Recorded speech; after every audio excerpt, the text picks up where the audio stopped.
earth or below the earth, but the name of Jesus and in Jesus. Thank you for that last statement. I really appreciate it. God bless you, and thanks for coming on the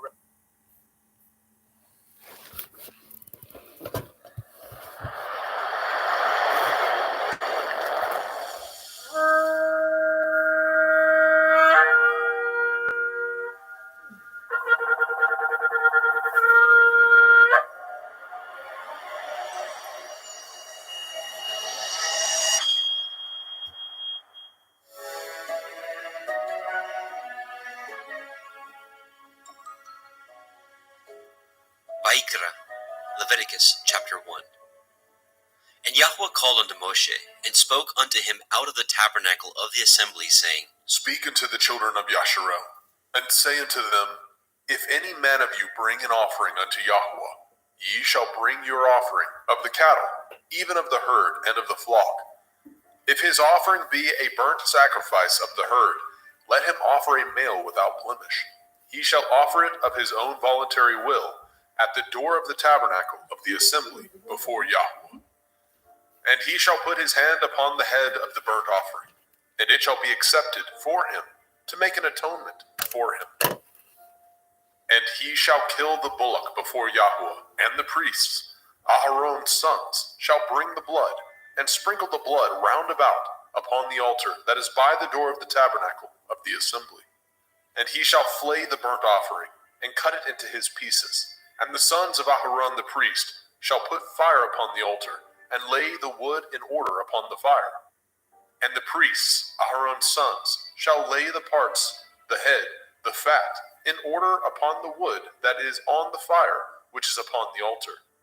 But his inwards and his legs shall he wash in water, and the priest shall burn all on the altar, to be a burnt sacrifice, an offering made by fire, of sweet savor unto Yahweh. And if his offering be of the flocks, namely of the sheep, or of the goats, for a burnt sacrifice, he shall bring it a male without blemish. And he shall kill it on the side of the altar northward, before Yahweh and the priests. Aharon's sons shall sprinkle his blood round about upon the altar. And he shall cut it into his pieces, with his head and his fat, and the priest shall lay them in order on the wood that is on the fire, which is upon the altar. But he shall wash the inwards of the legs with water, and the priest shall bring it all, and burn it upon the altar. It is a burnt sacrifice, an offering made by fire, of sweet savor unto Yahweh. And if the burnt sacrifice for his offering to Yahweh be of fowls, then he shall bring his offering of turtle doves, or of young pigeons. And the priest shall bring it unto the altar, and wring off his head, and burn it on the altar, and the blood thereof shall be wrung out at the side of the altar. And he shall pluck away his crop with his feathers, and cast it beside the altar on the east part, by the place of the ashes. And he shall cleave it with the wings thereof, but shall not divide it asunder. And the priest shall burn it upon the altar, upon the wood that is upon the fire. It is a burnt sacrifice, an offering made by fire, of sweet savor unto Yahweh. Vaikra, Leviticus chapter 2. And when any will offer a meat offering unto Yahweh, his offering shall be of fine flour, and he shall pour oil upon it, and put frankincense thereon. And he shall bring it to Aharon's sons, the priests, and he shall take thereout his handful of the flour thereof, and of the oil thereof, with all the frankincense thereof. And the priest shall burn the memorial of it upon the altar, to be an offering made by fire, of a sweet savor unto Yahweh. And the remnant of the meat offering shall be Aharon's and his sons. It is a thing most holy of the offerings of Yahweh, made by fire. And if you bring an oblation of meat offering, baken in the oven, it shall be matzah cakes of fine flour, mingled with oil, or matzah wafers anointed with oil. And if your oblation be a meat offering, baken in a pan, it shall be of fine flour, unleavened, mingled with oil. You shall part it in pieces, and pour oil thereon. It is a meat offering. And if your oblation be a meat offering, baken in the frying pan, It shall be made of fine flour with oil. And you shall bring the meat offering that is made of these things unto Yahweh. And when it is presented unto the priest, he shall bring it unto the altar. And the priest shall take from the meat offering a memorial thereof, and shall burn it upon the altar. It is an offering made by fire, of sweet savor unto Yahweh.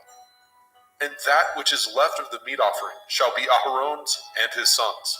It is a thing most holy of the offerings of Yahweh made by fire. No meat offering which ye shall bring unto Yahweh shall be made with leaven, for ye shall burn no leaven, nor any honey, in any offering of Yahweh made by fire. As for the oblation of the firstfruits, ye shall offer them unto Yahweh, but they shall not be burnt on the altar for a sweet savor.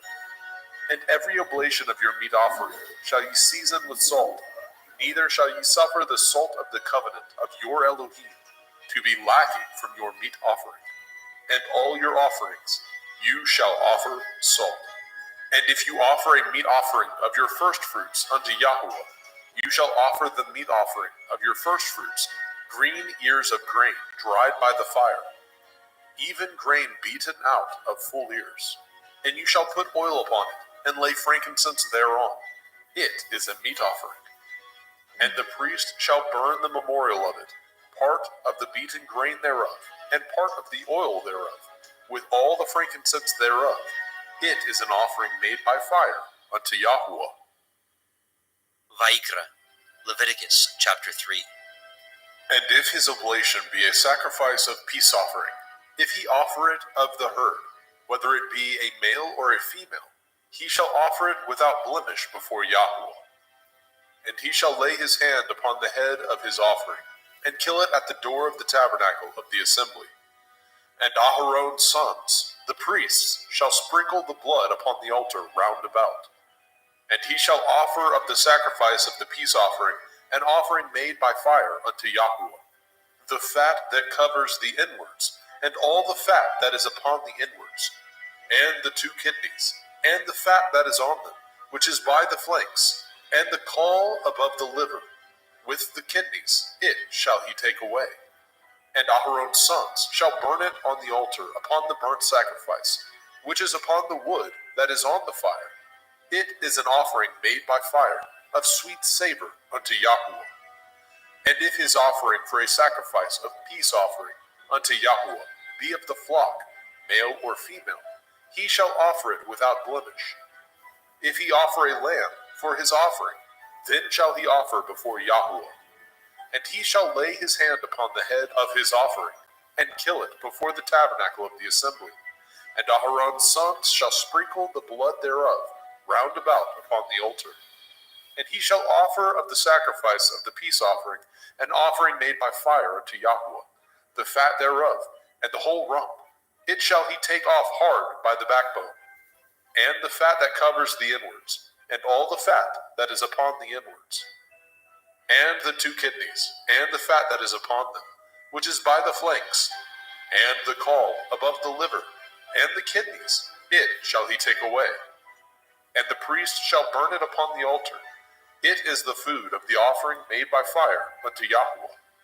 And if his offering be a goat, then he shall offer it before Yahweh. And he shall lay his hand upon the head of it, and kill it before the tabernacle of the assembly. And the sons of Aharon shall sprinkle the blood thereof upon the altar round about. And he shall offer thereof his offering, even an offering made by fire unto Yahweh, the fat that covers the inwards, and all the fat that is upon the inwards, and the 2 kidneys, and the fat that is upon them, which is by the flanks, and the caul above the liver, with the kidneys, it shall he take away. And the priest shall burn them upon the altar. It is the food of the offering, made by fire for a sweet savor. All the fat is Yahweh's. It shall be a perpetual statute for your generations throughout all your dwellings, that ye eat neither fat nor blood. Vayikra, Leviticus chapter 4. And Yahweh spoke unto Moshe, saying, Speak unto the children of Yasharel, saying, If a soul shall sin through ignorance against any of the commandments of Yahweh concerning things which ought not to be done, and shall do against any of them. If the priest that is anointed do sin according to the sin of the people, then let him bring for his sin, which he has sinned, a young bullock, without blemish unto Yahweh, for a sin offering. And he shall bring the bullock unto the door of the tabernacle of the assembly before Yahweh, and shall lay his hands upon the bullock's head, and kill the bullock before Yahweh. And the priest that is anointed shall take of the bullock's blood, and bring it to the tabernacle of the assembly. And the priest shall dip his finger in the blood, and sprinkle of the blood 7 times before Yahweh, before the veil of the sanctuary. And the priest shall put some of the blood upon the horns of the altar of sweet incense before Yahweh, which is in the tabernacle of the assembly, and shall pour all the blood of the bullock at the bottom of the altar of the burnt offering, which is at the door of the tabernacle of the assembly. And he shall take off from it all the fat of the bullock for the sin offering, the fat that covers the inwards, and all the fat that is upon the inwards, and the 2 kidneys, and the fat that is upon them, which is by the flanks, and the caul above the liver, with the kidneys it shall he take away. As it was taken off from the bullock of the sacrifice of peace offerings, and the priest shall burn them upon the altar of the burnt offering.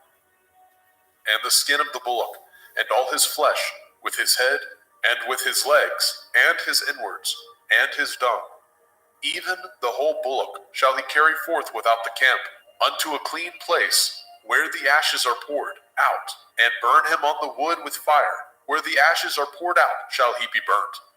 And if the whole assembly of Yasharel sin through ignorance, and the thing be hid from the eyes of the assembly, and they have done somewhat against any of the commandments of Yahweh, concerning things which should not be done, and are guilty, when the sin which they have sinned against it is known, then the assembly shall offer a young bullock for the sin, and bring him before the tabernacle of the assembly.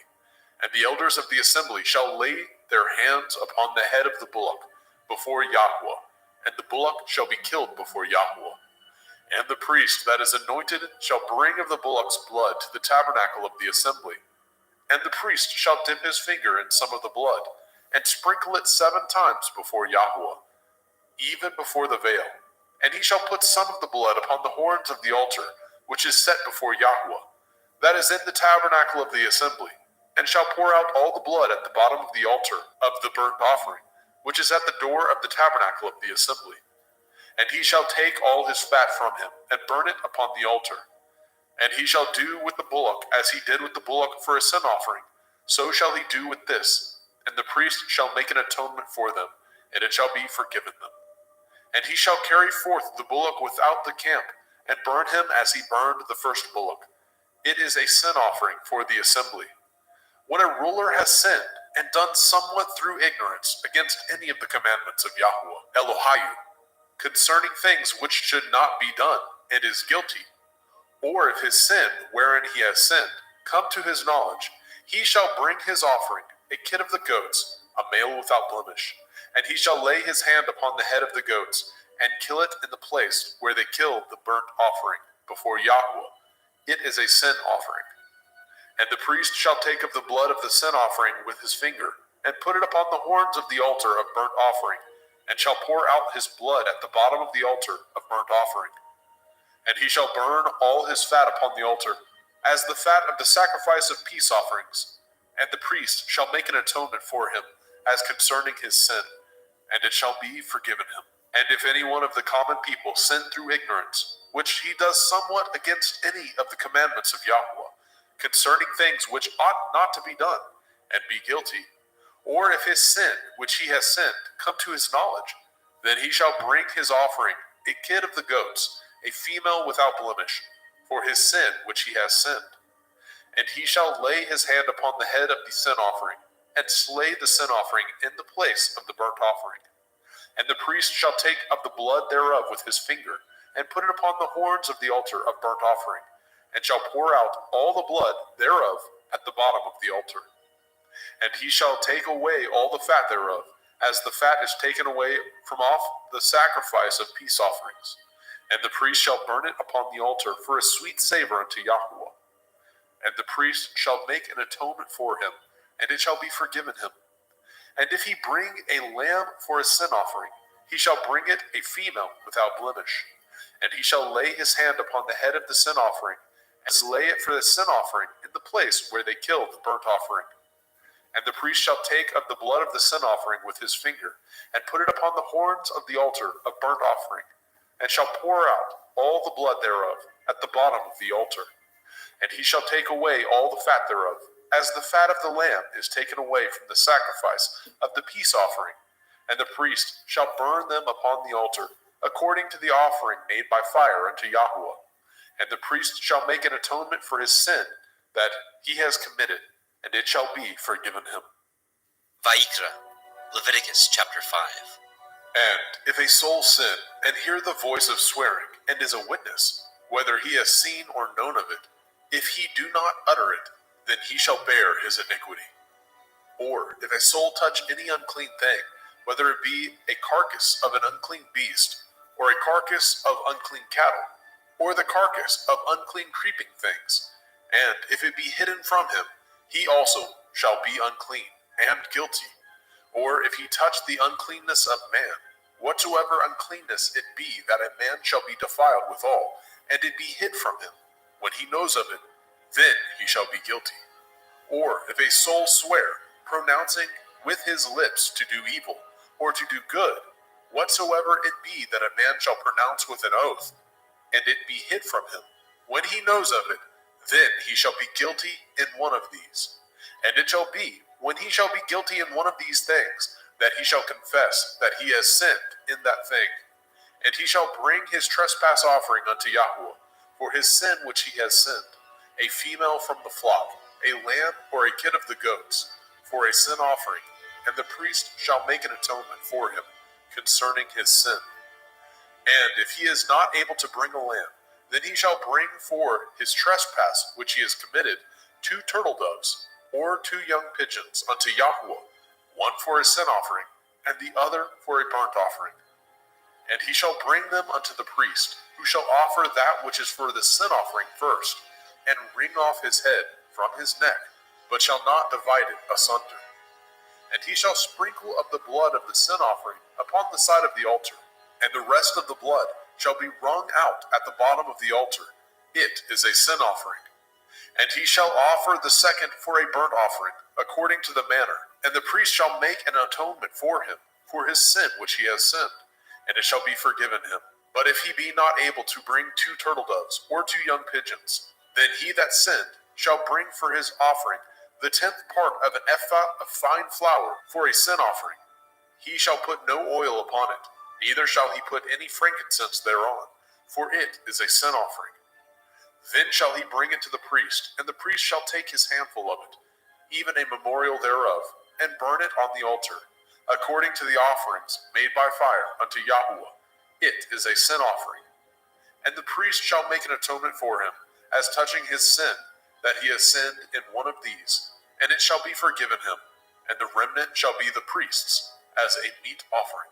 And Yahweh spoke unto Moshe, saying, If a soul commit a trespass, and sin through ignorance, in the holy things of Yahweh, then he shall bring for his trespass unto Yahweh a ram without blemish, out of the flocks, with your estimation by shekels of silver, after the shekel of the sanctuary, for a trespass offering. And he shall make the amends for the harm that he has done in the holy thing, and shall add the 5th part thereto, and give it unto the priest, and the priest shall make an atonement for him with the ram of the trespass offering, and it shall be forgiven him. And if a soul sin, and commit any of these things which are forbidden to be done by the commandment of Yahweh, though he knew it not, yet is he guilty, and shall bear his iniquity. And he shall bring a ram without blemish out of the flock, with your estimation, for a trespass offering, unto the priest.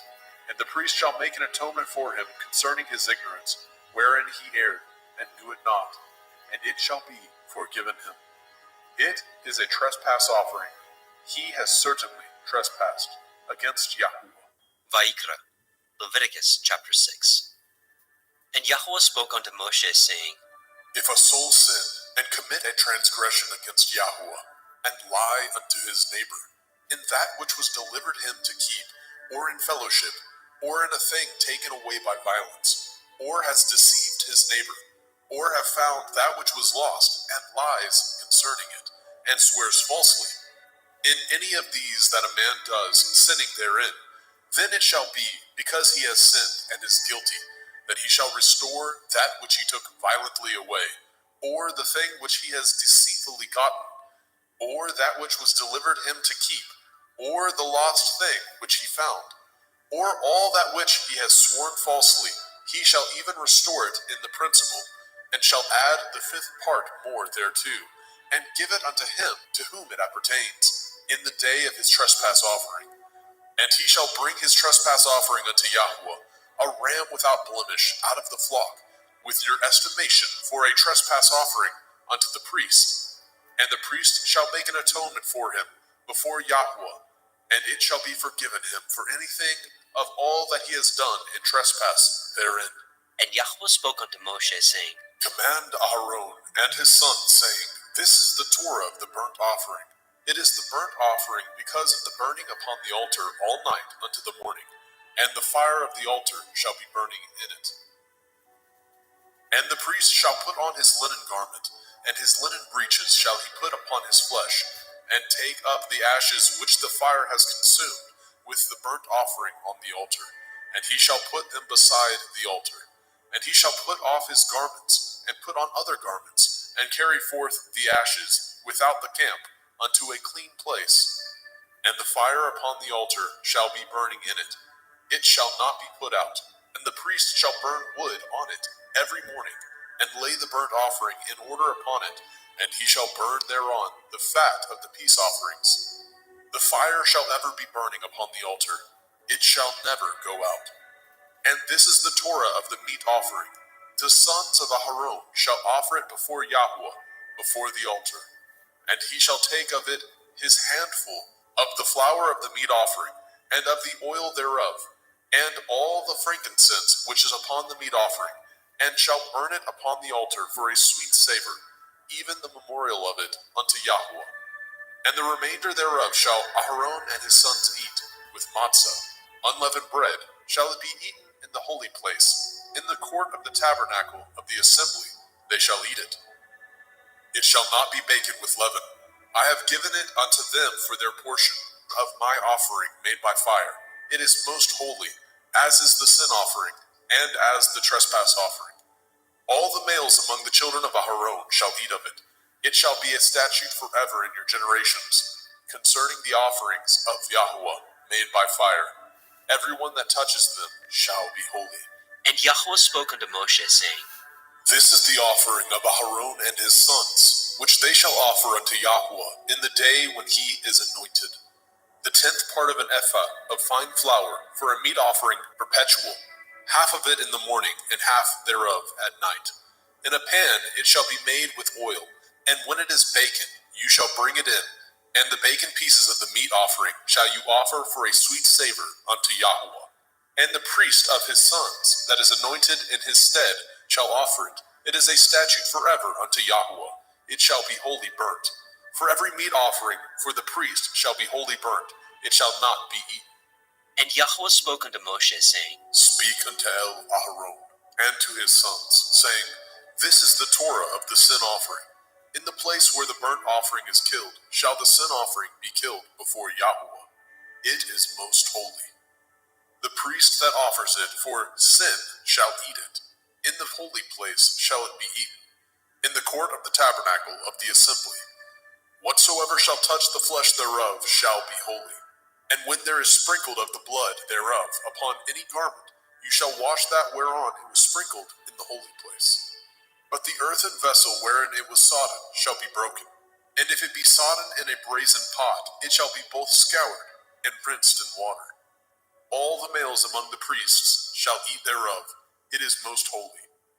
And no sin offering, whereof any of the blood is brought into the tabernacle of the assembly, to reconcile withal in the holy place, shall be eaten. It shall be burnt in the fire. Vayikra, Leviticus chapter 7. Likewise, this is the Torah of the trespass offering. It is most holy. In the place where they kill the burnt offering, shall they kill the trespass offering, and the blood thereof shall he sprinkle round about upon the altar. And he shall offer it of all the fat thereof, the rump, the fat that covers the inwards, and the 2 kidneys, and the fat that is on them, which is by the flanks, and the caul that is above the liver, with the kidneys it shall he take away. And the priest shall burn them upon the altar for an offering made by fire unto Yahweh. It is a trespass offering. Every male among the priests shall eat thereof. It shall be eaten in the holy place. It is most holy. As the sin offering is, so is the trespass offering. There is one Torah for them. The priest that makes atonement therewith shall have it. And the priest that offers any man's burnt offering, even the priest shall have to himself the skin of the burnt offering which he has offered. And all the meat offering that is baken in the oven, and all that is dressed in the frying pan, and in the pan, shall be the priest's that offer it. And every meat offering mingled with oil, and dry, shall all the sons of Aharon have, one as much as another. And this is the Torah of the sacrifice of peace offerings, which he shall offer unto Yahweh. If he offer it for thanksgiving, then he shall offer with the sacrifice of thanksgiving matzah, unleavened cakes, mingled with oil, and matzah wafers, anointed with oil, and cakes mingled with oil, of fine flour, fried. Besides the cakes, he shall offer for his offering hametz, leavened bread, with the sacrifice of thanksgiving of his peace offerings. And of it he shall offer one out of the whole oblation, for a heave offering unto Yahweh, and it shall be the priest that sprinkles the blood of the peace offerings. And the flesh of the sacrifice of his peace offerings for thanksgiving shall be eaten the same day that it is offered. He shall not leave any of it until the morning. But if the sacrifice of his offering be a vow, or a voluntary offering, it shall be eaten the same day that he offers his sacrifice. On the morrow also the remainder of it shall be eaten. But the remainder of the flesh of the sacrifice on the 3rd day shall be burnt with fire. And if any of the flesh of the sacrifice of his peace offerings be eaten at all on the 3rd day, it shall not be accepted, neither shall it be imputed unto him that offers it. It shall be an abomination, and the soul that eats of it shall bear his iniquity. And the flesh that touches any unclean thing shall not be eaten. It shall be burnt with fire. And as for the flesh, all that be clean shall eat thereof. But the soul that eats of the flesh of the sacrifice of peace offerings that pertain unto Yahweh, having his uncleanness upon him, even that soul shall be cut off from his people. Moreover, the soul that shall touch any unclean thing, as the uncleanness of man, or any unclean beast, or any abominable unclean thing, and eat of the flesh of the sacrifice of peace offerings, which pertain unto Yahweh, even that soul shall be cut off from his people. And Yahweh spoke unto Moshe, saying, Speak unto the children of Yasharel, saying, Ye shall eat no manner of fat, of ox, or of sheep, or of goat, and the fat of the beast that dies of itself, and the fat of that which is torn with beast, may be used in any other use, but ye shall in no wise eat of it. For whosoever eats the fat of the beast, of which men offer an offering made by fire unto Yahweh, even the soul that eats it shall be cut off from his people. Moreover, ye shall eat no manner of blood, whether it be of fowl or of beast, in any of your dwellings. Whatsoever soul it be that eats any manner of blood, even that soul shall be cut off from his people. And Yahweh spoke unto Moshe, saying, Speak unto the children of Yasharel, saying, He that offers the sacrifice of his peace offerings unto Yahweh shall bring his oblation unto Yahweh of the sacrifice of his peace offerings. His own hand shall bring the offerings of Yahweh made by fire. The fat with the breast it shall he bring, that the breast may be waved for a wave offering before Yahweh. And the priest shall burn the fat upon the altar, but the breast shall be Aharon's and his sons'. And the right shoulder shall ye give unto the priest for a heave offering of the sacrifices of your peace offerings. He among the sons of Aharon that offers the blood of the peace offerings and the fat shall have the right shoulder for his part. For the wave breast and the heave shoulder have I taken of the children of Yasharel from off the sacrifices of their peace offerings, and have given them unto Aharon the priest. and unto his sons by a statute forever, from among the children of Yasharel. This is the portion of the anointing of Aharon, and of the anointing of his sons, out of the offerings of Yahweh made by fire, in the day when he presented them to minister unto Yahweh in the priest's office, which Yahweh commanded to be given them of the children of Yasharel, in the day that he anointed them, by a statute forever throughout their generations. This is the Torah of the burnt offering, of the meat offering, and of the sin offering, and of the trespass offering, and of the consecrations, and of the sacrifice of the peace offerings, which Yahweh commanded Moshe in Mount Sinai, in the day that he commanded the children of Yasharel to offer their oblations unto Yahweh in the wilderness of Sinai. Vayikra, Leviticus chapter 8. And Yahweh spoke unto Moshe, saying, Take Aharon and his sons with him, and the garments, and the anointing oil, and a bullock for the sin offering, and 2 rams, and a basket of matzah, unleavened bread, and gather all the assembly together unto the door of the tabernacle of the assembly. And Moshe did as Yahweh commanded him, and the assembly was gathered together unto the door of the tabernacle of the assembly. And Moshe said unto the assembly, This is the thing which Yahweh commanded to be done. And Moshe brought Aharon and his sons, and washed them with water. And he put upon him the coat, and girded him with the belt, and clothed him with the robe, and put the ephod upon him. And he girded him with the belt of the ephod, and bound it unto him therewith. And he put the breastplate upon him. Also he put in the breastplate the Urim and the Tumim. And he put the turban upon his head. Also upon the turban, even upon his forefront, did he put the golden plate, the holy crown, as Yahweh commanded Moshe. And Moshe took the anointing oil, and anointed the tabernacle, and all that was therein, and sanctified them. And he sprinkled thereof upon the altar 7 times, and anointed the altar and all his vessels, both the laver and his foot, to sanctify them. And he poured of the anointing oil upon Aharon's head, and anointed him, to sanctify him. And Moshe brought Aharon's sons, and put coats upon them, and girded them with belts, and put bonnets upon them, as Yahweh commanded Moshe. And he brought the bullock for the sin offering, and Aharon and his sons laid their hands upon the head of the bullock for the sin offering, and he slew it. And Moshe took the blood, and put it upon the horns of the altar round about with his finger, and purified the altar, and poured the blood at the bottom of the altar, and sanctified it, to make reconciliation upon it.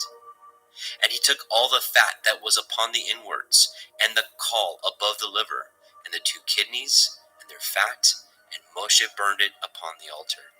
But the bullock, and his hide, and his flesh, and his dung, he burnt with fire without the camp, as Yahweh commanded Moshe. And he brought the ram for the burnt offering, and Aharon and his sons laid their hands upon the head of the ram, and he killed it. And Moshe sprinkled the blood upon the altar round about. And he cut the ram into pieces, and Moshe burnt the head, and the pieces, and the fat. And he washed the inwards and the legs in water, and Moshe burnt the whole ram upon the altar. It was a burnt sacrifice for a sweet savor, and an offering made by fire unto Yahweh, as Yahweh commanded Moshe. And he brought the other ram, the ram of consecration, and Aharon and his sons laid their hands upon the head of the ram, and he slew it. And Moshe took of the blood of it, and put it upon the tip of Aharon's right ear, and upon the thumb of his right hand, and upon the great toe of his right foot. And he brought Aharon's sons, and Moshe put of the blood upon the tip of their right ear, and upon the thumbs of their right hands, and upon the great toes of their right feet. And Moshe sprinkled the blood upon the altar round about. And he took the fat, and the rump, and the fat that was upon the inwards, and the caul above the liver, and the 2 kidneys, and their fat, and the right shoulder. And out of the basket of matzah that was before Yahweh, he took 1 matzah cake, and a cake of oiled bread, and 1 wafer, and put them on the fat and upon the right shoulder. And he put all upon Aharon's hands and upon his sons' hands, and waved them for a wave offering before Yahweh. And Moshe took them from off their hands, and burnt them on the altar upon the burnt offering. They were consecrations for a sweet savor. It is an offering made by fire unto Yahweh. And Moshe took the breast, and waved it for a wave offering before Yahweh. For of the ram of consecration it was Moshe's part, as Yahweh commanded Moshe. And Moshe took of the anointing oil, and of the blood which was upon the altar, and sprinkled it upon Aharon and his garments, and upon his sons, and upon his sons' garments with him, and sanctified Aharon and his garments, and his sons' garments with him. And Moshe said unto Aharon and to his sons, Boil the flesh at the door of the tabernacle of the assembly, and there eat it, with the bread that is in the basket of consecrations, as I commanded, saying, Aharon and his sons shall eat it. And that which remains of the flesh and of the bread shall ye burn with fire. And ye shall not go out of the door of the tabernacle of the assembly in 7 days, until the days of your consecration be at an end. For 7 days shall he consecrate you. As he has done this day, so Yahweh has commanded to do, to make an atonement for you. Therefore shall ye abide at the door of the tabernacle of the assembly day and night 7 days, and guard the watch of Yahweh, that ye die not. For so I am commanded. So Aharon and his sons did all the things which Yahweh commanded by the hand of Moshe. Vayikra, Leviticus chapter 9. And it came to pass on the 8th day that Moshe called Aharon and his sons and the elders of Yisrael. And he said unto Aharon, Take a young calf for a sin offering, and a ram for a burnt offering, without blemish, and offer them before Yahweh. And unto the children of Yisrael you shall speak, saying, Take ye a kid of the goats for a sin offering, and a calf and a lamb, both of the first year, without blemish, for a burnt offering. Also a bullock and a ram for peace offerings, to sacrifice before Yahweh, and a meat offering mingled with oil. For today Yahweh will appear unto you. And they brought which Moshe commanded before the tabernacle of the assembly. And all the assembly drew near and stood before Yahweh. And Moshe said, This is the thing which Yahweh commanded that you should do, and the glory of Yahweh shall appear unto you. And Moshe said unto Aharon, Go unto the altar, and offer your sin offering, and your burnt offering, and make an atonement for yourself and for the people, and offer the offering of the people, and make an atonement for them, as Yahweh commanded. Aharon therefore went unto the altar, and slew the calf of the sin offering, which was for himself. And the sons of Aharon brought the blood unto him, and he dipped his finger in the blood, and put it upon the horns of the altar, and poured out the blood at the bottom of the altar. But the fat, and the kidneys, and the caul above the liver of the sin offering he burnt upon the altar, as Yahweh commanded Moshe. And the flesh and the hide he burnt with fire without the camp. And he slew the burnt offering, and Aharon's sons presented unto him the blood, which he sprinkled round about upon the altar.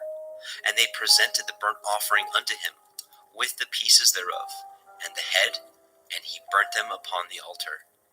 And he did wash the inwards and the legs, and burnt them upon the burnt offering on the altar. And he brought the people's offering, and took the goat, which was the sin offering for the people, and slew it, and offered it for sin as the first. And he brought the burnt offering, and offered it according to the manner. And he brought the meat offering, and took a handful thereof, and burnt it upon the altar, beside the burnt sacrifice of the morning. He slew also the bullock and the ram for a sacrifice of peace offerings, which was for the people. And Aharon's sons presented unto him the blood, which he sprinkled upon the altar round about.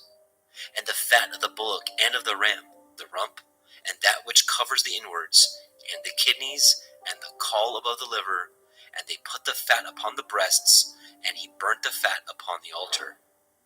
And the breasts and the right shoulder Aharon waved for a wave offering before Yahweh, as Moshe commanded.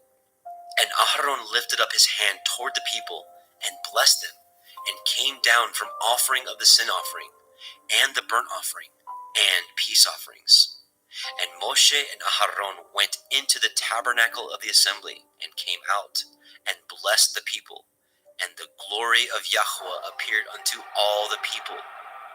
And there came a fire out from before Yahweh, and consumed upon the altar the burnt offering and the fat, which when all the people saw, they shouted and fell on their face. Vaikra, Leviticus chapter 10. And Nadab and Abihu, the sons of Aharon, took either of them his censer, and put fire therein, and put incense thereon, and offered strange fire before Yahweh, which he commanded them not. And there went out fire from Yahweh, and devoured them, and they died before Yahweh. Then Moshe said unto El Aharon, This is that Yahweh spoke, saying, I will be sanctified in them that come nigh me, and before all the people I will be glorified. And Aharon held his peace. And Moshe called Mishael and Elishaphan, the sons of Uzziel, the uncle of Aharon, and said unto them, Come near, carry your brethren from before the sanctuary out of the camp. So they went near, and carried them in their coats out of the camp, as Moshe had said. And Moshe said unto Aharon, and unto Eleazar, and unto Ithamar his sons, Uncover not your heads, neither rend your clothes, lest ye die, and lest the wrath come upon all the people. But let your brethren, the whole house of Yashrael, bewail the burning which Yahweh has kindled. And ye shall not go out from the door of the tabernacle of the assembly, lest ye die. For the anointing oil of Yahweh is upon you. And they did according to the word of Moshe. And Yahweh spoke unto Aharon, saying, Do not drink wine, nor strong drink, you nor your sons with you, when ye go into the tabernacle of the assembly, lest ye die. It shall be a statute forever throughout your generations, and that ye may put difference between holy and unholy, and between unclean and clean, and that ye may teach the children of Yasharel all the statutes which Yahweh has spoken unto them by the hand of Moshe. And Moshe spoke unto Aharon, and unto Eleazar, and unto Ithamar, his sons that were left, Take the meat offering that remains of the offerings of Yahweh made by fire, and eat it without leaven beside the altar, for it is most holy. And ye shall eat it in the holy place, because it is your due, and your sons' due, of the sacrifices of Yahweh made by fire. For so I am commanded. And the wave breast and the heave shoulder shall ye eat in a clean place, you and your sons and your daughters with you, for they be your due, and your sons' due, which are given out of the sacrifices of peace offerings of the children of Yashrael. The heave shoulder and the wave breast shall they bring with the offerings made by fire of the fat, to wave it for a wave offering before Yahweh. And it shall be yours, and your sons with you, by a statute forever, as Yahweh has commanded. And Moshe diligently sought the goat of the sin offering, and behold, it was burnt. And he was angry with Eleazar and Ithamar, the sons of Aharon, which were left alive, saying, Wherefore have ye not eaten the sin offering in the holy place, seeing it is most holy? And Elohim has given it to you to bear the iniquity of the assembly, to make an atonement for them before Yahweh. Behold, the blood of it was not brought in within the holy place. Ye should indeed have eaten it in the holy place, as I commanded. And Aharon said unto Moshe, Behold, this day have they offered their sin offering and their burnt offering before Yahweh, and such things have befallen me. And if I had eaten the sin offering today, should it have been accepted in the sight of Yahweh?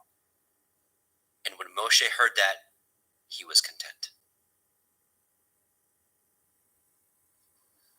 Vaikra, Leviticus chapter 11. And Yahweh spoke unto El Moshe, and to El Aharon, saying unto them, Speak unto the children of Yasharel, saying, These are the beasts which ye shall eat among all the beasts that are on the earth. Whatsoever parts the hoof, and is cloven-footed, and chews the cud, among the beasts, that shall ye eat. Nevertheless, these shall ye not eat of them that chew the cud, or of them that divide the hoof. As the camel, because he chews the cud, but divides not the hoof, he is unclean unto you. And the coney, because he chews the cud, but divides not the hoof, he is unclean unto you. And the hare, because he chews the cud, but divides not the hoof, he is unclean unto you. And the swine, though he divide the hoof, and be cloven-footed, yet he chews not the cud, he is unclean to you.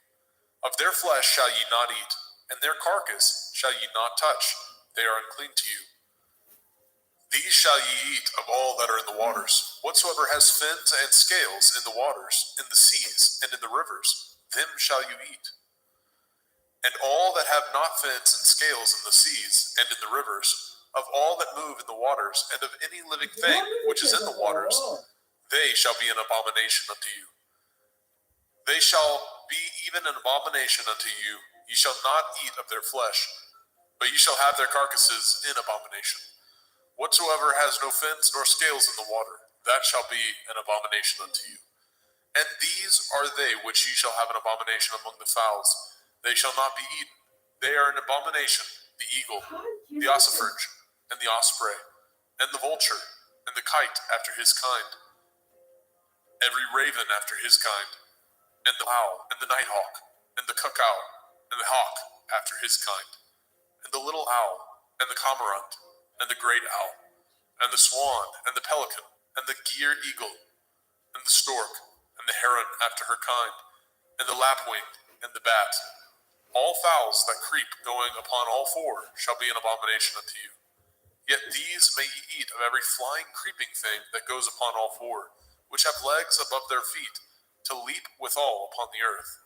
Even these of them ye may eat, the locust after his kind, and the bald locust after his kind, and the beetle after his kind, and the grasshopper after his kind. But all other flying creeping things, which have 4 feet, shall be an abomination unto you.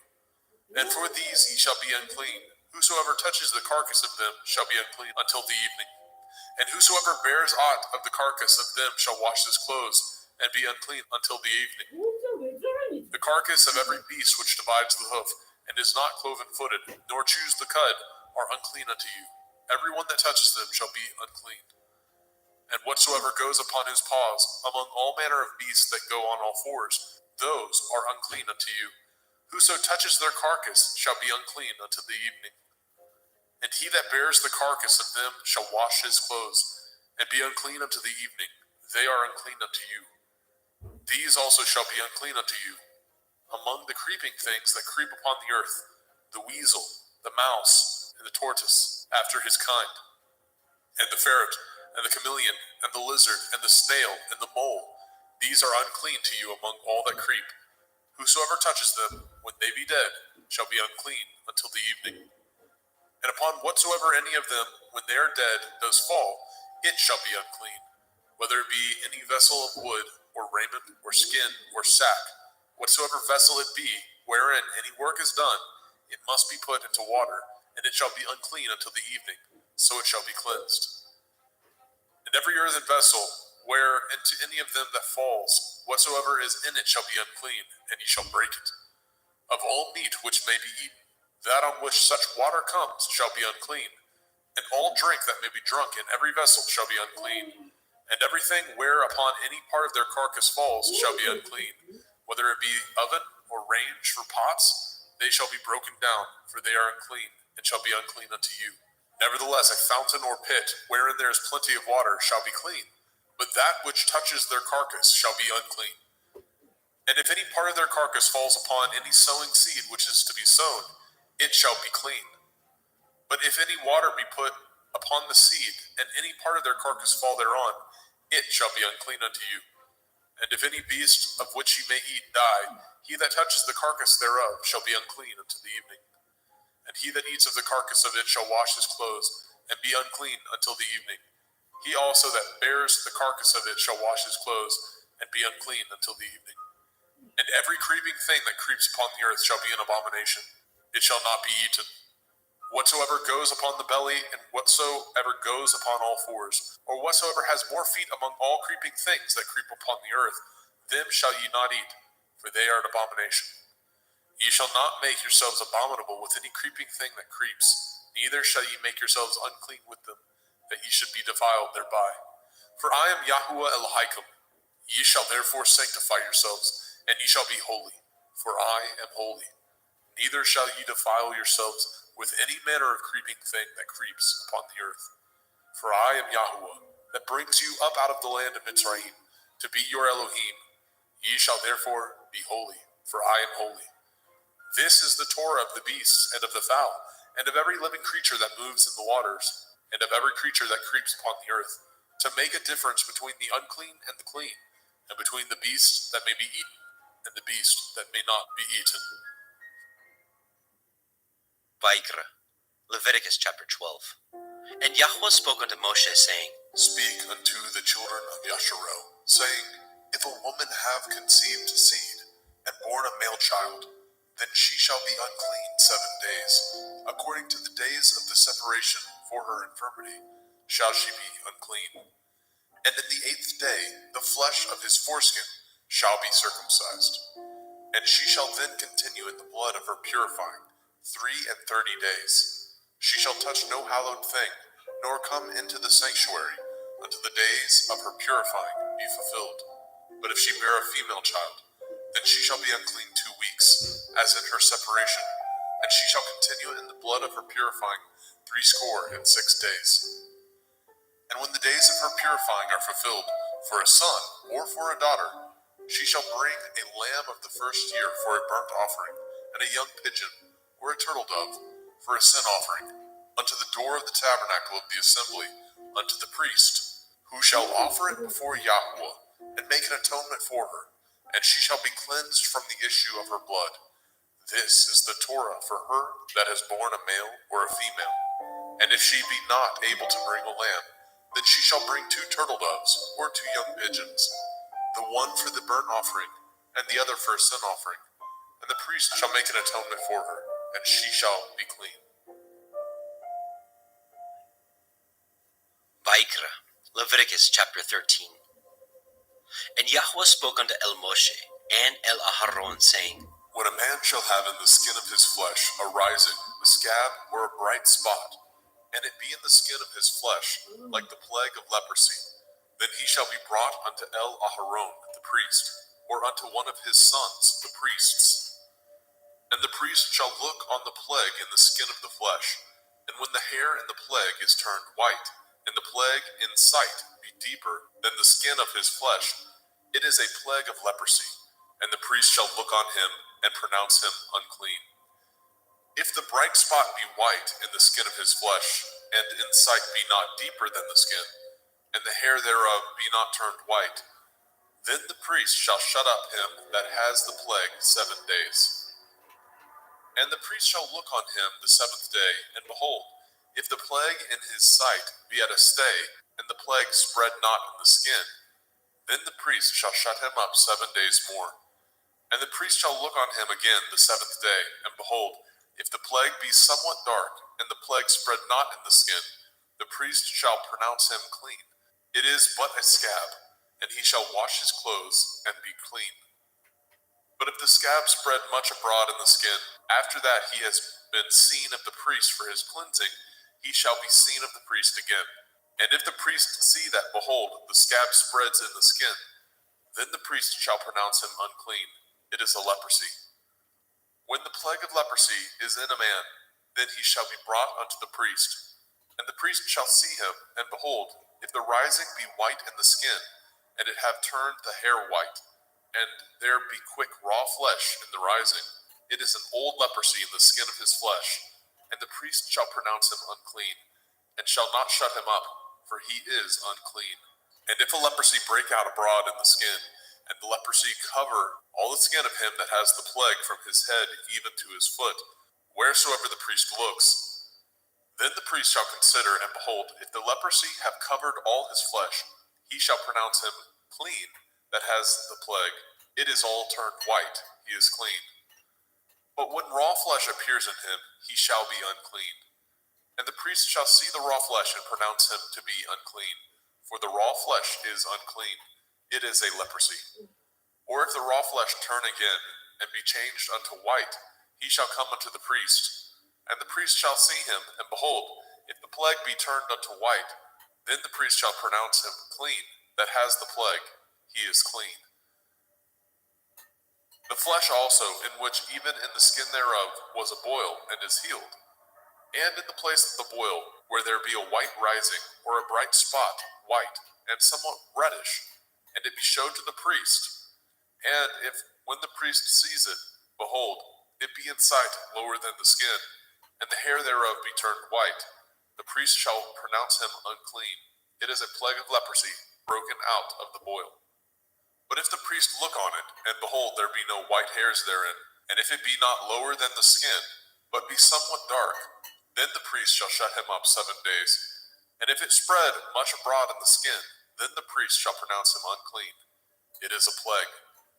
But if the bright spot stay in his place and spread not, it is a burning boil, and the priest shall pronounce him clean.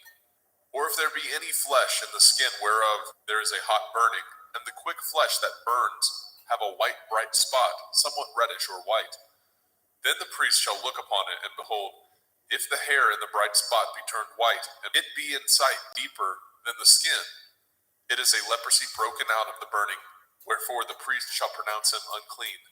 It is the plague of leprosy. But if the priest look on it, and behold, there be no white hair in the bright spot, and it be no lower than the other skin, but be somewhat dark, then the priest shall shut him up 7 days. And the priest shall look upon him the 7th day, and if it be spread much abroad in the skin, then the priest shall pronounce him unclean. It is the plague of leprosy. And if the bright spot stay in his place, and spread not in the skin, but it be somewhat dark, it is a rising of the burning, and the priest shall pronounce him clean, for it is an inflammation of the burning. If a man or woman have a plague upon the head or the beard, then the priest shall see the plague, and behold, if it be in sight deeper than the skin, and there be in it a yellow thin hair, then the priest shall pronounce him unclean. It is a dry skull, even a leprosy upon the head or beard.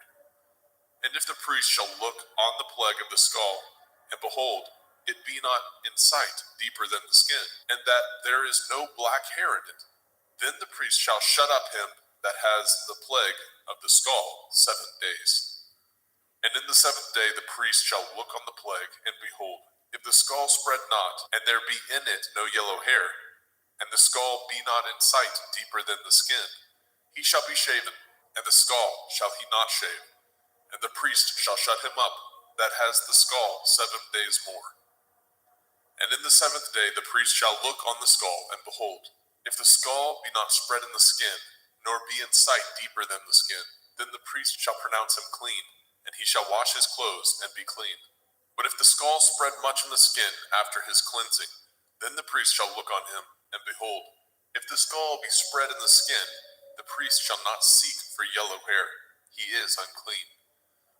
But if the skull be in his sight at a stay, and that there is a black hair grown up therein, the skull is healed, he is clean, and the priest shall pronounce him clean. If a man also or a woman have in the skin of their flesh bright spots, even white bright spots, then the priest shall look, and behold, if the bright spot in the skin of their flesh be darkish white, it is a freckled spot that grows in the skin, he is clean. And the man whose hair is fallen off his head, he is bald, yet is he clean. And he that has his hair fallen off from the part of his head towards his face, he is forehead bald, yet he is clean. And if there be in the bald head or bald forehead a white reddish sore, it is a leprosy sprung up in his bald head or his bald forehead. Then the priest shall look upon it, and behold, if the rising of the sore be white reddish in the bald head or in his bald forehead, as the leprosy appears in the skin of the flesh, he is a leprous man. He is unclean. The priest shall pronounce him utterly unclean. His plague is in his head. And the leper in whom the plague is, his clothes shall be rent, and his head bare, and he shall put a covering upon his upper lip, and shall cry, unclean, unclean. All the days wherein the plague shall be in him shall he be defiled. he is unclean. He shall dwell alone, without the camp shall his habitation be. The garment also that the plague of leprosy is in, whether it be a woolen garment or a linen garment, whether it be in the warp, the woof of linen, or of woolen, whether in a skin or anything made of skin. And if the plague be greenish or reddish in the garment, or in the skin, either in the warp, or in the woof, or in anything of skin, it is a plague of leprosy, and shall be showed unto the priest. And the priest shall look upon the plague, and shut up it that has the plague 7 days. And he shall look on the plague on the 7th day. If the plague be spread in the garment, either in the warp, or in the woof, or in a skin, or in any work that is made of skin, the plague is a fretting leprosy, it is unclean. He shall therefore burn that garment, whether warp or woof, in woolen or in linen, anything of skin wherein the plague is, for it is a fretting leprosy, it shall be burnt in the fire. And if the priest shall look, and behold, the plague be not spread in the garment, either in the warp or in the woof, or in anything of skin, then the priest shall command that they wash the thing wherein the plague is, and he shall shut it up 7 days more. And the priest shall look on the plague after that it is washed, and behold, if the plague have not changed his color, and the plague be not spread, it is unclean. You shall burn it in the fire. It is a fret inward, whether it be bare within or without. And if the priest look, and behold the plague be somewhat dark after the washing of it, then he shall rend it out of the garment, or out of the skin, or out of the warp, or out of the woof. And if it appear still in the garment, either in the warp or in the woof, or in anything of skin, it is a spreading plague. You shall burn that wherein the plague is with fire. And the garment, either warp or woof, or whatsoever thing of skin it be, which you shall wash, if the plague be departed from them, then it shall be washed the 2nd time, and shall be clean. This is the Torah of the plague of leprosy, in a garment of woolen or linen, either in warp or woof, or in anything of skins, to pronounce it clean, or to pronounce it unclean. Vaikra, Leviticus chapter 14. And Yahweh spoke unto Moshe, saying, This shall be the Torah of the leper in the day of his cleansing. He shall be brought unto the priest, and the priest shall go forth out of the camp. And the priest shall look, and behold, if the plague of leprosy be healed in the leper, then shall the priest command to take for him that is to be cleansed 2 birds alive and clean, and cedar wood, and scarlet, and hyssop. And the priest shall command that one of the birds be killed in an earthen vessel over running water. As for the living bird, he shall take it, and the cedar wood, and the scarlet, and the hyssop, and shall dip them, and the living bird in the blood of the bird that was killed over the running water. And he shall sprinkle upon him that is to be cleansed from the leprosy 7 times, and shall pronounce him clean, and shall let the living bird loose into the open field. And he that is to be cleansed shall wash his clothes, and shave off all his hair, and wash himself in water, that he may be clean. And after that he shall come into the camp, and shall tarry abroad out of his tent 7 days. But it shall be on the 7th day that he shall shave all his hair off his head, and his beard, and his eyebrows, even all his hair he shall shave off, and shall wash his clothes. Also shall he wash his flesh in water, and shall be clean. And on the 8th day he shall take 2 he-lambs without blemish, and 1 ewe-lamb of the 1st year without blemish, and 3/10 deal of fine flour for a meat offering, mingled with oil, and 1 log of oil. And the priest that makes him clean shall present the man that is to be made clean, and those things before Yahweh at the door of the tabernacle of the assembly. And the priest shall take 1 he-lamb, and offer him for a trespass offering, and the log of oil, and wave them for a wave offering before Yahweh. And he shall slay the lamb in the place where he shall kill the sin offering, and the burnt offering, in the holy place. For as the sin offering is the priest's, so is the trespass offering. It is most holy. And the priest shall take some of the blood of the trespass offering, and the priest shall put it upon the tip of the right ear of him that is to be cleansed, and upon the thumb of his right hand, and upon the great toe of his right foot. And the priest shall take some of the log of oil, and pour it into the palm of his own left hand. And the priest shall dip his right finger in the oil that is in his left hand, and shall sprinkle of the oil with his finger 7 times before Yahweh. And of the rest of the oil that is in his hand shall the priest put upon the tip of the right ear of him that is to be cleansed, and upon the thumb of his right hand, and upon the great toe of his right foot, upon the blood of the trespass offering. And the remnant of the oil that is in the priest's hand he shall pour upon the head of him that is to be cleansed, and the priest shall make an atonement for him before Yahweh. And the priest shall offer the sin offering, and make an atonement for him that is to be cleansed from his uncleanness. And afterwards he shall kill the burnt offering. And the priest shall offer the burnt offering and the meat offering upon the altar. And the priest shall make an atonement for him, and he shall be clean. And if he be poor, and cannot get so much, then he shall take 1 lamb for a trespass offering to be waved, to make an atonement for him, and 1/10 deal of fine flour mingled with oil for a meat offering, and a log of oil, and 2 turtle doves, or 2 young pigeons, such as he is able to get. And the one shall be a sin offering, and the other a burnt offering. And he shall bring them on the 8th day for his cleansing unto the priest, unto the door of the tabernacle of the assembly before Yahweh. And the priest shall take the lamb of the trespass offering, and the log of oil, and the priest shall wave them for a wave offering before Yahweh. And he shall kill the lamb of the trespass offering, and the priest shall take some of the blood of the trespass offering, and put it upon the tip of the right ear of him that is to be cleansed, and upon the thumb of his right hand, and upon the great toe of his right foot. And the priest shall pour of the oil into the palm of his own left hand. And the priest shall sprinkle with his right finger some of the oil that is in his left hand 7 times before Yahweh.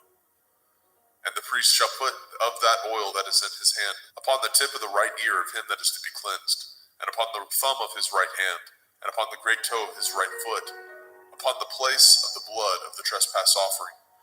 And the rest of the oil that is in the priest's hand he shall put upon the head of him that is to be cleansed, to make an atonement for him before Yahweh. And he shall offer the one of the turtle doves, or of the young pigeons, such as he can get, even such as he is able to get, the one for a sin offering, and the other for a burnt offering, with the meat offering. And the priest shall make an atonement for him that is to be cleansed before Yahweh. This is the Torah of him in whom is the plague of leprosy, whose hand is not able to get that which pertains to his cleansing.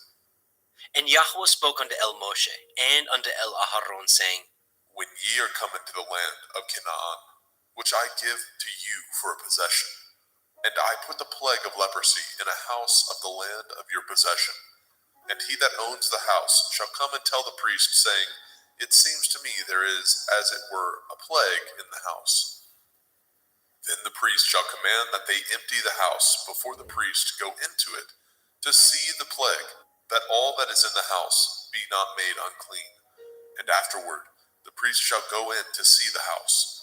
And he shall look on the plague, and behold, if the plague be in the walls of the house, with hollow strakes, greenish or reddish, which in sight are lower than the wall, then the priest shall go out of the house to the door of the house, and shut up the house 7 days.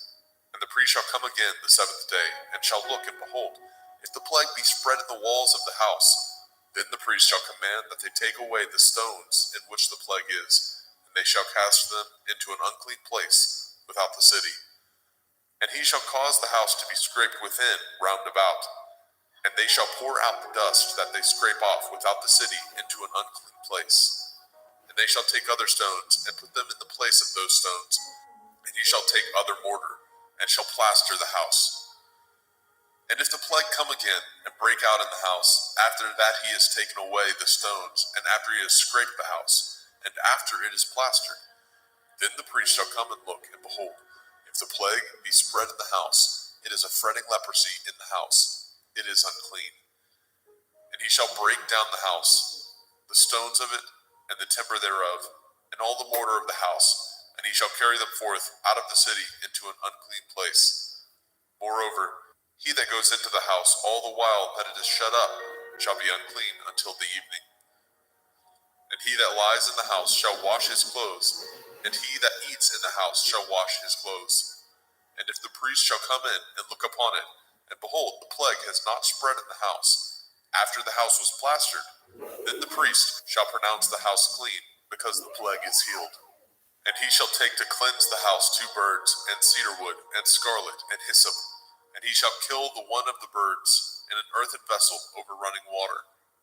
And he shall take the cedar wood, and the hyssop, and the scarlet, and the living bird, and dip them in the blood of the slain bird, and in the running water, and sprinkle the house 7 times. And he shall cleanse the house with the blood of the bird, and with the running water, and with the living bird, and with the cedar wood, and with the hyssop, and with the scarlet. But he shall let go of the living bird out of the city into the open field, and make an atonement for the house, and it shall be clean. This is the Torah for all manner of plague, of leprosy and scald, and for the leprosy of a garment and of a house, and for a rising, and for a scab, and for a bright spot, to teach when it is unclean, and when it is clean. This is the Torah of leprosy. Vayikra, Leviticus chapter 15. And Yahweh spoke unto El Moshe, and to El Aharon, saying, Speak unto the children of Yasharel, and say unto them, when any man has a running issue out of his flesh, because of his issue he is unclean. And this shall be his uncleanness in his issue, whether his flesh run with his issue, or his flesh be stopped from his issue. It is his uncleanness. Every bed whereon he lies that has the issue is unclean, and everything whereon he sits shall be unclean. And whosoever touches his bed shall wash his clothes, and bathe himself in water, and be unclean until the evening. And he that sits on anything whereon he sat that has the issue shall wash his clothes, and bathe himself in water, and be unclean until the evening. And he that touches the flesh of him that has the issue shall wash his clothes, and bathe himself in water, and be unclean until the evening. And if he that has the issue spit upon him that is clean, then he shall wash his clothes, and bathe himself in water, and be unclean until the evening. And what saddle soever he rides upon that has the issue shall be unclean. And whosoever touches anything that was under him shall be unclean until the evening. And he that bears any of those things shall wash his clothes, and bathe himself in water, and be unclean until the evening. And whomsoever he touches that has the issue, and has not rinsed his hands in water, he shall wash his clothes, bathe himself in water, and be unclean until the evening. And the vessel of earth that he touches which has the issue shall be broken, and every vessel of wood shall be rinsed in water. And when he that has an issue is cleansed of his issue, then he shall number to himself 7 days for his cleansing, and wash his clothes, and bathe his flesh in running water, and shall be clean. And on the 8th day he shall take to him 2 turtle doves or 2 young pigeons, and come before Yahweh unto the door of the tabernacle of the assembly, and give them unto the priest. And the priest shall offer them, the one for a sin offering, and the other for a burnt offering. And the priest shall make an atonement for him before Yahweh for his issue. And if any man's seed of copulation go out from him, then he shall wash all his flesh in water, and be unclean until the evening. And every garment and every skin whereon is the seed of copulation shall be washed with water, and be unclean until the evening. Women also with whom the man shall lie and see the copulation, they shall both bathe themselves in water, and be unclean until the evening. And if a woman have an issue, and her issue in her flesh be blood, she shall be put apart 7 days, and whosoever touches her shall be unclean until the evening. And everything that she lies upon in her separation shall be unclean. Everything that she sits upon shall be unclean. And whosoever shall wash his clothes, and bathe himself in water, and be unclean until the evening. And whosoever touches anything that she sat upon shall wash his clothes, and bathe himself in water, and be unclean until the evening. Whereon she sits, when he touches it, he shall be unclean until the evening. And if any man lie with her at all, and her flower be upon him, he shall be unclean 7 days, and all the bed whereon he lies shall be unclean. And if a woman have blood many days at the time of her separation, all the days of the issue of her uncleanness shall be as the days of her separation. She shall be unclean. Every bed whereon she lies, all the days of her issue shall be unto her as the bed of her separation. And whatsoever she sits upon shall be unclean. as the uncleanness of her separation. And whosoever touches those things shall be unclean, and shall wash his clothes, and bathe himself in water, and be unclean until the evening. But if she be cleansed of her issue, then she shall number to herself 7 days, and after that she shall be clean.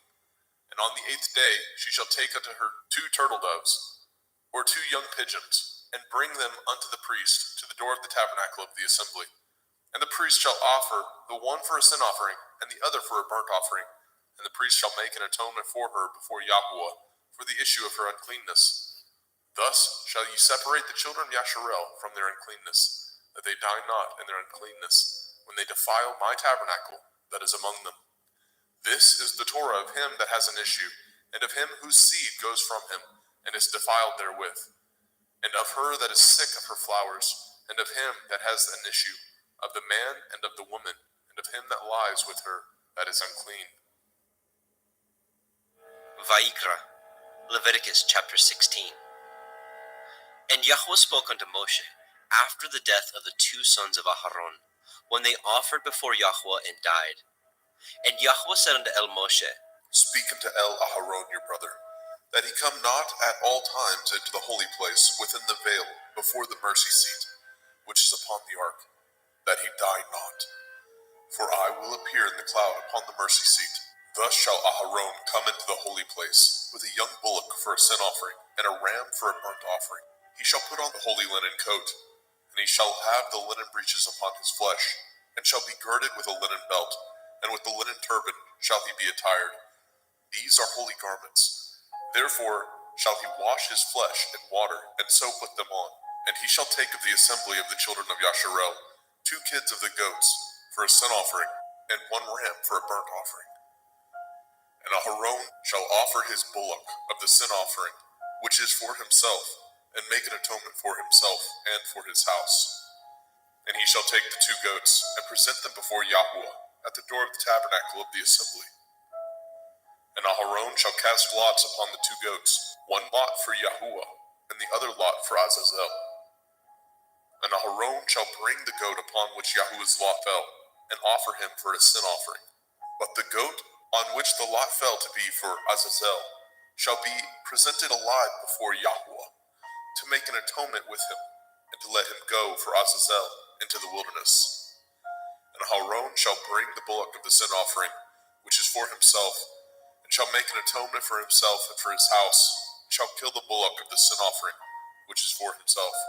And he shall take a censer full of burning coals of fire from off the altar before Yahweh, and his hands full of sweet incense beaten small, and bring it within the veil. And he shall put the incense upon the fire before Yahweh, that the cloud of the incense may cover the mercy seat that is upon the testimony, that he die not. And he shall take of the blood of the bullock, and sprinkle it with his finger upon the mercy seat eastward. And before the mercy seat shall he sprinkle of the blood with his finger 7 times. Then shall he kill the goat of the sin offering that is for the people, and bring his blood within the veil, and do with that blood as he did with the blood of the bullock, and sprinkle it upon the mercy seat, and before the mercy seat.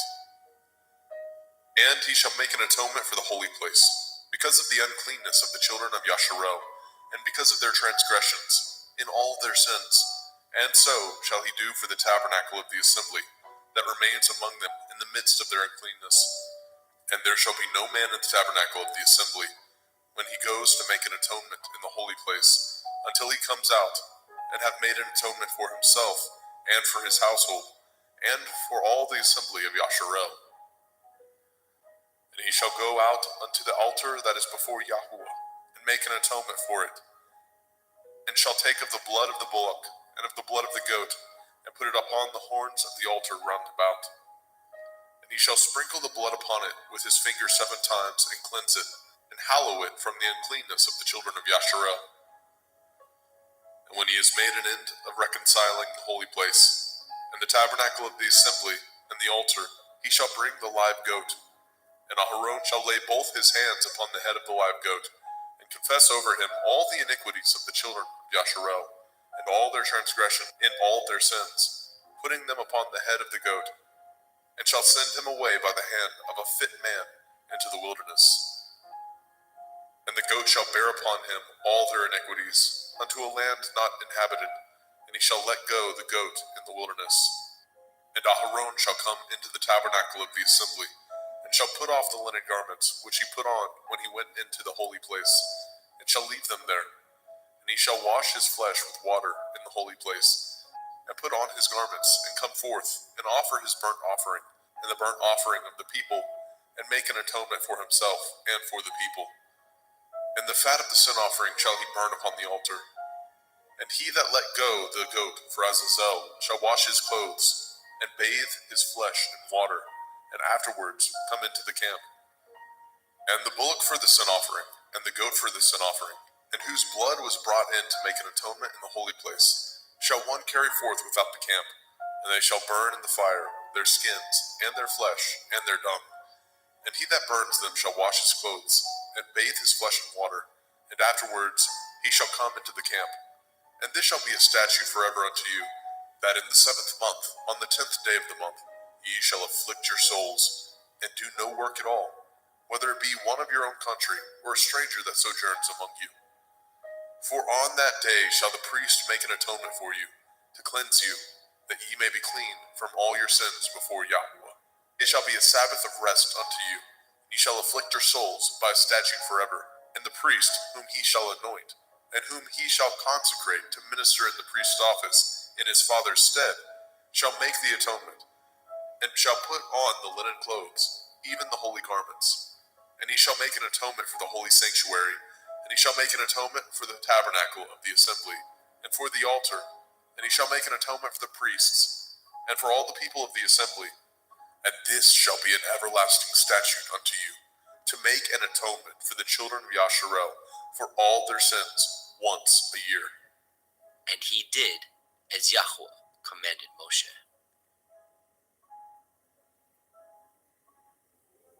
Vayikra, Leviticus chapter 17.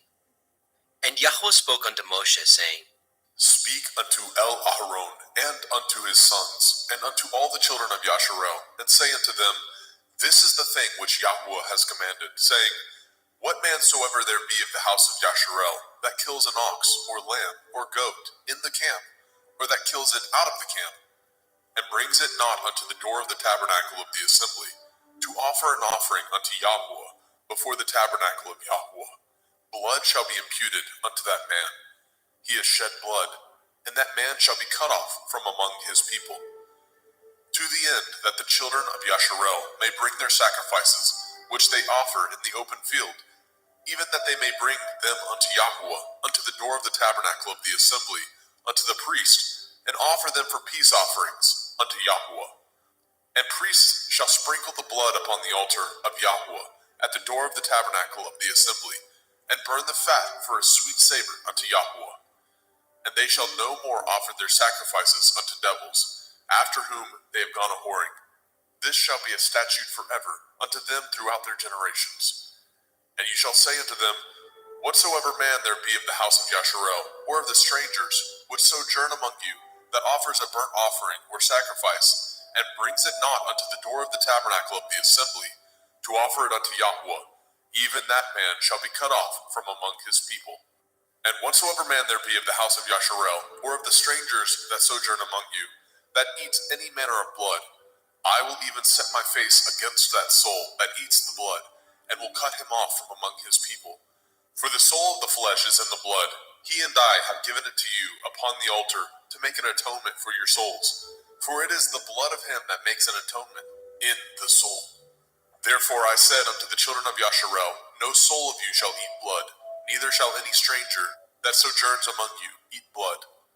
And whatsoever man there be of the children of Yasharel, or of the strangers that sojourn among you, which hunts and catches a beast or fowl that may be eaten, he shall even pour out the blood thereof, and cover it with dust. For it is the life of all flesh, the blood of it is for the life thereof. Therefore I said unto the children of Yasharel, Ye shall eat the blood of no manner of flesh, for the life of all flesh is the blood thereof. Whosoever eats it shall be cut off. And every soul that eats that which died of itself, or that which was torn with beasts, whether it be one of your own country or a stranger, he shall both wash his clothes and bathe himself in water, and be unclean until the evening. then shall he be clean. But if he wash them not, nor bathe his flesh, then he shall bear his iniquity.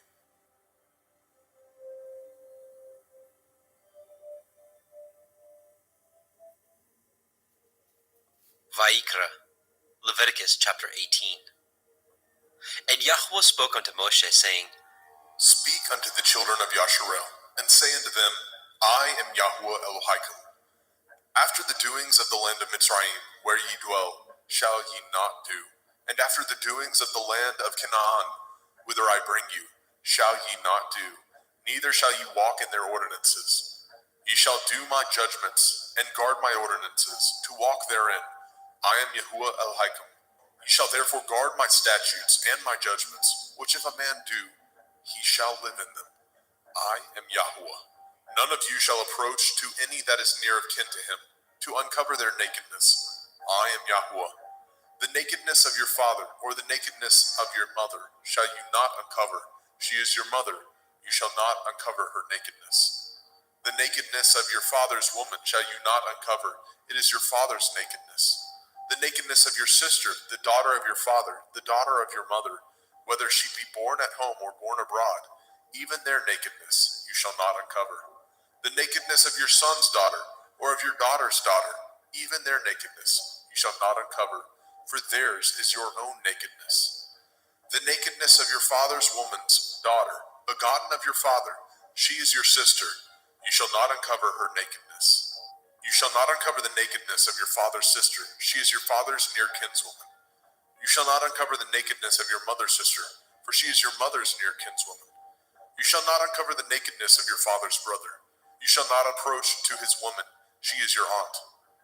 You shall not uncover the nakedness of your daughter-in-law, she is your son's woman. You shall not uncover her nakedness.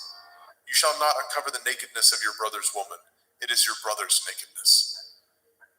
You shall not uncover the nakedness of a woman and her daughter, neither shall you take her son's daughter, or her daughter's daughter, to uncover her nakedness, for they are your near kinswoman. It is wickedness. Neither shall you take a woman to her sister, to vex her, to uncover her nakedness, beside the other in her lifetime. Also you shall not approach unto a woman to uncover her nakedness, as long as she is put apart for her uncleanness. Moreover, you shall not lie carnally with your neighbor's woman, to defile yourself with her. And you shall not let any of your seed pass through the fire to Molech, neither shall you profane the name of your Elohim. I am Yahuwah. You shall not lie with mankind, as with womankind. It is an abomination. Neither shall you lie with any beast, to defile yourself therewith. Neither shall any woman stand before a beast to lie down thereto. It is confusion. Defile not ye yourselves in any of these things, for in all these the nations are defiled, which I cast out before you. And the land is defiled, therefore I do visit the iniquity thereof upon it, and the land itself vomits out her inhabitants. Ye shall therefore guard my statutes and my judgments, and shall not commit any of these abominations, neither any of your own nation, nor any stranger that sojourns among you. For all these abominations have the men of the land done, which were before you, and the land is defiled, that the land spew not you out also, when ye defile it, as it spewed out the nations that were before you. For whosoever shall commit any of these abominations, even the souls that commit them shall be cut off from among their people. Therefore shall ye guard my ordinance, that ye commit not any of these abominable customs, which were committed before you, and that ye defile not yourselves therein. I am Yahuwah Elohim.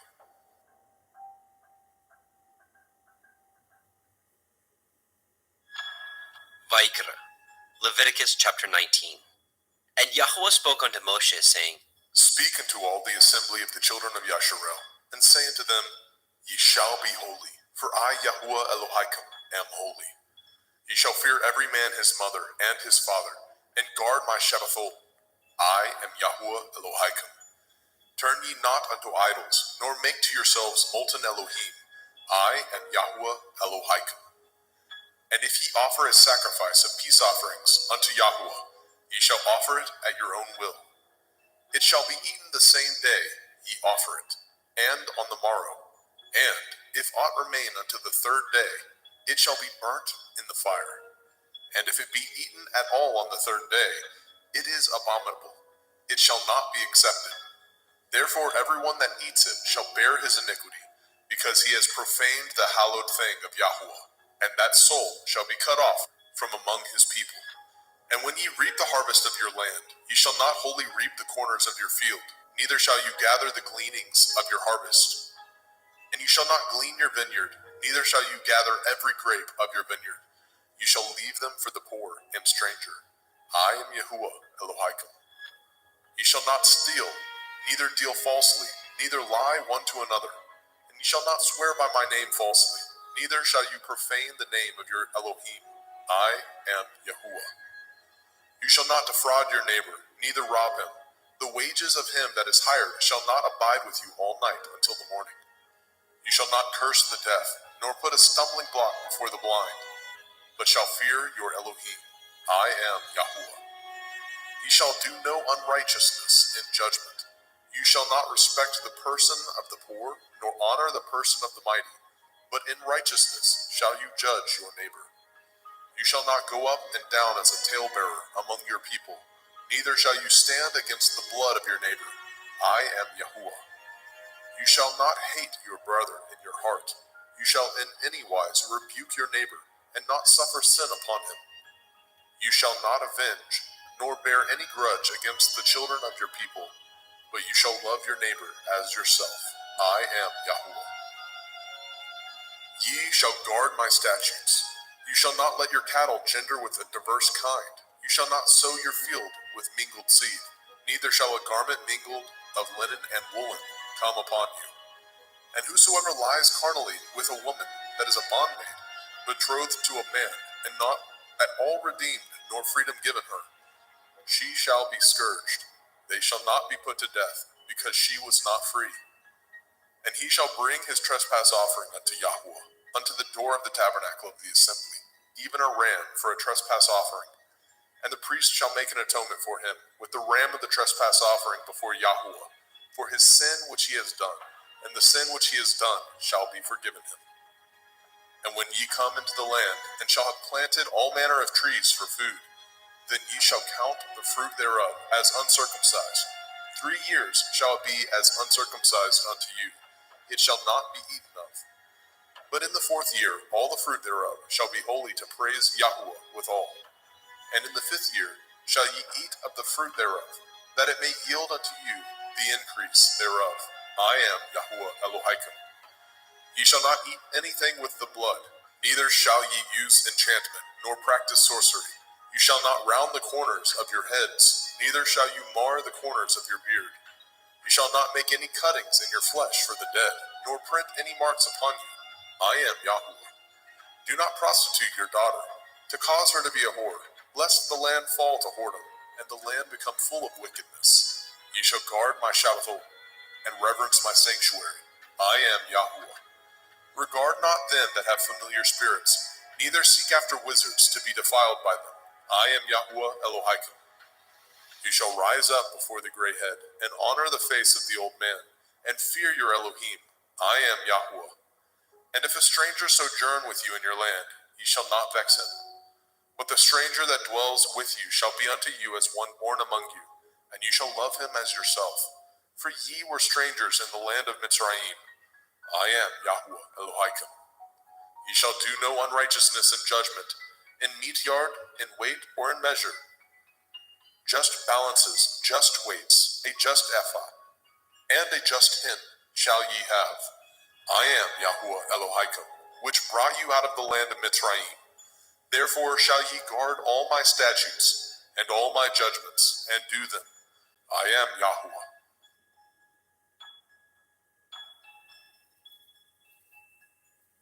Vaikra, Leviticus chapter 20. And Yahuwah spoke unto Moshe, saying, Again you shall say to the children of Yasharel, whosoever he be of the children of Yasharel, or of the strangers that sojourn in Yasharel, that gives any of his seed unto Molech, he shall surely be put to death. The people of the land shall stone him with stones. And I will set my face against that man, and I will cut him off from among his people, because he has given of his seed unto Molech, to defile my sanctuary, and to profane my holy name.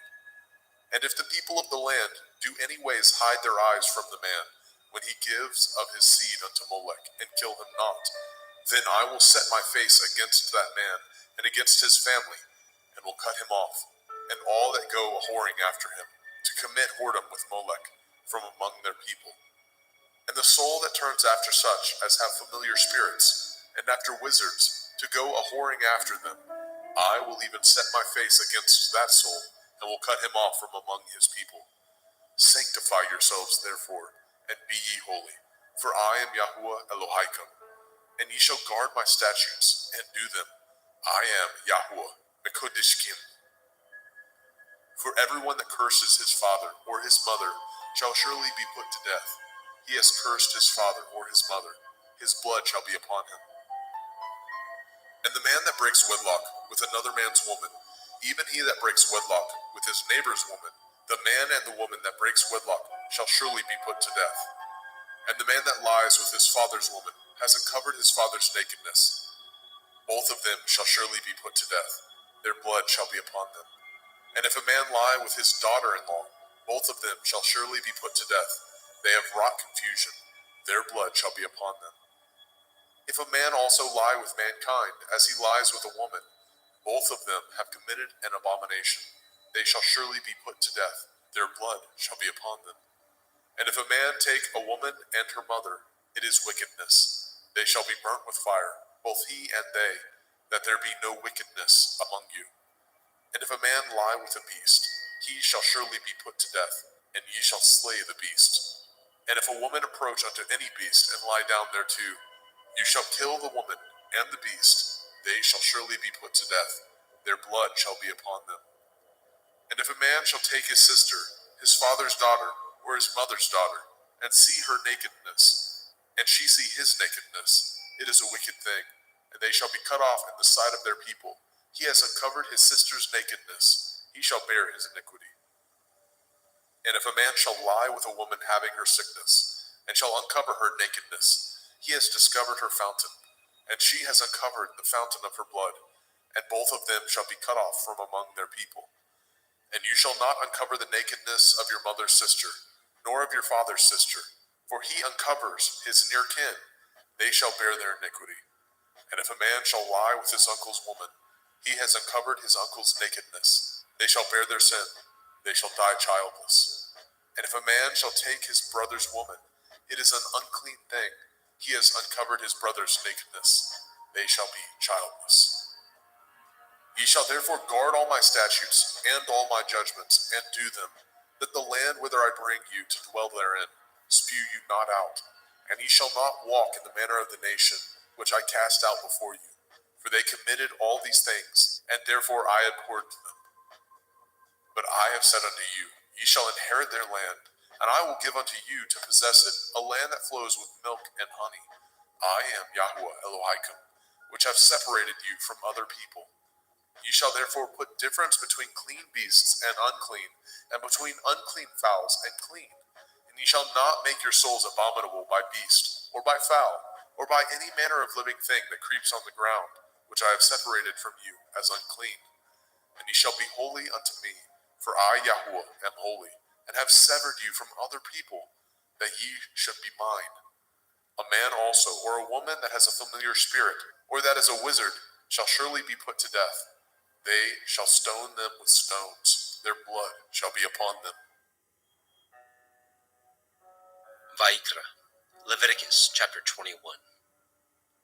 And Yahweh said unto Moshe, Speak unto the priests, the sons of Aharon, and say unto them, There shall none be defiled for the dead among his people, but for his kin that is near unto him, that is, for his mother, and for his father, and for his son, and for his daughter, and for his brother, and for his sister a virgin, that is nigh unto him, which has had no man, for her may he be defiled.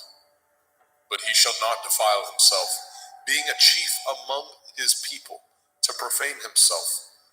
They shall not make baldness upon their head, neither shall they shave off the corners of their beard, nor make any cuttings in their flesh. They shall be holy unto their Elohim, and not profane the name of their Elohim. For the offerings of Yahweh made by fire, and the bread of their Elohim they do offer. Therefore they shall be holy. They shall not take a woman that is a whore, or profane, neither shall they take a woman put away from her man, for he is holy unto his Elohim.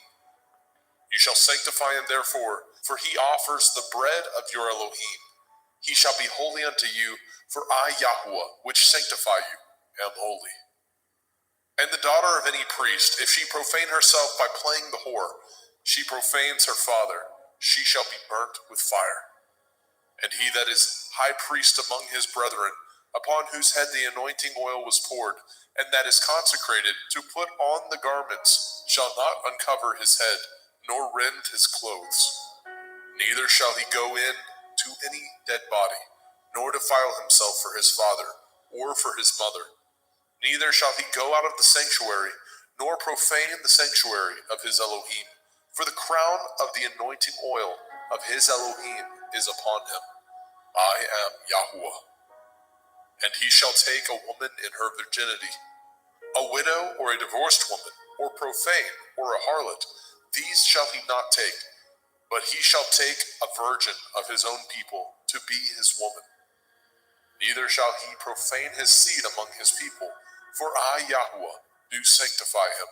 And Yahweh spoke unto Moshe, saying, Speak unto El-Aharon, saying, Whosoever he be of your seed in their generations, that has any blemish, let him not approach to offer the bread of his Elohim.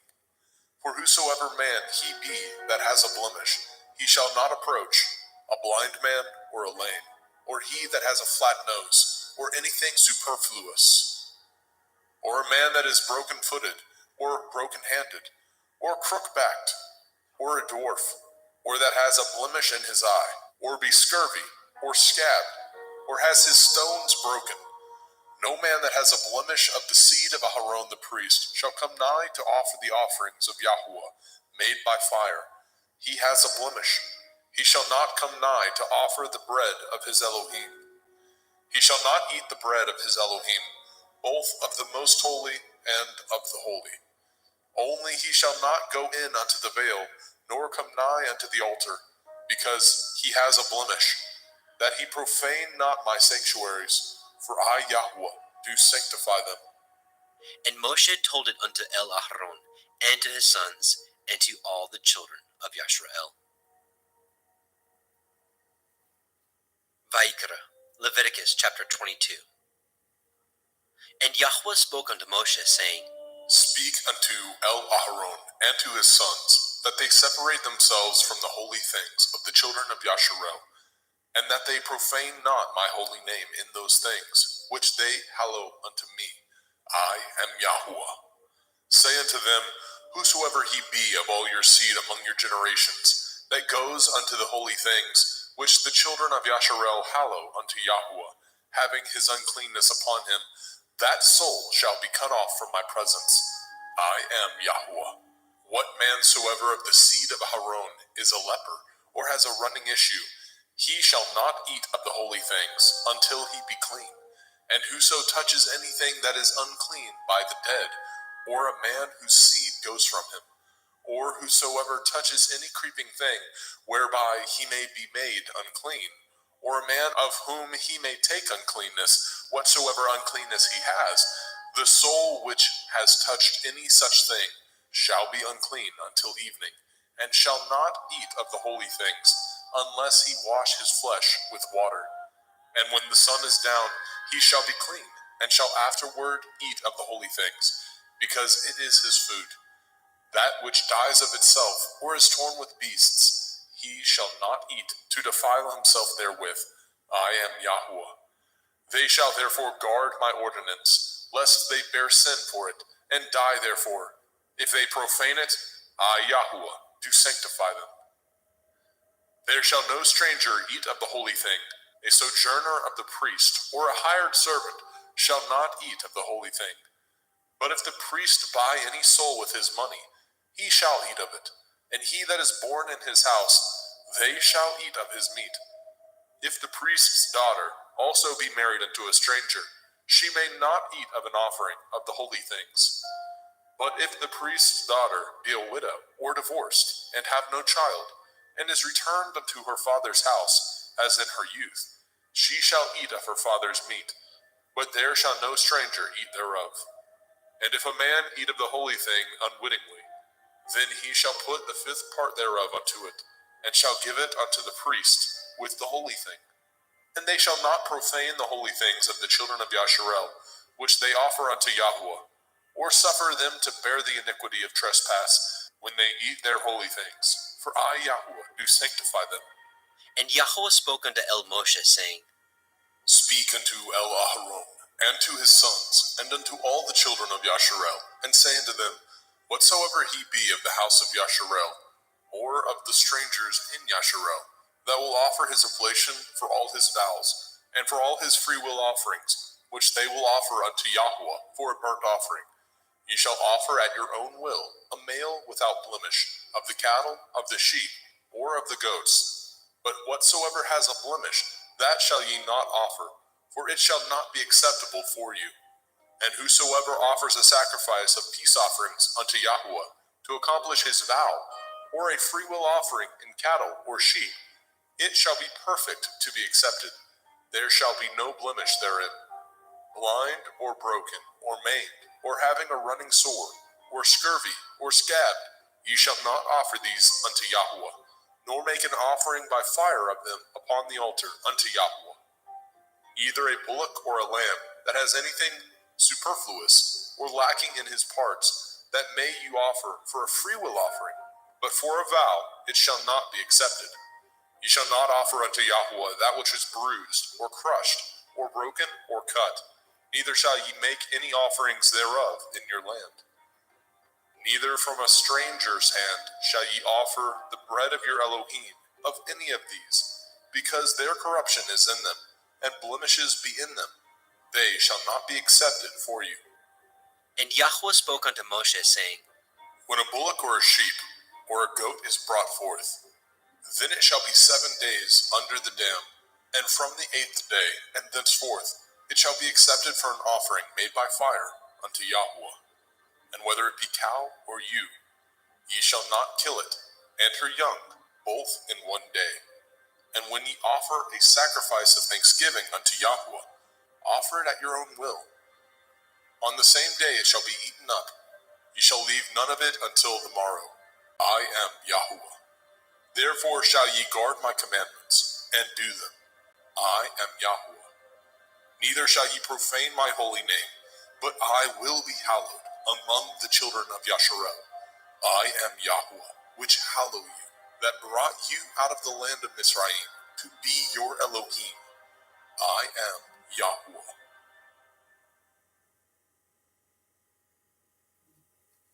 Vayikra, Leviticus chapter 23. And Yahweh spoke unto Moshe, saying, Speak unto the children of Yasharel, and say unto them concerning the feasts of Yahweh, which ye shall proclaim to be holy assemblies. Even these are my feasts. 6 days shall work be done, but the 7th day is the Sabbath of rest, a holy assembly. Ye shall do no work therein. It is the Sabbath of Yahweh in all your dwellings. These are the feasts of Yahweh, even holy assemblies, which ye shall proclaim in their appointed times. In the 14th day of the 1st month, at evening, is Yahweh's Pesach. And on the 15th day of the same month is the feast of Matzah unto Yahweh. 7 days ye must eat matzah, unleavened bread. In the 1st day ye shall have a holy assembly. Ye shall do no servile work therein. But ye shall offer an offering made by fire unto Yahweh 7 days. In the 7th day is a holy assembly. Ye shall do no servile work therein. And Yahweh spoke unto Moshe, saying, Speak unto the children of Yasharel, and say unto them, When ye are come into the land which I give unto you, and shall reap the harvest thereof, then ye shall bring a sheaf of the first fruits of your harvest unto the priest. And he shall wave the sheaf before Yahweh, to be accepted for you. On the morrow after the Sabbath, the priest shall wave it. And ye shall offer that day when ye wave the sheaf a he-lamb without blemish of the first year for a burnt offering unto Yahuwah. And the meat offering thereof shall be 2/10 deals of fine flour mingled with oil, an offering made by fire unto Yahuwah for a sweet savor. And the drink offering thereof shall be of wine, the 4th part of a hin. And ye shall eat neither bread nor parched grain, nor green ears, until the selfsame day that ye have brought an offering unto your Elohim. It shall be a statute forever throughout your generations in all your dwellings. And ye shall count unto you from the morrow after the Sabbath, from the day that ye brought the sheaf of the wave offering, 7 Shavuot. Sabbaths shall be complete. Even unto the morrow after the 7th Sabbath shall ye number 50 days, and ye shall offer a new meat offering unto Yahuwah. Ye shall bring out of your habitations 2 wave loaves of 2/10 deals. They shall be of fine flour. They shall be baken with leaven. They are the first fruits unto Yahuwah. And ye shall offer with the bread 7 lambs without blemish of the first year, and 1 bullock, and 2 rams. They shall be for a burnt offering unto Yahuwah, with their meat offering and their drink offerings, even an offering made by fire of sweet savor unto Yahuwah. Then ye shall sacrifice 1 kid of the goats for a sin offering, and 2 lambs of the first year for a sacrifice of peace offerings. And the priest shall wave them with the bread of the first fruits for a wave offering before Yahuwah. With the 2 lambs, they shall be holy to Yahuwah for the priest. And ye shall proclaim on the selfsame day that it may be a holy assembly unto you. Ye shall do no servile work therein. It shall be a statute forever in your dwellings throughout your generations. And when ye reap the harvest of your land, you shall not make clean riddance of the corners of your field when you reap. Neither shall you gather any gleanings of your harvest. You shall leave them unto the poor and to the stranger. I am Yahuwah Elohim. And Yahweh spoke unto Moshe, saying, Speak unto the children of Yasharel, saying, In the 7th month, on the first day of the month, shall ye have a Sabbath, a memorial of blowing of shofarot, Yom Teruah, the feast of trumpets, the day of the awakening blast, a holy assembly. Ye shall do no servile work therein, but ye shall offer an offering made by fire unto Yahuwah. And Yahweh spoke unto Moshe, saying, Also on the 10th day of this 7th month is Yom Kippurim, the day of atonement. It shall be a holy assembly unto you, and ye shall afflict your souls, and offer an offering made by fire unto Yahuwah. And ye shall do no work in that same day, for it is Yom Kippurim, to make an atonement for you before Yahuwah Elohim. For whatsoever soul it be that shall not be afflicted in that same day, he shall be cut off from among his people. And whatsoever soul it be that does any work in that same day, the same soul will I destroy from among his people. Ye shall do no manner of work. It shall be a statute forever throughout your generations in all your dwellings. It shall be unto you a Sabbath of rest, and ye shall afflict your souls in the 9th day of the month at evening. From evening unto evening shall ye celebrate your Sabbath. And Yahweh spoke unto Moshe, saying, Speak unto the children of Yasharel, saying, The 15th day of this 7th month shall be the feast of Sukkot, tabernacles, for 7 days unto Yahuwah. On the first day shall be a holy assembly. Ye shall do no servile work therein. 7 days ye shall offer an offering made by fire unto Yahuwah. On the 8th day shall be a holy assembly unto you, and ye shall offer an offering made by fire unto Yahuwah. It is a solemn assembly, and ye shall do no servile work therein. These are the feasts of Yahuwah, which ye shall proclaim to be holy assemblies, to offer an offering made by fire unto Yahuwah, a burnt offering and a meat offering, a sacrifice and drink offerings, everything upon his day. Besides the Shavuot, Sabbaths of Yahuwah, and beside your gifts, and beside all your vows, and beside all your freewill offerings, which ye give unto Yahuwah. Also in the 15th day of the 7th month, when ye have gathered in the fruit of the land, ye shall keep a feast unto Yahuwah 7 days. On the first day shall be a Sabbath, And on the 8th day shall be a Sabbath. And ye shall take you on the first day the boughs of goodly trees, branches of palm trees, and the boughs of fig trees, and willows of the brook. And ye shall rejoice before Yahweh Elohim 7 days. And ye shall keep it a feast unto Yahweh 7 days in the year. It shall be a statute forever in your generations. Ye shall celebrate it in the 7th month. Ye shall dwell in sukkahs, booths, 7 days. All that are Yasharel born shall dwell in sukkahs, that your generations may know that I made the children of Yasharel to dwell in sukkahs, when I brought them out of the land of Mitzrayim. I am Yahweh Elohim. And Moshe declared unto the children of Yasharel the feasts of Yahweh.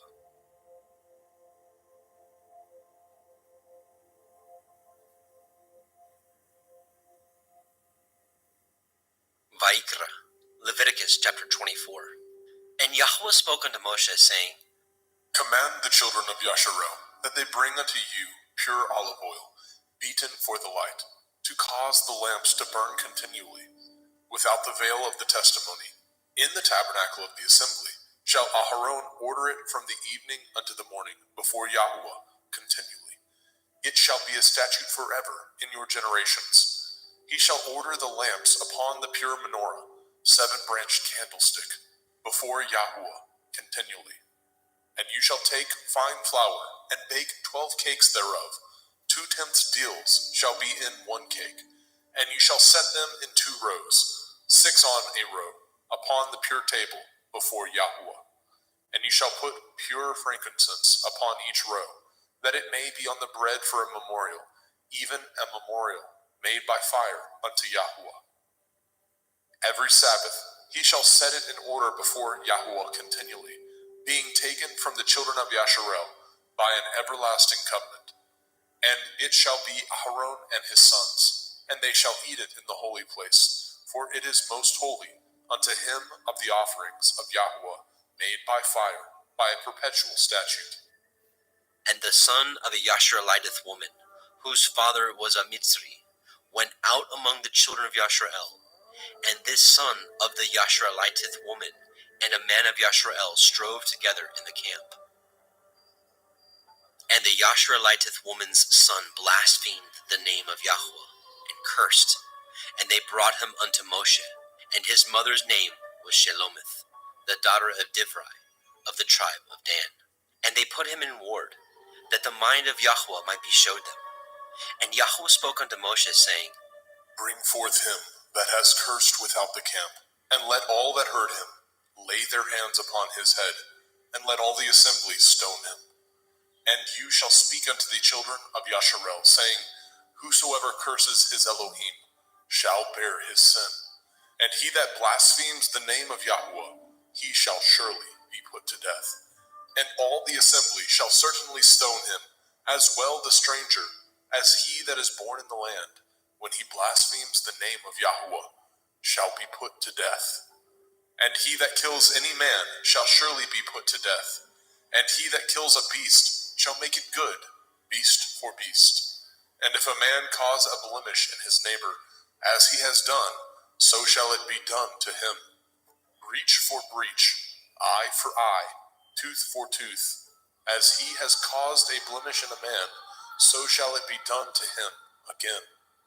And he that kills a beast, he shall restore it. And he that kills a man, he shall be put to death. Ye shall have one manner of law, as well for the stranger, as for one of your own country. For I am Yahweh Elohim. And Moshe spoke to the children of Yasharel, that they should bring forth him that had cursed out of the camp, and stone him with stones. And the children of Yasharel did as Yahweh commanded Moshe.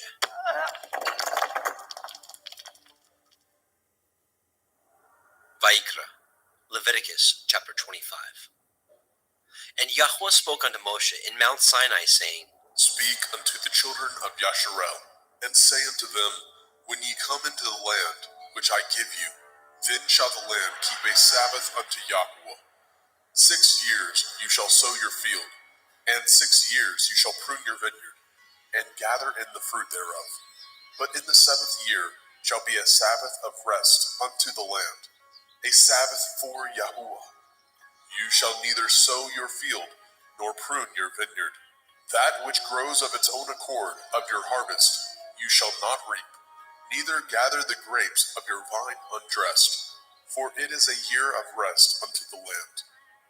And the Sabbath of the land shall be food for you and for your servant, and for your maid, and for your hired servant, and for your stranger that sojourns with you, and for your cattle, and for the beasts that are in your land, shall all the increase thereof be meat.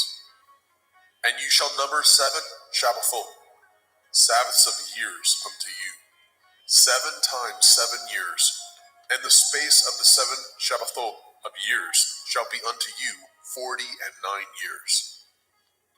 Then shall you cause the shofar of the Jubilee to sound on the 10th day of the 7th month, in Yom Kippurim, the Day of Atonement.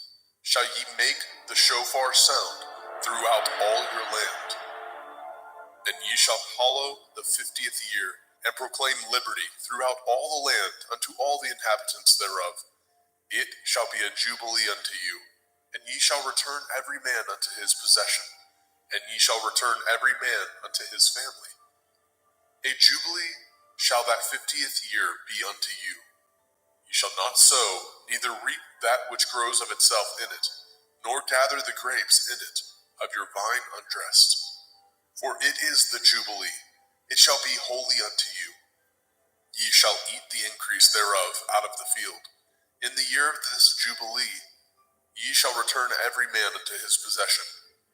And if ye sell aught unto your neighbor, or buy aught of your neighbor's hand, ye shall not oppress one another.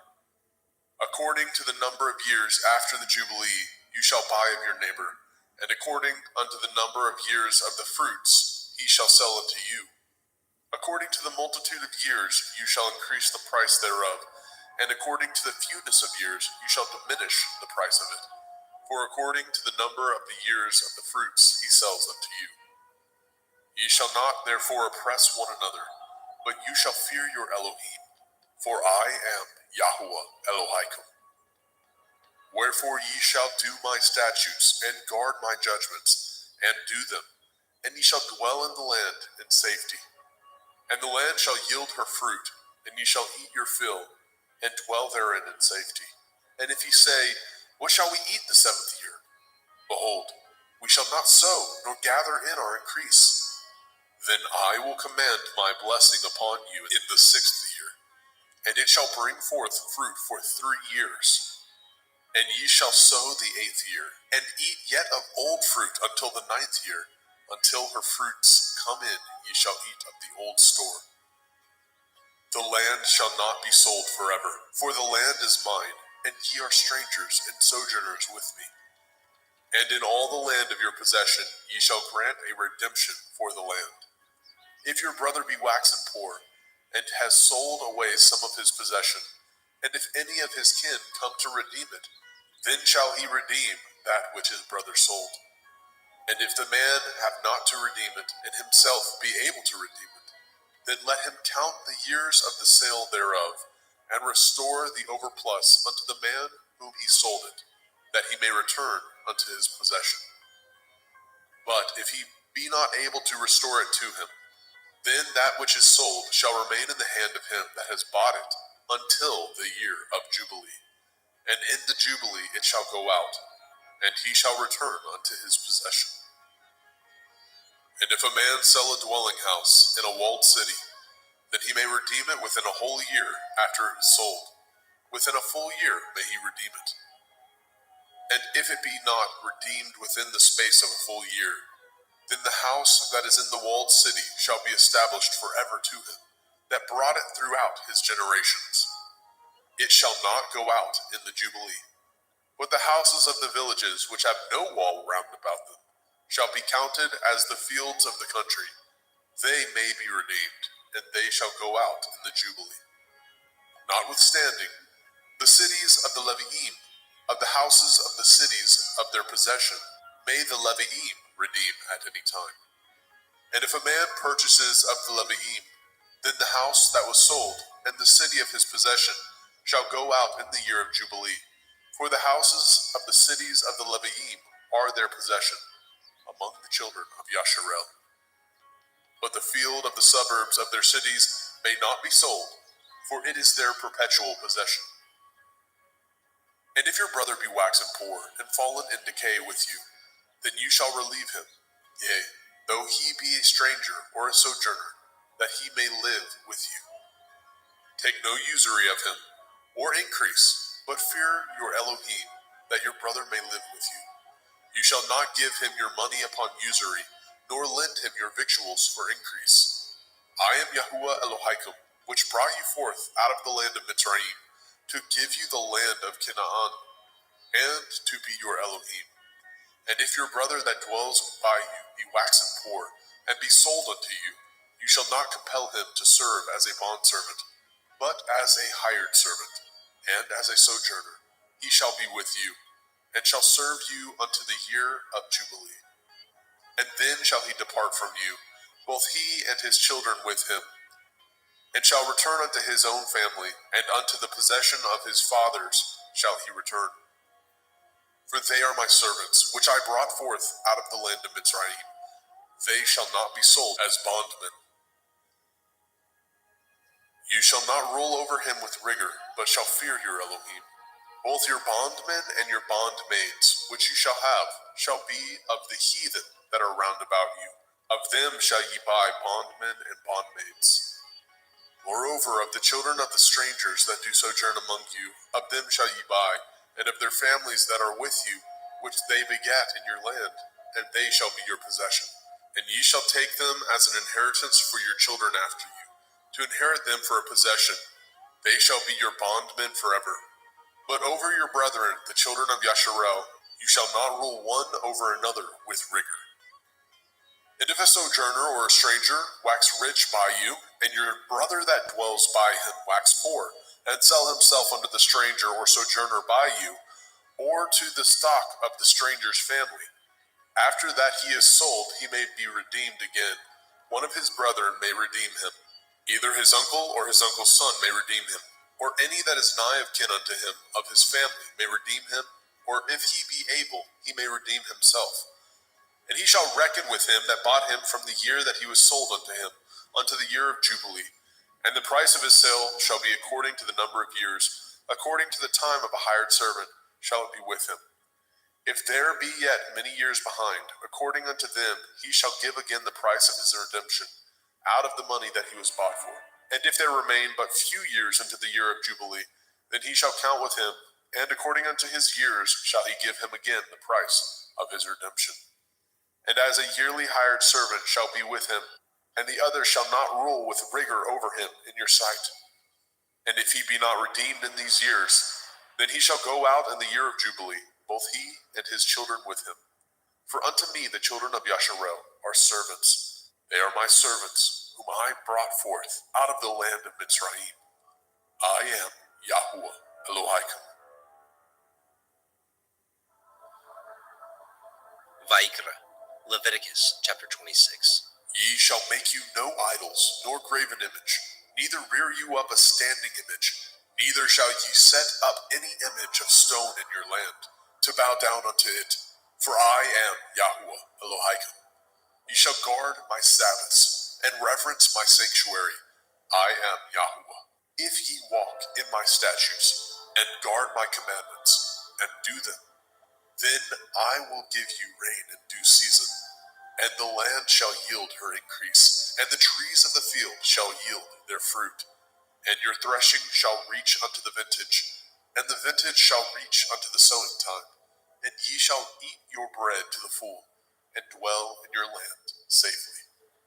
And I will give peace in the land, lying down with nothing to fear, and the Sabbath of life. Though evil be part of the land, there is no sword to bring in the land. And ye shall chase your enemies, and they shall fall before you by the sword. And 5 of you shall chase 100, and 100 of you shall put 10,000 to flight. And your enemies shall fall before you by the sword. For I will have respect unto you, and make you fruitful, and multiply you. and establish my covenant with you. And ye shall eat old store, and bring forth the old because of the new. And I will set my tabernacle among you, and my soul shall not abhor you. And I will walk among you, and will be your Elohim, and ye shall be my people. I am Yahuwah Elohim, which brought you forth out of the land of Mitzrayim, that ye should not be their bondmen. And I have broken the bands of your yoke, and made you go upright. But if ye will not hearken unto me, and will not do all these commandments, and if ye shall despise my statutes, or if your soul abhor my judgments, so that ye will not do all my commandments, but that ye break my covenant, I also will do this unto you. I will even appoint over you terror, consumption, and the burning on, that shall consume the eyes, and cause sorrow of heart. And ye shall sow your seed in vain, for your enemies shall eat it. And I will set my face against you, and ye shall be slain before your enemies. They that hate you shall reign over you, and ye shall flee when none pursues you. And if ye will not yet for all this hearken unto me, then I will punish you 7 times more for your sins. And I will break the pride of your power, and I will make your heaven as iron, and your earth as brass. And your strength shall be spent in vain, for your land shall not yield her increase, neither shall the trees of the land yield their fruits. And if ye walk contrary unto me, and will not hearken unto me, I will bring 7 times more plagues upon you according to your sins. I will also send wild beasts among you, which shall rob you of your children, and destroy your cattle, and make you few in number, and your highways shall be desolate. And if ye will not be reformed by me by these things, but will walk contrary unto me, then will I walk contrary unto you, and will punish you yet 7 times for your sins. And I will bring a sword upon you, that shall avenge the quarrel of my covenant. And when ye are gathered together within your cities, I will send the pestilence among you, and ye shall be delivered into the hand of the enemy. And when I have broken the staff of your bread, 10 women shall bake your bread in one oven, and they shall deliver you your bread again by weight, and ye shall eat, and not be satisfied. And if ye will not for all this hearken unto me, but walk contrary unto me, then I will walk contrary unto you also in fury, and I, even I, will chastise you 7 times for your sins. And ye shall eat the flesh of your sons, and the flesh of your daughters shall ye eat. And I will destroy your high places, and cut down your images, and cast your carcasses upon the carcasses of your idols, and my soul shall abhor you. And I will make your cities waste, and bring your sanctuaries unto desolation. And I will not smell the savor of your sweet odors. And I will bring the land unto desolation, and your enemies which dwell therein shall be astonished at it. And I will scatter you among the heathen, and will draw out my sword after you, and your land shall be desolate, and your cities waste. Then shall the land enjoy her Shabbathot, as long as it lies desolate, and ye be in your enemy's land. Even then shall the land rest, and enjoy her Shabbathot. As long as it lies desolate, it shall rest, because it did not rest in your Shabbathot, when ye dwelt upon it. And upon them that are left alive of you, I will send a faintness into their hearts, in the land of their enemies, and the sound of a shaken leaf shall chase them, and they shall flee as fleeing from a sword, and they shall fall when none pursues. And they shall fall one upon another, as it were before a sword, when none pursues. And ye have no power to stand before your enemies. And ye shall perish among the heathen, and the land of your enemies shall eat you up. And they that are left of you shall pine away in their iniquity, in your enemies' lands, and also in the iniquities of their fathers shall they pine away with them. If they shall confess their iniquity, and the iniquity of their fathers, with their transgressions which they transgressed against me, and that also they have walked contrary unto me, and that I also have walked contrary unto them, and have brought them into the land of their enemies, if then their uncircumcised heart be humbled, and they then accept of the punishment of their iniquity, then I will remember my covenant with Yaakov, and also my covenant with Yitzhak, and also my covenant with Abraham will I remember, and I will remember the land. The land also shall be left of them, and shall enjoy her Sabbathot, while she lies desolate without them. And they shall accept of the punishment of their iniquity, because they despised my judgments, and because their soul abhorred my statutes. And yet, for all that, when they be in the land of their enemies, I will not cast them away, neither will I abhor them, to destroy them utterly, and to break my covenant with them. For I am Yahweh Elohim. But I will for their sakes remember the covenant of their ancestors, whom I brought forth out of the land of Mitzrayim, in the sight of the heathen, that I might be their Elohim.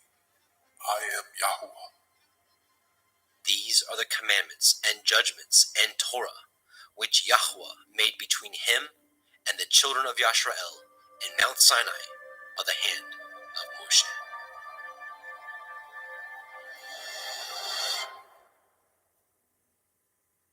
Vayikra, Leviticus chapter 27.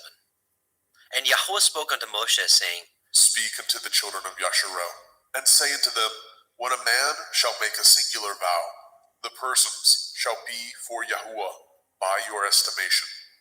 And your estimation shall be of the male from 20 years old, even unto 60 years old. Even your estimation shall be 50 shekels of silver, after the shekel of the sanctuary. And if it be a female, then your estimation shall be 30 shekels. And if it be from 5 years old, even unto 20 years old, then your estimation shall be of the male 20 shekels, and for the female 10 shekels. And if it be from a month old, even unto 5 years old, then your estimation shall be of the male 5 shekels of silver, and for the female your estimation shall be 3 shekels of silver. And if it be from 60 years old and above, if it be a male, then your estimation shall be 15 shekels, and for the female 10 shekels. But if he be poorer than your estimation, then he shall present himself before the priest, and the priest shall value him according to his ability. That vowed shall the priest value him. And if it be a beast, whereof men bring an offering unto Yahuwah, all that any man gives of such unto Yahuwah shall be holy. He shall not alter it, nor change it, a good for a bad, or a bad for a good. And if he shall at all change beast for beast, then it and the exchange thereof shall be holy. And if it be any unclean beast, of which they do not offer a sacrifice unto Yahuwah, then he shall present the beast before the priest. And the priest shall value it, whether it be good or bad, as you value it. Who are the priest, so shall it be. But if he will at all redeem it, then he shall add a 5th part thereof unto your estimation.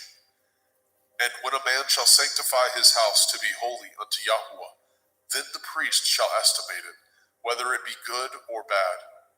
As the priest shall estimate it, so shall it stand. And if he that sanctified it will redeem his house, then he shall add the 5th part of the money of your estimation unto it, and it shall be his. And if a man shall sanctify unto Yahuwah some part of a field of his possession, then your estimation shall be according to the seed thereof. A omer of barley seed shall be valued at 50 shekels of silver. If he sanctify his field from the year of Jubilee, according to your estimation, it shall stand. But if he sanctify his field after the Jubilee, then the priest shall reckon unto him the money according to the years that remain, even unto the year of Jubilee, and it shall be abated from your estimation. And if he that sanctified the field will in any wise redeem it, then he shall add the 5th part of the money of your estimation unto it, and it shall be assured to him. And if he will not redeem the field, or if he have sold the field to another man, it shall not be redeemed any more. But the field, when it goes out in the Jubilee, shall be holy unto Yahuwah. As a field devoted, the possession thereof shall be the priest's. And if a man sanctify unto Yahuwah a field which he has bought, which is not of the fields of his possession.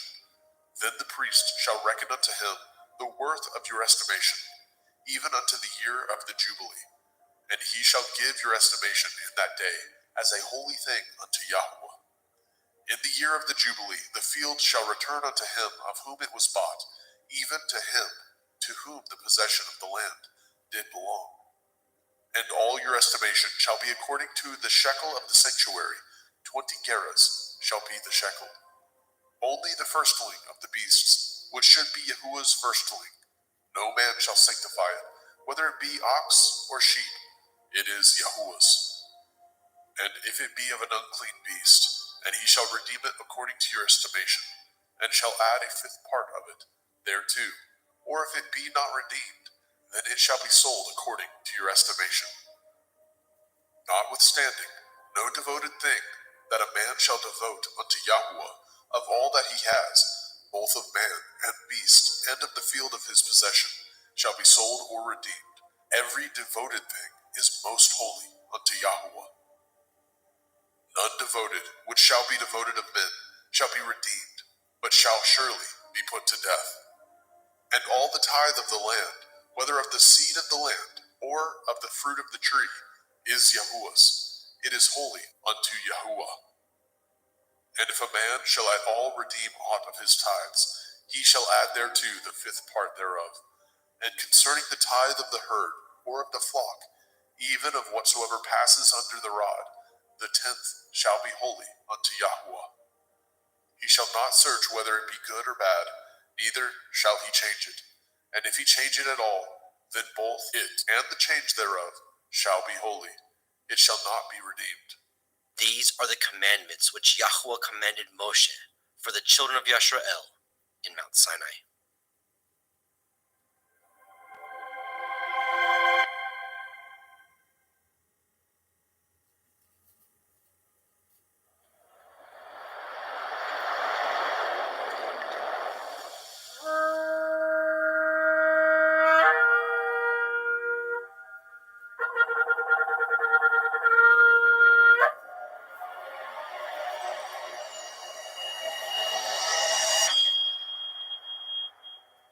The Book of Shemot, Exodus, chapter 1. Now these are the names of the children of Yisrael, which came into Mitzrayim. Every man and his household came with Jacob: Reuben, Shimon, Levi, Yehudah, Issachar, Zebulun, and Benjamin, Dan, Naphtali, Gad, and Asher. And all the souls that came out of the loins of Jacob were 70 souls, for Joseph was in Mitzrayim already. And Joseph died, and all his brethren, and all that generation. And the children of Yisrael were fruitful, and increased abundantly, and multiplied, and waxed exceeding mighty, and the land was filled with them. Now there arose up a new king over Mitzrayim, which knew not Joseph. And he said unto his people, Behold, the people of the children of Yasharel are more and mightier than we. Come on, let us deal wisely with them, lest they multiply, and it come to pass, that when there falls out any war, they join also unto our enemies, and fight against us, and so get them up out of the land. Therefore they did set over them taskmasters, to afflict them with their burdens. And they built for Pharaoh treasure cities, Pithom and Ramesses.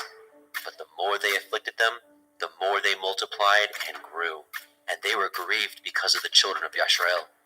And the Mitzrayim made the children of Yisrael to serve with rigor, and they made their lives bitter with hard bondage, in mortar, and in brick, and in all manner of service in the field. All their service, wherein they made them to serve, was with rigor. And the king of Mitzrayim spoke to the Ivri midwives, of which the name of the one was Shiphrah, and the name of the other Puah. And he said, When ye do the office of a midwife to the Ivrith woman, and see them upon the stools, if it be a son, then ye shall kill him. But if it be a daughter, then she shall live. But the midwives feared Elohim, and did not as the king of Mitzrayim commanded them, but saved the men children alive. And the king of Mitzrayim called for the midwives, and said unto them, Why have you done this thing, and have saved the men children alive? And the midwives said unto Pharaoh, Because the Evrith women are not as the Mitzrith women, for they are lively, and are delivered ere the midwives come in unto them. Therefore Elohim dealt well with the midwives, and the people multiplied, and waxed very mighty. And it came to pass, because the midwives feared Elohim, that he made them houses.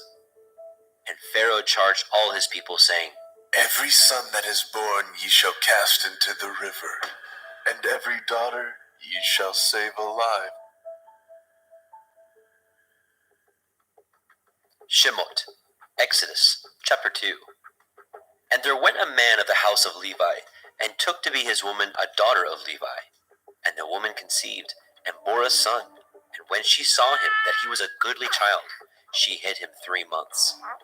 And when she could no longer hide him, she took for him an ark of bulrushes, and daubed it with slime and with pitch, and put the child therein, and she laid it in the reeds by the river's brink. And his sister stood afar off, to wit what would be done to him. And the daughter of Pharaoh came down to wash herself at the river, and her maidens walked along by the river's side. And when she saw the ark among the reeds, she sent her maid to fetch it. And when she had opened it, she saw the child, and behold, the babe wept. And she had compassion on him, and said, This is one of the Ephraim children. Then said his sister to Pharaoh's daughter, Shall I go and call to you a nurse of the Evrith women, that she may nurse the child for you? And Pharaoh's daughter said to her, Go. And the maid went, and called the child's mother. And Pharaoh's daughter said unto her, Take this child away and nurse it for me, and I will give you your wages. And the woman took the child, and nursed it. And the child grew, and she brought him unto Pharaoh's daughter, and became her son. And she called his name Moshe. And she said, Because I drew him out of the water. And it came to pass in those days, when Moshe was grown, that he went out unto his brethren, and looked on their burdens. And he spied a Mitzri smiting an Ephraim, one of his brethren. And he looked this way, and that way. And when he saw that there was no man, he slew the Mitzri, and hid him in the sand. And when he went out the second day, behold, 2 men of the Ephraim strove together. And he said to him that did the wrong, Wherefore do you smite your fellow? And he said, Who made you a prince and a judge over us? Intend you to kill me as you killed the Mitzri? And Moshe feared and said, Surely this thing is known. Now when Pharaoh heard this thing, he sought to slay Moshe. But Moshe fled from the face of Pharaoh, and dwelt in the land of Midian, and he sat down by a well. Now the priest of Midian had 7 daughters, and they came and drew water, and filled the troughs to water their father's flock. And the shepherds came and drove them away. But Moshe stood up and helped them, and watered their flock. And when they came to Reuel their father, he said, How is it that ye are come so soon today? And they said, A Mitzri delivered us out of the hand of the shepherds, and also drew water enough for us, and watered the flock. And he said unto his daughters, And where is he? Why is it that ye have left the man? Call him that he may eat bread. And Moshe was content to dwell with the man. And he gave Moshe Zipporah his daughter, and she bore to him a son. And he called his name Gershom, for he said, I have been a stranger in a strange land. And it came to pass in the process of time that the king of Mitzrayim died, and the children of Yasharel sighed by reason of the bondage, and they cried, and their cry came up unto Elohim by reason of the bondage. And Elohim heard their groaning, and Elohim remembered his covenant with Abraham, with Yitzchak, and with Yaakov. And Elohim looked upon the children of Yasharel, and Elohim had respect unto them.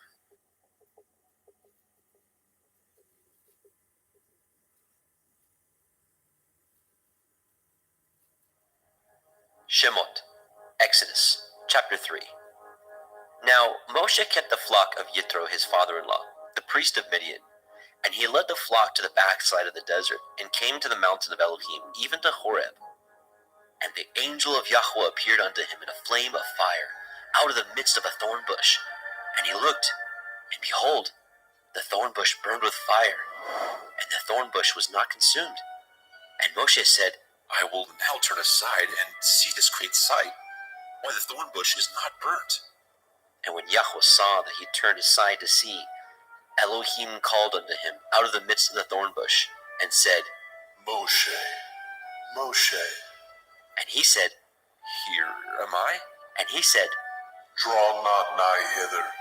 Put off your shoes from off your feet, for the place whereon you stand is holy ground. Moreover he said, I am the Elohai of your father, the Elohai of Abraham, the Elohai of Yitzhak, and the Elohai of Yaakov. And Moshe hid his face, for he was afraid to look upon Elohim.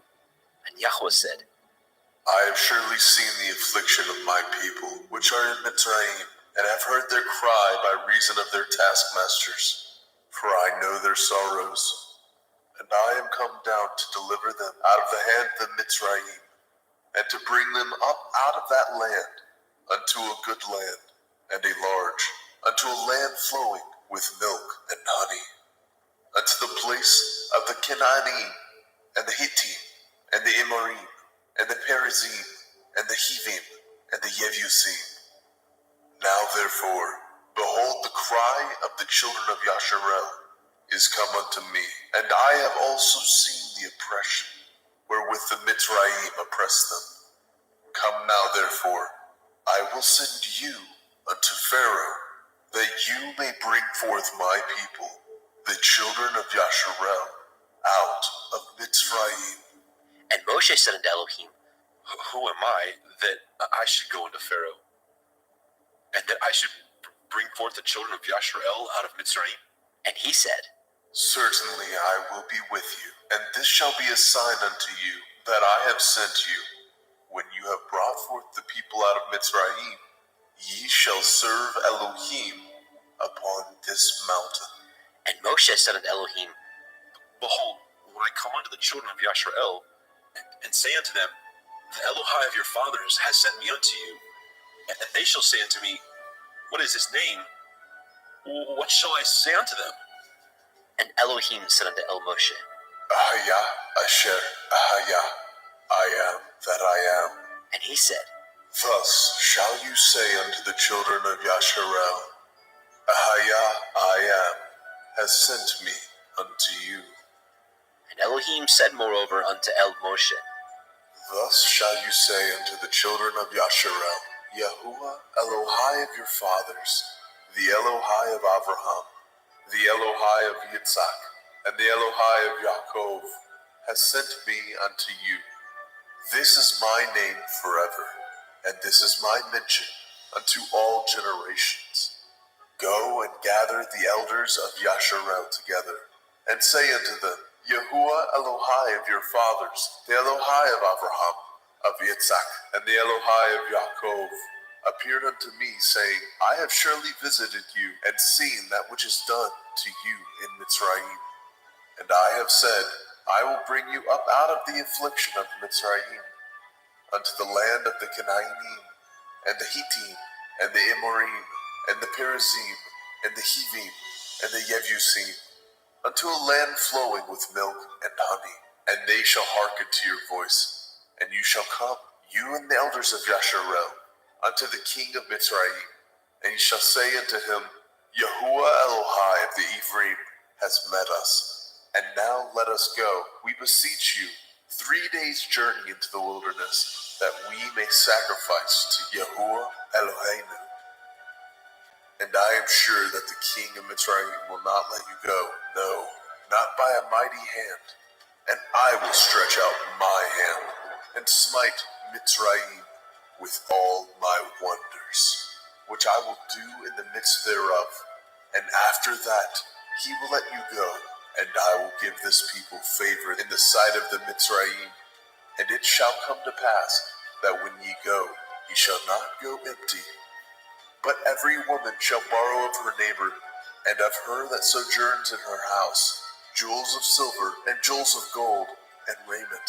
And ye shall put them upon your sons, and upon your daughters, and ye shall spoil the Mitzrayim.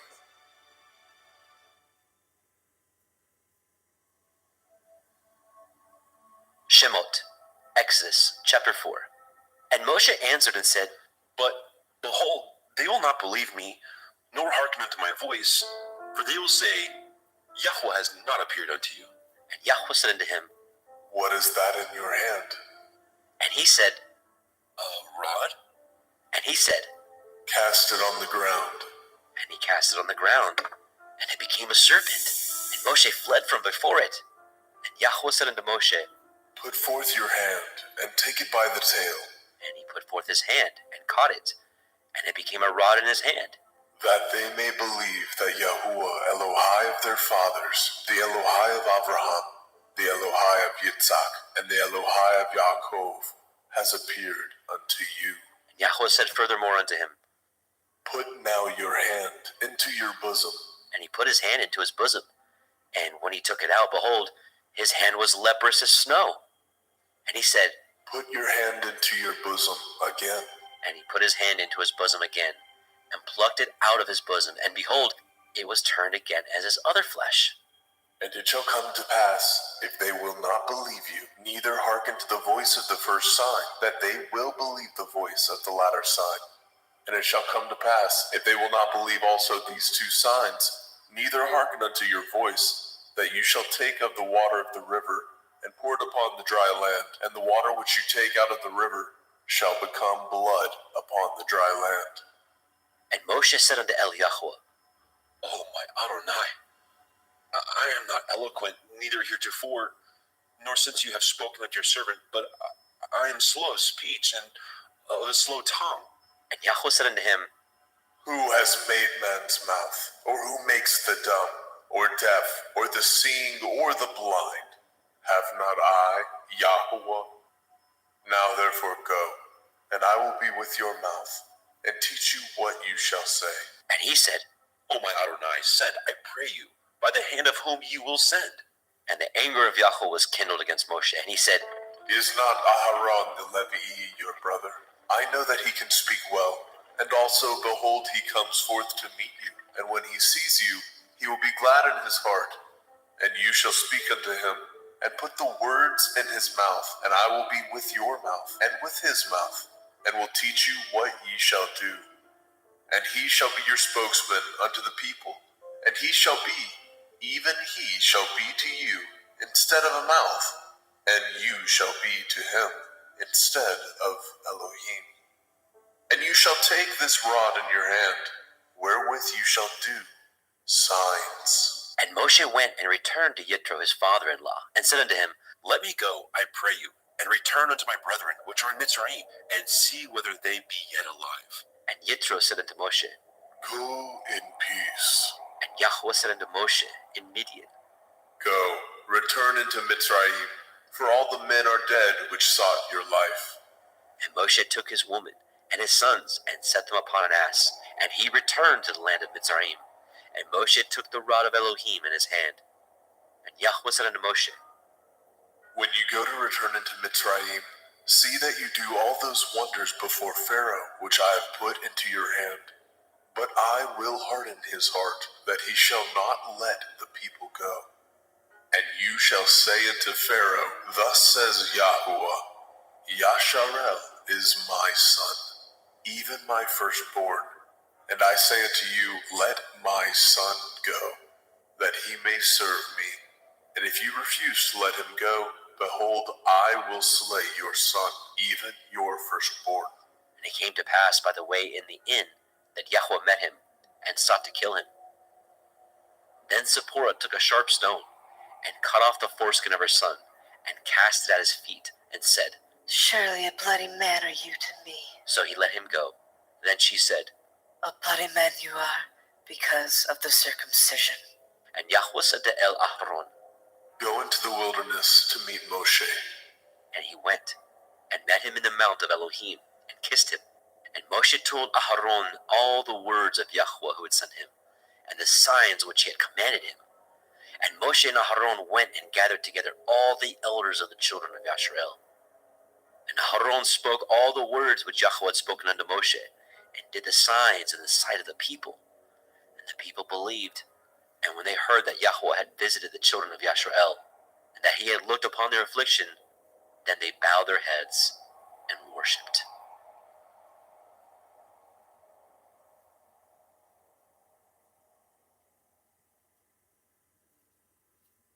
Shemot, Exodus chapter 5. And afterward, Moshe and Aharon went in and told Pharaoh, Thus says Yahweh Elohai of Yashrael, let my people go, that they may hold a feast unto me in the wilderness. And Pharaoh said, Who is Yahuwah that I should obey his voice to let Yasharel go? I know not Yahuwah, neither will I let Yasharel go. and they said, The Elohai of the Ephraim has met with us. Let us go, we pray you, 3 days' journey into the desert, and sacrifice unto Yahweh Elohim, lest he fall upon us with pestilence, or with a sword.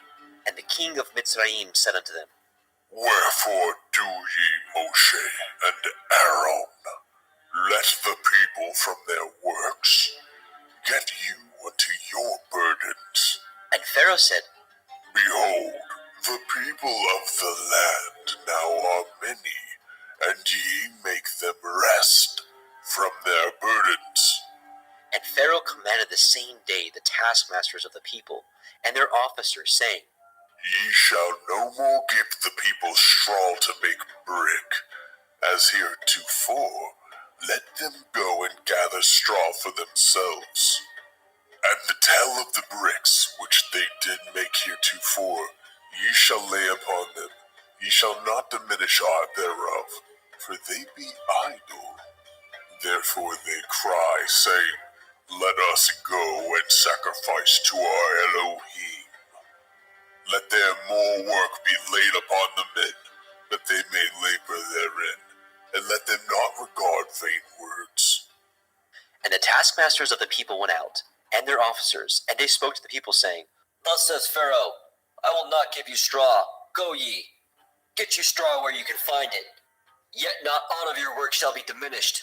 So the people were scattered abroad throughout all the land of Mitzrayim, to gather stubble instead of straw. And the taskmasters hasted them, saying, Fulfill your works, your daily tasks, as when there was straw.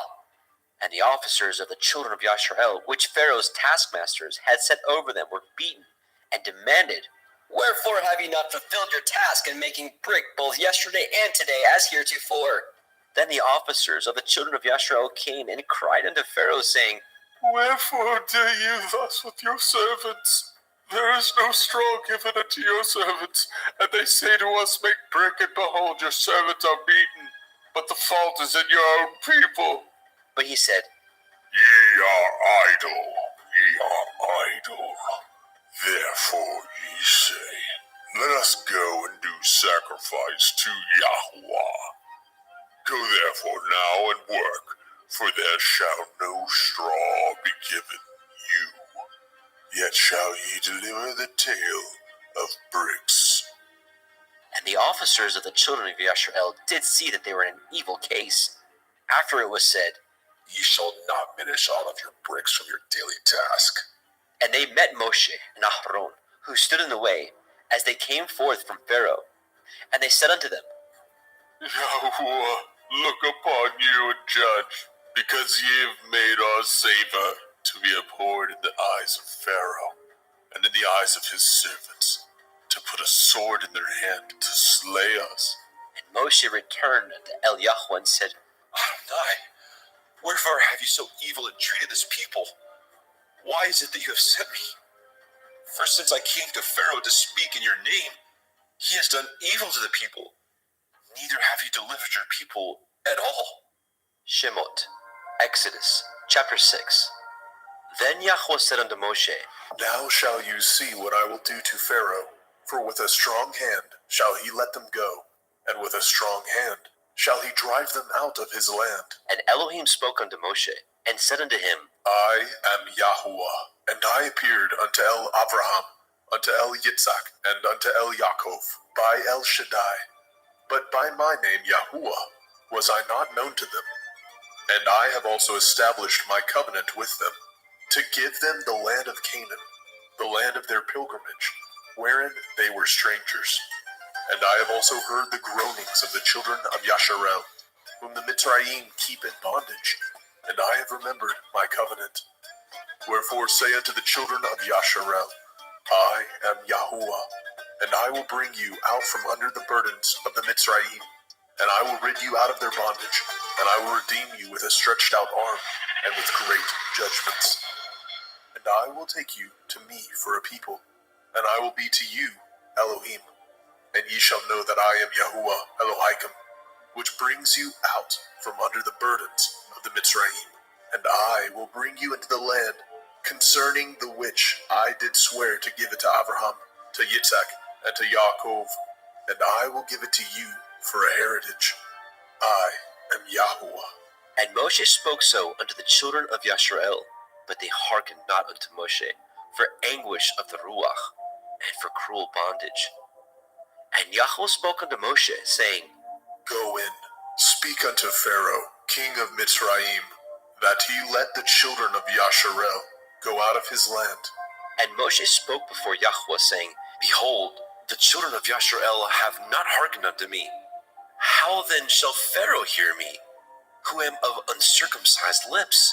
And Yahweh spoke unto El Moshe and unto El Ahron, and gave them a charge unto the children of Yasharel and unto Pharaoh king of Mitzrayim, to bring the children of Yasharel out of the land of Mitzrayim. These be the heads of their fathers' houses, the sons of Reuben, the firstborn of Yasharel, Chanok, and Palu, and Chetzron, and Carmi. These be the families of Reuben. And the sons of Shimon, Yemuel, and Yamin, and Ochad, and Yakin, and Tzochar, and Shaul, the son of the Canaanite woman. These are the families of Shimon. And these are the names of the sons of Levi, according to their generations, Gershon, and Kohath, and Merari. And the years of the life of Levi were 137 years. The sons of Gershon, Livni, and Shimei, according to their families. And the sons of Kohath, Amram, and Yitzchar, and Hebron, and Uziel. And the years of the life of Kohath were 133 years. And the sons of Merari, Machli, and Mushi. These are the families of Levi, according to their generations. And Amram took Jochebed, his father's sister, to be his woman, and she bore him Ahron and Moshe. And the years of the life of Amram were 137 years. And the sons of Yitzchar, Korach, and Nepheg, and Zikrai. And the sons of Uziel, Mishael, and Elishaphan, and Chitrai. And Ahron took him Elisheba, daughter of Aminadab, sister of Nachshon, to be his woman. And she bore him Nadab, and Abihu, and Eleazar, and Ithamar. And the sons of Korach, Asir, Elkanah, Avisaph. These are the families of the Korchai. And Eleazar, Ahron's son, took him one of the daughters of Putiel to be his woman, and she bore him Phinehas. These are the heads of the fathers of the Leviim, according to their families. These are that Ahron and Moshe, to whom Yahweh said, Bring out the children of Yasharel from the land of Mitzrayim, according to their families. These are they which spoke to Pharaoh, king of Mitzrayim, to bring out the children of Yasharel from Mitzrayim. These are that Moshe and Aharon. And it came to pass on the day when Yahweh spoke unto Moshe in the land of Mitzrayim, that Yahweh spoke unto Moshe, saying, I am Yahuwah. Speak you unto Pharaoh king of Mitzrayim all that I say unto you. And Moshe said before Yahweh, Behold, I am of uncircumcised lips. How shall Pharaoh hearken unto me? Shemot, Exodus, chapter 7. And Yahweh said unto Moshe, See, I have made you an Elohim to Pharaoh, and Aharon your brother shall be your prophet. You shall speak all that I command you, and Aharon your brother shall speak unto Pharaoh, that he send the children of Yasharel out of his land. And I will harden Pharaoh's heart, and multiply my signs and my wonders in the land of Mitzrayim. But Pharaoh shall not hearken unto you, that I may lay my hand upon Mitzrayim, and bring forth my armies and my people, the children of Yasharel, out of the land of Mitzrayim, by great judgments. And the Mitzrayim shall know that I am Yahuwah, when I stretch forth my hand upon the Mitzrayim, and bring out the children of Yasharel from among them. And Moshe and Aharon did as Yahweh commanded them. So did they. And Moshe was 80 years old, and Aharon 83 years old, when they spoke unto Pharaoh. And Yahweh spoke unto El Moshe, and unto El Aharon, saying, When Pharaoh shall speak unto you, saying, Show a miracle for you, then you shall say unto El Aharon, Take your rod, and cast it before Pharaoh, and it shall become a serpent. And Moshe and Aharon went in unto Pharaoh, and they did so, as Yahweh had commanded. And Aharon cast down his rod before Pharaoh, and before his servants, and it became a serpent. Then Pharaoh also called the wise men and the sorcerers, now the magicians of Mitzrayim. They also did in like manner with their enchantments. For they cast down every man his rod, and they became serpents. But Aharon's rod swallowed up their rods. And he hardened Pharaoh's heart, that he hearkened not unto them, as Yahweh had said. And Yahweh said unto Moshe, Pharaoh's heart is hardened. He refuses to let the people go. Get you unto Pharaoh in the morning. Lo, he goes out unto the water. You shall stand by the river's brink, against he come. And the rod which was turned to a serpent shall you take in your hand. And you shall say unto him, Yahuwah Elohai of the Ephraim has sent me unto you, saying, Let my people go, that they may serve me in the wilderness. And behold, hitherto you would not hear. Thus says Yahuwah, In this you shall know that I am Yahuwah. Behold, I will smite with the rod that is in my hand upon the waters which are in the river, and they shall be turned to blood. And the fish that is in the river shall die, and the river shall stink, and the Mitzrayim shall loathe the drink of the water of the river. And Yahweh said unto Moshe, Say unto Aaron, Take your rod, and stretch out your hand upon the waters of Mitzrayim, upon their streams, upon their rivers, and upon their ponds, and upon all their pools of water, that they may become blood, and that there may be blood throughout all the land of Mitzrayim, both in vessels of wood and in vessels of stone. And Moshe and Aharon did so, as Yahweh commanded. And he lifted up the rod, and smote the waters that were in the river, in the sight of Pharaoh, and in the sight of his servants. And all the waters that were in the river were turned to blood. And the fish that was in the river died. And the river stank, and the Mitzrayim could not drink of the water of the river, and there was blood throughout all the land of Mitzrayim. And the magicians of Mitzrayim did so with their enchantments, and Pharaoh's heart was hardened, neither did he hearken unto them, as Yahweh had said. And Pharaoh turned and went into his house, neither did he set his heart to this also. And all the Mitzrayim dug round about the river for water to drink, for they could not drink of the water of the river. And 7 days were fulfilled after that Yahweh had smitten the river.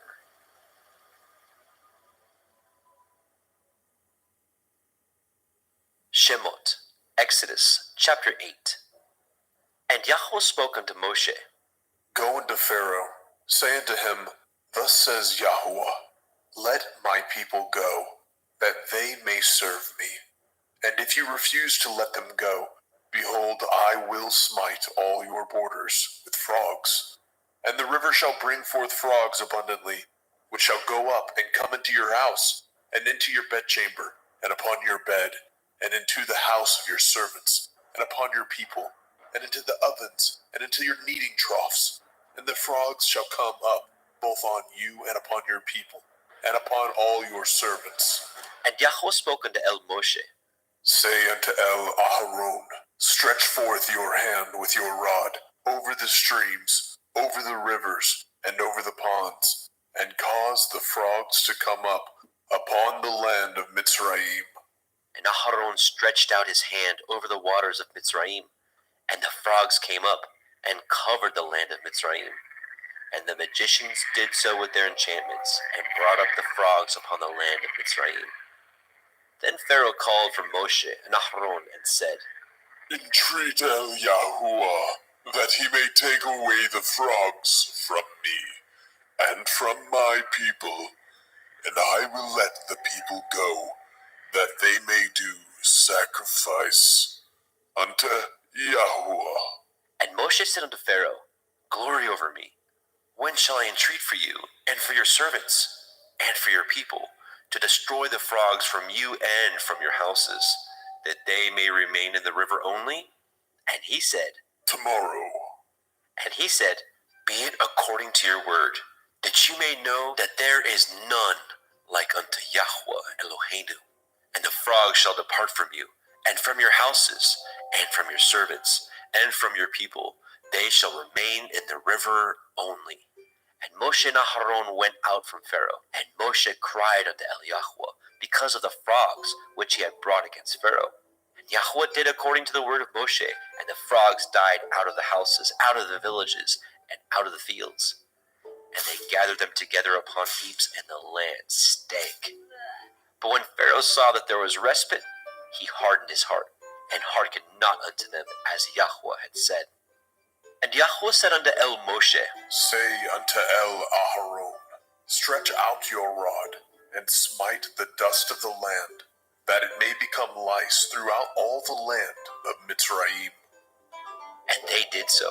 For Aharon stretched out his hand with his rod, and smote the dust of the earth, and it became lice in man and in beast.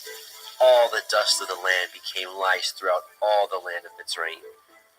And the magicians did so with their enchantments to bring forth the lice, but they could not. So there were lice upon man and upon beast. Then the magicians said unto Pharaoh, This is the finger of Elohim. And Pharaoh's heart was hardened, and he hearkened not unto them, as Yahweh had said. And Yahweh said unto Moshe, Rise up early in the morning, stand before Pharaoh. Lo, he comes forth to the water. And say unto him, Thus says Yahuwah, Let my people go, that they may serve me. Else if you will not let my people go, behold, I will send swarms of flies upon you, and upon your servants, and upon your people, and into your houses, and the houses of the Mitzrayim shall be full of swarms of flies, and also the ground whereon they are. And I will deliver in that day the land of Goshen, in which my people dwell, that no swarms of flies shall be there, to the end you may know that I am Yahuwah in the midst of the earth. And I will put a division between my people and your people. Tomorrow shall this sign be. And Yahweh did so. And there came a grievous swarm of flies into the house of Pharaoh, and into his servants' houses, and into all the land of Mitzrayim. The land was corrupted by reason of the swarm of flies. And Pharaoh called for Moshe and for Aharon, and said, Go ye, sacrifice to your Elohim in the land. And Moshe said, It is not meet so to do, for we shall sacrifice the abomination of the Mitzrayim to Yahweh Eloheinu. Lo, shall we sacrifice the abomination of the Mitzrayim before their eyes? And will they not stone us? We will go 3 days' journey into the wilderness, and sacrifice to Yahweh Eloheinu, as he shall command us. And Pharaoh said, I will let you go, that ye may sacrifice to Yahuwah Elohika in the wilderness. Only ye shall not go very far away. Entreat for me. And Moshe said, Behold, I go out from you, and I will entreat Yahweh, that the swarms of flies may depart from Pharaoh, from his servants, and from his people, tomorrow. But let not Pharaoh deal deceitfully any more, in not letting the people go to sacrifice to Yahweh. And Moshe went out from Pharaoh, and entreated Yahweh. And Yahweh did according to the word of Moshe, and he removed the swarms of flies from Pharaoh, from his servants, and from his people. There remained not one. And Pharaoh hardened his heart at this time also, neither would he let the people go.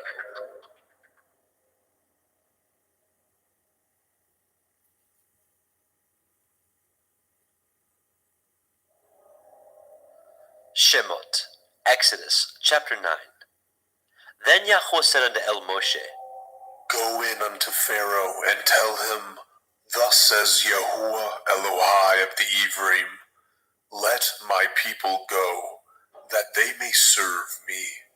For if you refuse to let them go, and will hold them still, behold, the hand of Yahuwah is upon your cattle, which is in the field, upon the horses, upon the asses, upon the camels, upon the oxen, upon the sheep.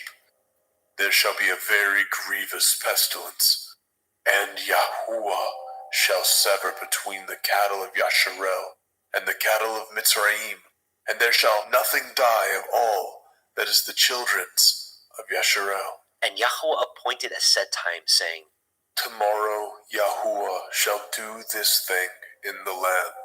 And Yahweh did that thing on the morrow, and all the cattle of Mitzrayim died, but of the cattle of the children of Yasharel died not one. And Pharaoh sent, and behold, there was not one of the cattle of Yasharel dead. And the heart of Pharaoh was hardened, and he did not let the people go. And Yahweh said unto Moshe, and unto Aharon, Take to you handfuls of ashes of the furnace, and let Moshe sprinkle it towards the heavens in the sight of Pharaoh. And it shall become small dust in all the land of Mitzrayim, and shall be a boil breaking forth with blains upon man, and upon beast throughout all the land of Mitzrayim. And they took the ashes of the furnace, and stood before Pharaoh. And Moshe sprinkled it up toward the heavens, and it became a boil, breaking forth with blains upon man, and upon beast. And the magicians could not stand before Moshe because of the boils, for the boil was upon the magicians, and upon all the Mitzrayim. And Yahweh hardened the heart of Pharaoh, and he hearkened not unto them, as Yahweh had spoken unto Moshe. And Yahweh said unto Moshe, Rise up early in the morning, and stand before Pharaoh, and say unto him, Thus says Yahuwah Elohai of the Ivrim, Let my people go, that they may serve me. For I will at this time send all my plagues upon your heart, and upon your servants, and upon your people, that you may know that there is none like me in all the earth. For now I will stretch out my hand, that I may smite you, and your people with pestilence, and you shall be cut off from the earth. And in very deed for this cause have I raised you up, for to show in you my power, that my name may be declared throughout all the earth. As yet exalt you yourself against my people, that you will not let them go? Behold, tomorrow about this time I will cause it to rain a very grievous hail, such as has not been in Mitzrayim since the foundation thereof even until now.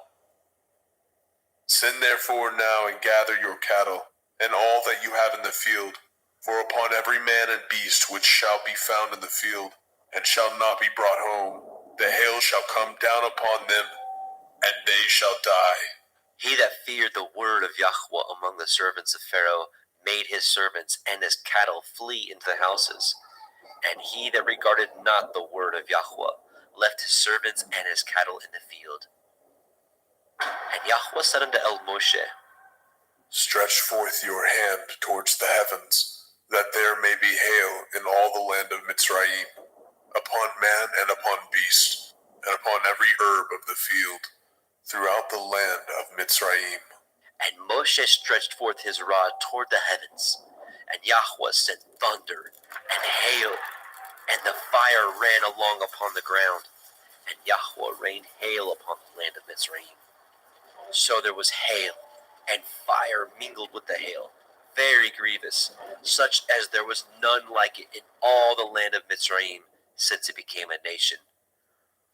And the hail smote throughout all the land of Mitzrayim, all that was in the field, both man and beast, and the hail smote every herb of the field, and broke every tree of the field.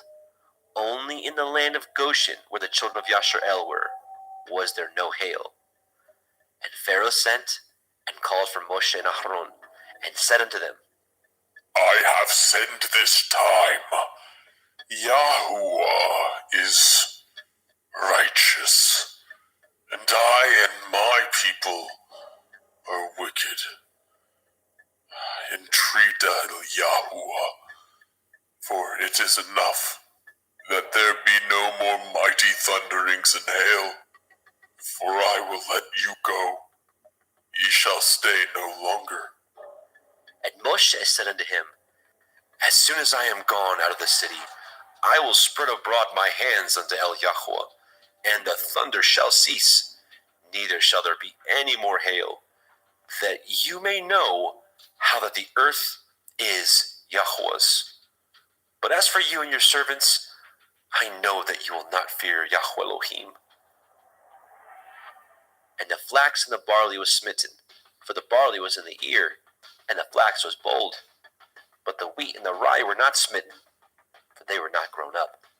And Moshe went out of the city from Pharaoh, and spread abroad his hands unto El Yahuwah, and the thunders and the hail ceased, and the rain was not poured upon the earth.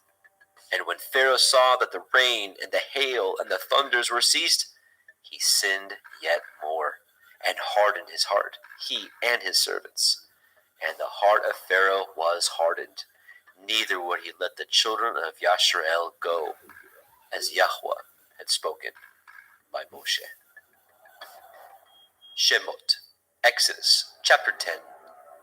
And Yahweh said unto El Moshe, Go in unto Pharaoh, for I have hardened his heart, and the heart of his servants, that I might show these my signs before him, and that you may tell in the ears of your son, and of your son's son, what things I have wrought in Mitzrayim, and my signs which I have done among them, that ye may know how that I am Yahuwah.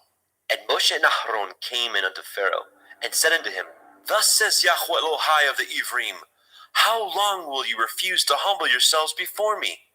Let my people go, that they may serve me.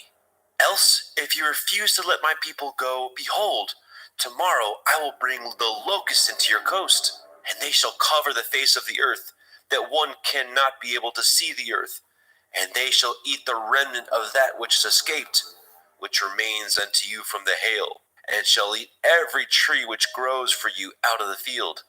And they shall fill your houses, and the houses of all your servants, and the houses of all the Mitzrayim, which neither your fathers nor your fathers' fathers have seen, since the day that they were upon the earth unto this day.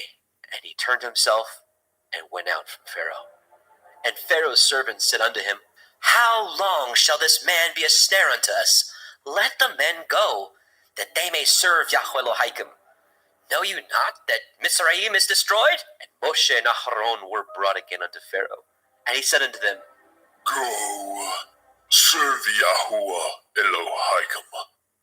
But who are they that shall go? And Moshe said, We will go with our young and with our old, with our sons and with our daughters, with our flocks and with our herds. We will go, for we must hold a feast unto Yahuwah. And he said unto them, Let Yahuwah be so with you, as I will let you go, and your little ones. Look to it, for evil is before you. Not so. Go now, ye that are men, and serve Yahuwah, for that ye did desire. And they were driven out from Pharaoh's presence. And Yahuwah said unto Moshe, Stretch out your hand over the land of Mitzrayim for the locusts, that they may come up upon the land of Mitzrayim, and eat every herb of the land, even all that the hail has left. And Moshe stretched forth his rod over the land of Mitzrayim. And Yahuwah brought an east wind upon the land all that day, and all that night. And when it was morning, the east wind brought the locusts. And the locusts went up over all the land of Mitzrayim, and rested in all the coast of Mitzrayim. Very grievous were they. Before them there were no such locusts as they, neither after them shall be such. For they covered the face of the whole earth, so that the land was darkened, and they did eat every herb of the land, and all the fruit of the trees which the hail had left, and there remained not any green thing in the trees, or in the herbs of the field, through all the land of Mitzrayim. Then Pharaoh called for Moshe and Aaron in haste, and he said, I have sinned against Yahuwah Elohim and against you. Now therefore forgive, I pray you, my sin only this once, and entreat Yahuwah Elohim that he may take away from me this death only. And he went out from Pharaoh and entreated Yahuwah. And Yahuwah turned a mighty strong west wind, which took away the locusts and cast them into the Red Sea. There remained not one locust in all the coasts of Mitzrayim. But Yahuwah hardened Pharaoh's heart, so that he would not let the children of Yasharel go. And Yahuwah said unto Moshe, Stretch out your hand towards the heavens, that there may be darkness over the land of Mitzrayim, even darkness which may be felt. And Moshe stretched forth his hand toward the heavens, and there was a thick darkness in all the land of Mitzrayim 3 days. They saw not one another, neither rose any from his place for 3 days. But all the children of Yasharel had light in their dwellings. And Pharaoh called unto Moshe and said, Go ye, serve Yahuwah, only let your flocks and your herds be stayed. Let your little ones also go with you. And Moshe said, You must give us also sacrifices and burnt offerings, that we may sacrifice unto Yahweh Eloheinu. Our cattle also shall go with us. There shall not a hoof be left behind. For thereof must we take to serve Yahweh Eloheinu. And we know not with what we must serve Yahweh until we come thither. But Yahweh hardened Pharaoh's heart, and he would not let them go. And Pharaoh said unto him, Get you from me, take heed to yourself, see my face no more. For in that day you see my face, you shall die. And Moshe said, You have spoken well. I will see your face again no more.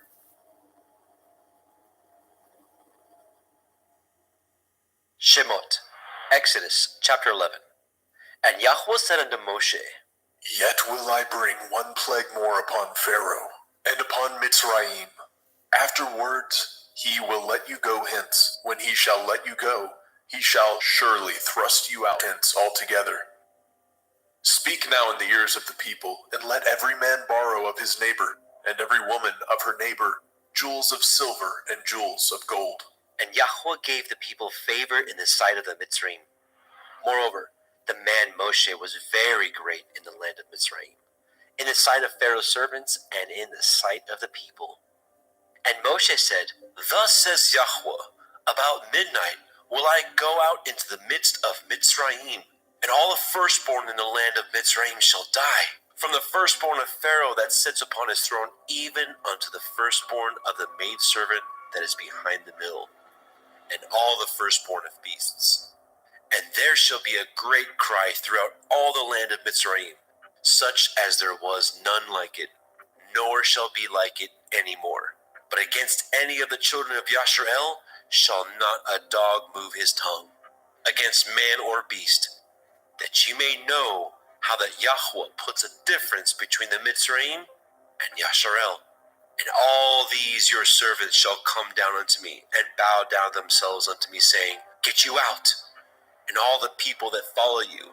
And after that I will go out. And he went out from Pharaoh in great anger. And Yahweh said unto Moshe, Pharaoh shall not hearken unto you, that my wonders may be multiplied in the land of Mitzrayim. And Moshe and Aaron did all these wonders before Pharaoh. And Yahweh hardened Pharaoh's heart, so that he would not let the children of Yasharel go out of his land. Shemot, Exodus chapter 12. And Yahweh spoke unto El Moshe and El Aaron in the land of Mitzrayim, saying, This month shall be unto you the beginning of months. It shall be the first month of the year to you. Speak ye unto all the assembly of Yasharel, saying, In the 10th day of this month They shall take to them every man a lamb, according to the house of their fathers, a lamb for a house. And if the household be too little for the lamb, let him and his neighbor next unto his house take it according to the number of the souls. Every man according to his eating shall make your count for the lamb. Your lamb shall be without blemish, a male of the first year. Ye shall take it out from the sheep or from the goats, and ye shall keep it up until the 14th day of the same month. And the whole multitude of the assembly of Yasharel shall kill it in the evening.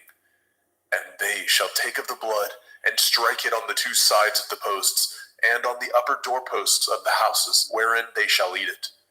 And they shall eat the flesh in that night, roast with fire, and matzah, unleavened bread. And with bitter herbs they shall eat it. Eat not of it raw, nor sodden at all with water, but roast with fire, his head with his legs, and with the purtenance thereof. And ye shall let nothing of it remain unto the morning, and that which remains of it until the morning ye shall burn with fire. And thus shall ye eat it, with your loins girded, your shoes on your feet, and your staff in your hand. And ye shall eat it in haste. It is Yahuwah's Pesach.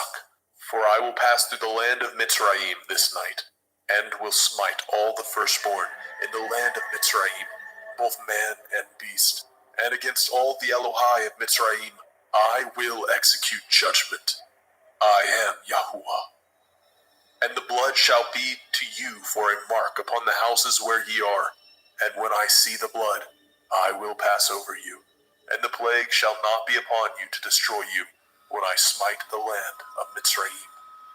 And this day shall be unto you for a memorial, and ye shall keep it a feast to Yahuwah throughout your generations.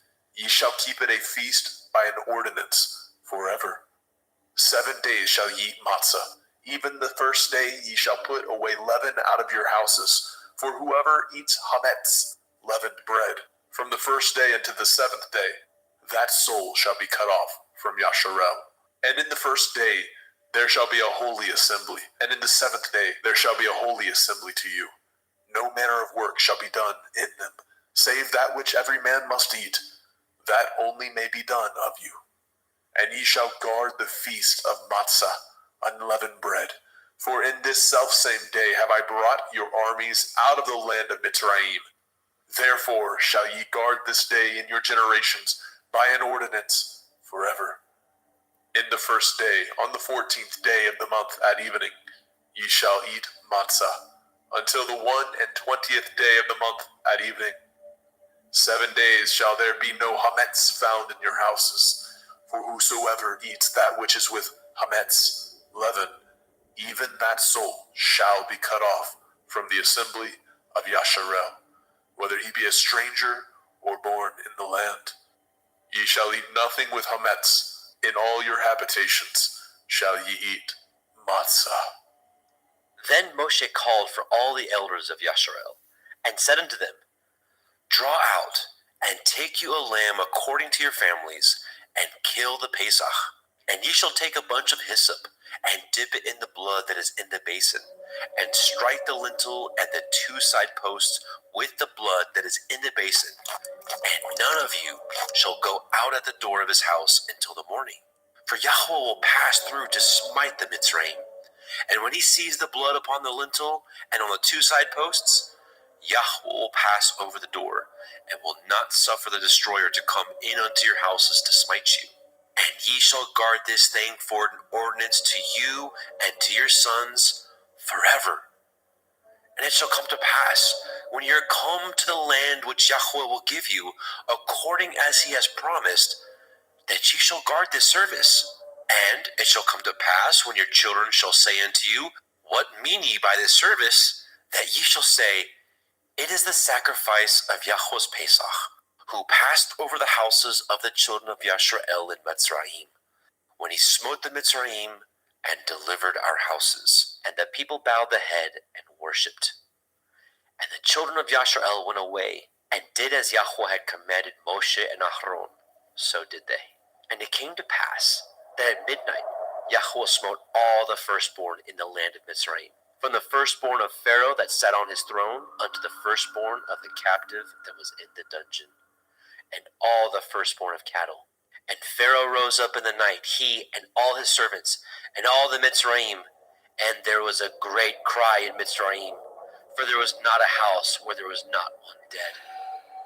And he called for Moshe and Aharon by night, and said, Rise up, and get ye forth from among my people, both ye and the children of Yasharel, and go, serve Yahweh, as ye have said, and take your flocks and your herds, as ye have said, and be gone, and bless me also. And the Mitzrayim were urging upon the people, that they might send them out of the land in haste. For they said, We be all dead men. And the people took their dough before it was leavened, and their kneading troughs being bound up in their clothes upon their shoulders. And the children of Yasharel did according to the word of Moshe. And they borrowed of the Mitzrayim jewels of silver, and jewels of gold and raiment. And Yahweh gave the people favor in the sight of the Mitzrayim, so that they lent unto them such things as they required. And they spoiled the Mitzrayim. And the children of Yasharel journeyed from Ramesses to Sukkot, about 600,000 on foot that were men, beside children. And a mixed multitude went up also with him, and flocks, and herds, even very much cattle. And they baked matzah cakes of the dough which they brought forth out of Mitzrayim, for it was not leavened, because they were thrust out of Mitzrayim, and could not tarry, neither had they prepared for themselves any victual. Now the sojourning of the children of Yasharel, who dwelt in the land of Mitzrayim, and in the land of Canaan, they and their fathers, was 430 years. And it came to pass at the end of the 430 years, even the selfsame day it came to pass, that all the hosts of Yahweh went out from the land of Mitzrayim. It is a night to be much observed unto Yahweh, for bringing them out of the land of Mitzrayim. This is that night of Yahweh, to be observed of all the children of Yasharel in their generations. And Yahweh said unto Moshe and Aharon, This is the ordinance of the Pesach. There shall no stranger eat thereof, but every manservant that is bought for money, when you have circumcised him, then he shall eat thereof. A foreigner and a hired servant shall not eat thereof. In one house shall it be eaten. You shall not carry forth aught of the flesh abroad out of the house, neither shall ye break a bone thereof. All the assembly of Yasharel shall keep it. And when a stranger shall sojourn with you, and will keep the Pesach to Yahuwah, let all his males be circumcised, and then let him come near and keep it. And he shall be as one that is born in the land. For no one uncircumcised person shall eat thereof. 1 Torah shall be to him that is homeborn, and unto the stranger that sojourns among you. Thus did all the children of Yasharel, as Yahweh commanded Moshe and Aharon, so did they. And it came to pass at the selfsame day, that Yahweh did bring the children of Yasharel out of the land of Mitzrayim by their armies.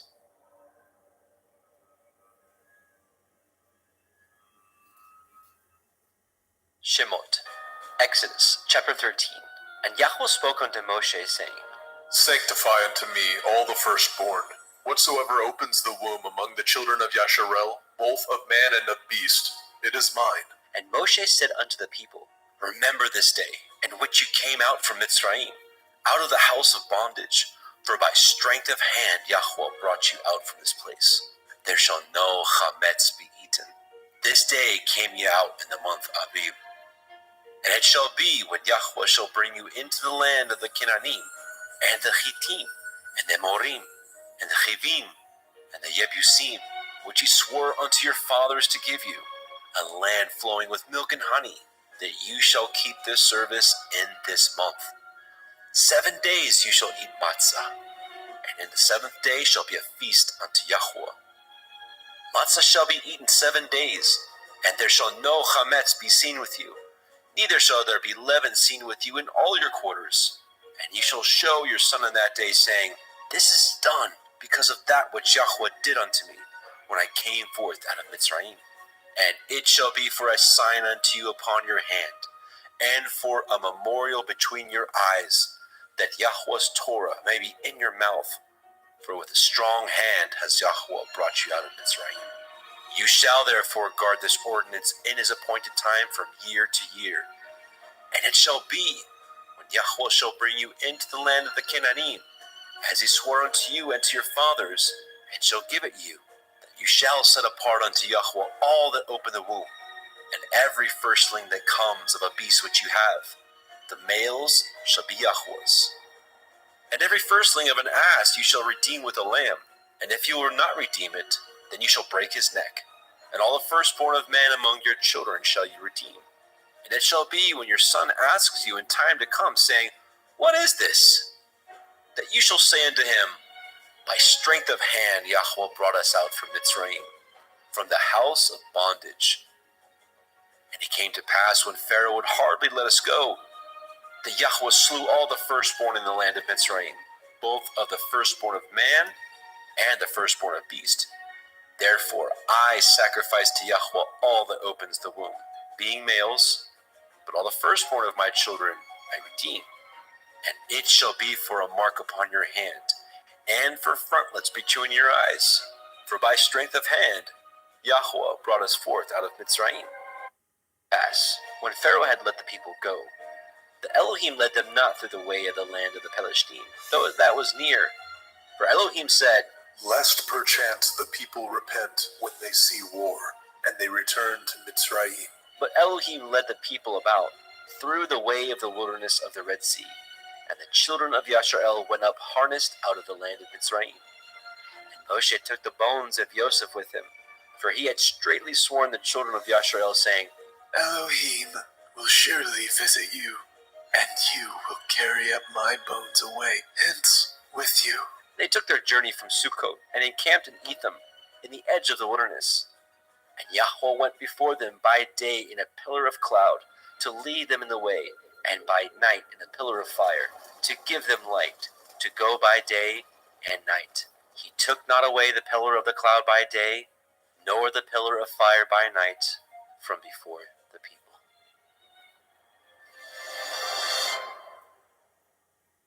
Shemot, Exodus chapter 14. And Yahweh spoke unto Moshe, saying, Speak unto the children of Yasharel, that they turn and encamp before Pi Hachiron, between Migdol and the sea, over against Baal Zephon. Before it shall ye encamp by the sea. For Pharaoh will say of the children of Yasharel, They are entangled in the land, the wilderness has shut them in. And I will harden Pharaoh's heart, that he shall follow after them, and I will be honored upon Pharaoh, and upon all his host, that the Mitzrayim may know that I am Yahweh. And they did so. And it was told the king of Mitzrayim that the people fled, and the heart of Pharaoh and his servants was turned against the people. And they said, Why have we done this, that we have let Yasharel go from serving us? And he made ready his chariot, and took his people with him. And he took 600 chosen chariots, and all the chariots of Mitzrayim, and captains over every one of them. And Yahweh hardened the heart of Pharaoh, king of Mitzrayim, and he pursued after the children of Yasharel. And the children of Yasharel went out with a high hand. But the Mitzrayim pursued after them, all the horses and chariots of Pharaoh, and his horsemen, and his army, and overtook them encamping by the sea, beside Pi Hachiroth, before Baal Zephon. And when Pharaoh drew nigh, the children of Yasharel lifted up their eyes, and behold, the Mitzrayim marched after them, and they were sore afraid. And the children of Yasharel cried out unto Yahweh. And they said unto Moshe, Because there were no graves in Mitzrayim, have ye taken us away to die in the wilderness? Wherefore have you dealt thus with us, to carry us forth out of Mitzrayim? Is not this the word that we did tell you in Mitzrayim, saying, Let us alone, that we may serve the Mitzrayim? For it had been better for us to serve the Mitzrayim, than that we should die in the wilderness. And Moshe said unto the people, Fear ye not, stand still, and see the Yeshua of Yahweh, which he will show you today. For the Mitzrayim who ye have seen today, ye shall see them again no more forever. Yahweh shall fight for you, and ye shall hold your peace. And Yahweh said unto Moshe, Wherefore cry you unto me? Speak unto the children of Yasharel, that they go forward. But lift up your rod, and stretch out your hand over the sea, and divide it. And the children of Yasharel shall go on dry ground through the midst of the sea. And I, behold, I will harden the hearts of the Mitzrayim, and they shall follow them. And I will get me honor upon Pharaoh, and upon all his host, upon his chariots, and upon his horsemen. And the Mitzrayim shall know that I am Yahuwah, when I have gotten me honor upon Pharaoh, upon his chariots, and upon his horsemen. And the angel of Elohim, which went before the camp of Yasharel, removed and went behind them. And the pillar of the cloud went from before their face and stood behind them. And it came between the camp of the Mitzrayim and the camp of Yasharel, and it was a cloud and darkness to them, but it gave light by night to these, so that the one came not near the other all night. And Moshe stretched out his hand over the sea, and Yahweh caused the sea to go back by a strong east wind all that night, and made the sea dry land, and the waters were divided. And the children of Yasharel went into the midst of the sea upon the dry ground, and the waters were a wall unto them on their right hand and on their left. And the Mitzrayim pursued, and went in after them into the midst of the sea, even all Pharaoh's horses, his chariots, and his horsemen.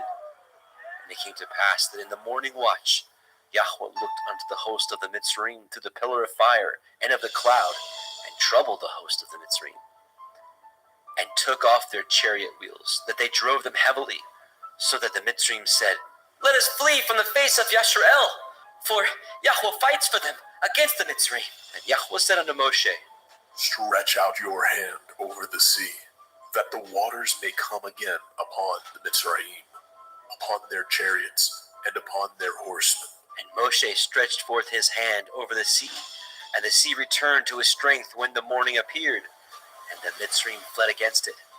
And Yahweh overthrew the Mitzrayim in the midst of the sea, and the waters returned, and covered the chariots, and the horsemen, and all the host of Pharaoh that came into the sea after them. There remained not so much as one of them. But the children of Yasharel walked upon dry land in the midst of the sea, and the waters were a wall unto them on their right hand and on their left. Thus Yahweh saved Yasharel that day out of the hand of the Mitzrayim. And Yasharel saw the Mitzrayim dead upon the seashore. And Yasharel saw that great work which Yahweh did upon the Mitzrayim. And the people feared Yahweh, and believed Yahweh, and his servant Moshe.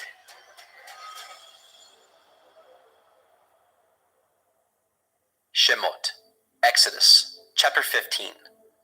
Then sang Moshe and the children of Yasharel this song unto Yahweh, saying, I will sing unto Yahweh, for he has triumphed gloriously.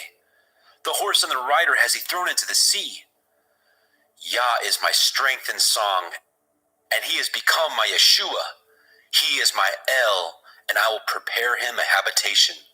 My father's Elohai, and I will exalt him. Yahweh is a man of war. Yahweh is his name. Pharaoh's chariots and his host has he cast into the sea. His chosen captains also are drowned in the Red Sea. The depths have covered them. They sank into the bottom as a stone. Your right hand, O Yahweh, is become glorious in power. Your right hand, O Yahweh, has dashed in pieces the enemy, and in the greatness of your excellency, you have overthrown them that rose up against you. You sent forth your wrath, which consumed them as stubble. And with the blast of your nostrils, the waters were gathered together. The flood stood upright as a heap, and the depths were congealed in the heart of the sea. The enemy said, I will pursue, I will overtake, I will divide the spoil. My lust shall be satisfied upon them. I will draw my sword, my hand shall destroy them. You blew with your ruach, the sea covered them. They sank as lead in the mighty waters. Who is like unto you, O Yahweh, among the Elohim? Who is like you, glorious in holiness, fearful in praises, doing wonders? You stretched out your right hand, the earth swallowed them. You and your mercy have led forth the people which you have redeemed. You have guided them in your strength unto your holy habitation. The people shall hear and be afraid. Sorrow shall take hold on the inhabitants of Pelesheth. Then the dukes of Edom shall be amazed, the mighty men of Moab, trembling shall take hold upon them. All the inhabitants of Canaan shall melt away. Fear and dread shall fall upon them by the greatness of your arm. They shall be as still as a stone, till your people pass over, O Yahweh, till the people pass over which you have purchased. You shall bring them in and plant them in the mountain of your inheritance, in the place, O Yahweh, which you have made for you to dwell in the sanctuary, O Adonai, which your hands have established. Yahweh shall reign forever and ever. For the horse of Pharaoh went in with his chariots and with his horsemen into the sea, and Yahweh brought again the waters of the sea upon them. But the children of Yashrael went on dry land in the midst of the sea. And Miriam, the prophetess, the sister of Aharon, took a timbrel in her hand, and all the women went out after her with timbrels and dances. And Miriam answered them, Sing ye to Yahweh, for he has triumphed gloriously. The horse and his rider has he thrown into the sea. So Moshe brought Yashrael from the Red Sea, and they went out into the wilderness of Shur. And they went 3 days in the wilderness and found no water. And when they came to Marah, they could not drink of the waters of Marah, for they were bitter. Therefore the name of it was called Marah. And the people murmured against Moshe, saying, What shall we drink?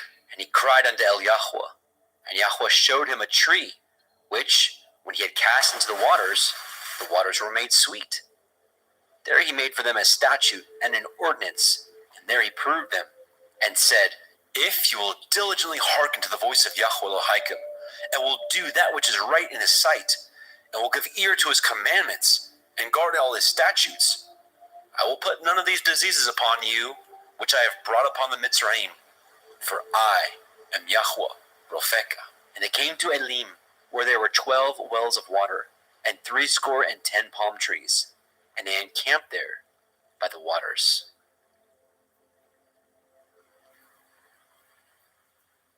Shemot, Exodus, chapter 16. And they took their journey from Elim, and all the assembly of the children of Yashrael came unto the wilderness of Sin, which is between Elim and Sinai, on the 15th day of the 2nd month after their departing out of the land of Mitzrayim. And the whole assembly of the children of Yashrael murmured against Moshe and Aharon in the wilderness. And the children of Yashrael said unto them, Would to Elohim we had died by the hand of Yahweh in the land of Mitzrayim. When we sat by the flesh pots, and when we did eat bread to the full. For ye have brought us forth into this wilderness to kill this whole assembly with hunger. Then said Yahweh unto Moshe, Behold, I will rain bread from heavens for you, and the people shall go out and gather a certain rate every day, that I may prove them, whether they will walk in my Torah or no. And it shall come to pass that on the 6th day they shall prepare that which they bring in, and it shall be twice as much as they gather daily. And Moshe and Aharon said unto all the children of Yashrael, At evening, then ye shall know what Yahweh has brought out of the land of Mitzrayim. And in the morning, then ye shall see the glory of Yahweh, for that he hears your murmurings against Yahweh. And what are we, that ye murmur against us? And Moshe said, This shall be, when Yahweh shall give you in the evening flesh to eat, and in the morning bread to the full, for that Yahweh hears your murmurings which you murmur against him. And what are we? Your murmurings are not against us, but against Yahweh. And Moshe spoke unto El Aharon, Say unto all the assembly of the children of Yashrael, Come near before Yahweh, for he has heard your murmurings. And it came to pass, as Aharon spoke unto the whole assembly of the children of Yashrael, that they looked toward the wilderness, and behold, the glory of Yahweh appeared in the cloud. And Yahweh spoke unto Moshe, saying, I have heard the murmurings of the children of Yasharel. Speak unto them, saying, At evening ye shall eat flesh, and in the morning ye shall be filled with bread, and ye shall know that I am Yahuwah Elohim. And it came to pass that at evening the quails came up and covered the camp, and in the morning the dew lay round about the host. And when the dew that lay was gone up, behold, upon the face of the wilderness there lay a small round thing, as small as the hoarfrost on the ground. And when the children of Yasharel saw it, they said one to another, It is manna, for they knew not what it was.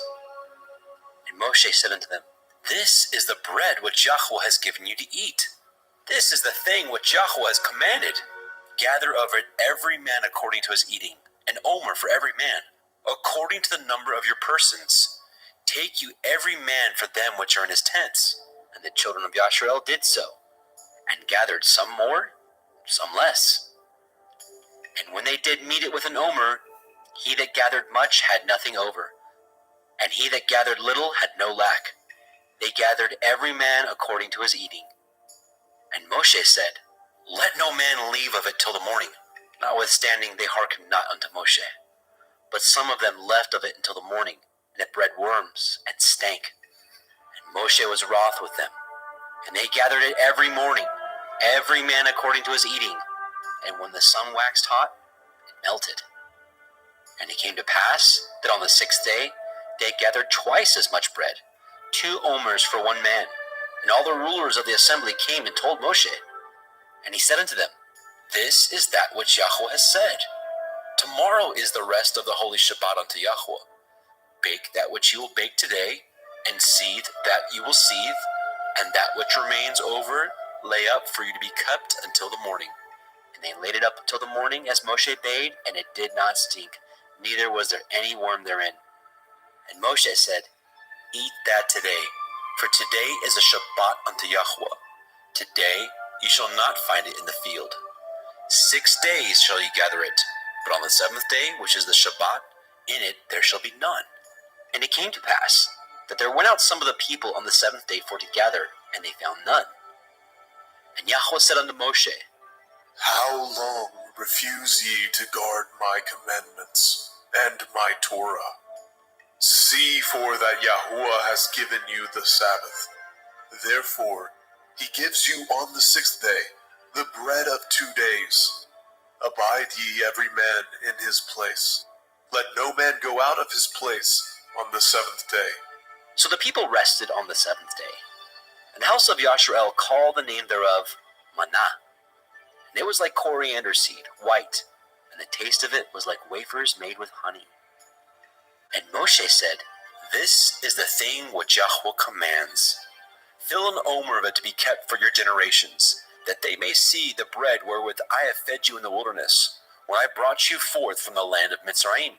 And Moshe said unto Aaron, Take a pot, and put an omer full of manna therein, and lay it up before Yahweh, to be kept for your generations. As Yahweh commanded Moshe, so Aaron laid it up before the testimony to be kept.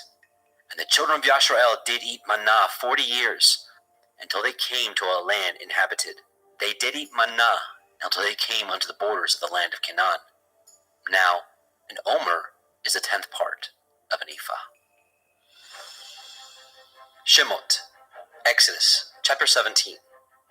And all the assembly of the children of Yasharel journeyed from the wilderness of Sin, after their journeys, according to the commandment of Yahweh, and pitched in Rephidim, and there was no water for the people to drink. Wherefore the people did chide with Moshe, and said, Give us water, that we may drink. And Moshe said unto them, Why chide ye with me? Wherefore do you tempt Yahweh? The people thirsted there for water. And the people murmured against Moshe, and said, Wherefore is it that you brought us up out of Mitzrayim, to kill us and our children and our cattle with thirst? And Moshe cried unto Yahweh, saying, What shall I do unto this people? They be almost ready to stone me. And Yahweh said unto Moshe, Go on before the people, and take with you the elders of Yasharel, and your rod, wherewith you smote the river, take in your hand and go. Behold, I will stand before you there upon the rock in Horeb, and you shall smite the rock, and there shall come water out of it, that people may drink. And Moshe did so in the sight of the elders of Yashrael. And he called the name of the place Massa and Meribah, because of the chiding of the children of Yashrael, and because they tempted Yahweh, saying, Is Yahweh among us or not? Then came Amalek, and fought with Yashrael and Rephidim. And Moshe said unto Eliahusha, Choose us out men, and go out, fight with Amalek. Tomorrow I will stand on the top of the hill with the rod of Elohim in my hand. So Yahusha did as Moshe had said to him, and fought with Amalek. And Moshe, and Aharon, and Hur went up to the top of the hill. And it came to pass, when Moshe held up his hand, that Yashrael prevailed. And when he let down his hand, Amalek prevailed. But Moshe's hands were heavy, and he took a stone, and put it under him, and he sat thereon. And Aharon and Hur stayed up his hands, the one on the one side, and the other on the other side. And his hands were steady until the going down of the sun. And Yahusha discomfited Amalek and his people with the edge of the sword. And Yahweh said unto Moshe, Write this for a memorial in a sefer, and rehearse it in the ears of Yahusha, for I will utterly put out the remembrance of Amalek from under the heavens. And Moshe built an altar, and called the name of it Yahweh Nisai. For he said, Because Yah has sworn that Yahweh will have war with Amalek from generation to generation. Shemot, Exodus, chapter 18. When Yitro, the priest of Midian, Moshe's father-in-law, heard all that Elohim had done for Moshe, and for Yasharel his people, and that Yahweh had brought Yasharel out of Mitzrayim, then Yitro, Moshe's father-in-law, took Zipporah, Moshe's woman, after he had sent her back, and her 2 sons, of which the name of the one was Gershom, for he said, I have been an alien in a strange land. And the name of the other was Eleazar, for the Elohai of my father, said he, was my help, and delivered me from the sword of Pharaoh. And Yitro, Moshe's father-in-law, came with his sons and woman unto Moshe in the wilderness, where he encamped at the mount of Elohim. And he said unto Moshe, I, your father-in-law Yithro, am come unto you, and your woman, and her 2 sons with her. And Moshe went out to meet his father-in-law, and did obeisance, and kissed him, and they asked each other of their welfare, and they came into the tent. And Moshe told his father-in-law all that Yahweh had done unto Pharaoh, and unto the Mitzrayim for Yasharel's sake, and all the travail that had come upon them by the way, and how Yahweh delivered them. And Yitro rejoiced for all the goodness which Yahweh had done unto Yasharel, whom he had delivered out of the hand of the Mitzrayim. And Yitro said, Blessed be Yahweh, who has delivered you out of the hand of the Mitzrayim, and out of the hand of Pharaoh, who has delivered the people from under the hand of the Mitzrayim. Now I know that Yahweh is greater than all Elohim, for in the thing wherein they dealt proudly, he was above them. And Yitro, Moshe's father-in-law, took a burnt offering and sacrifices for Elohim. Aharon came, and all the elders of Yasharel, to eat bread with Moshe's father-in-law before Elohim. And it came to pass on the morrow that Moshe sat to judge the people, and the people stood by Moshe from the morning unto the evening. And when Moshe's father-in-law saw all that he did to the people, he said, What is this that you do to the people? Why sit you yourself alone, and all the people stand by you from morning unto evening? And Moshe said unto his father-in-law, Because the people come unto me to inquire of Elohim. When they have a matter, they come unto me, and I judge between one and another.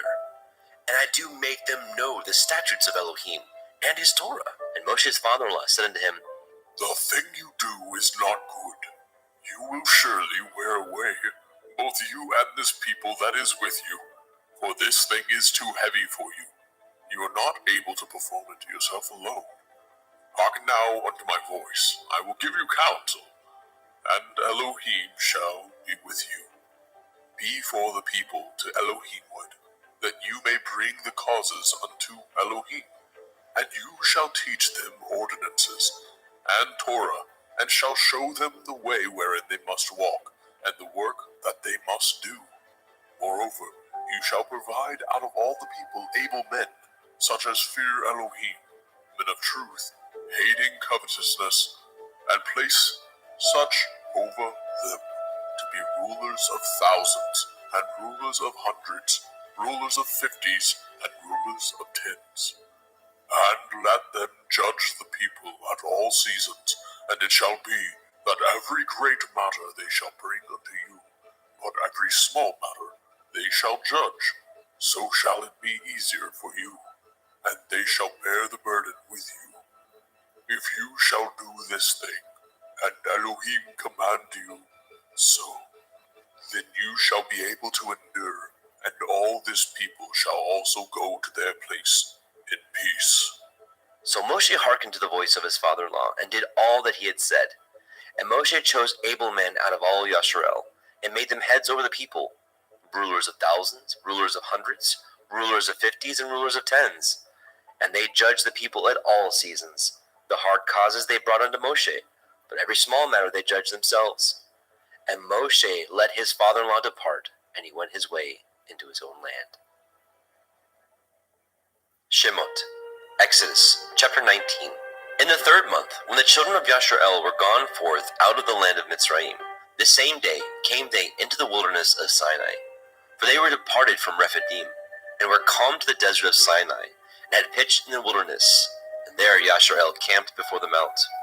And Moshe went up unto Elohim, and Yahweh called unto him out of the mountain, saying, Thus shall you say to the house of Yaakov, and tell the children of Yasharel, Ye have seen what I did unto the Mitzrayim, and how I bore you on eagle's wings, and brought you unto myself. Now therefore, if ye will obey my voice indeed, and guard my covenant, then ye shall be a peculiar treasure unto me above all people. For all the earth is mine, and ye shall be unto me a kingdom of priests, and a holy nation.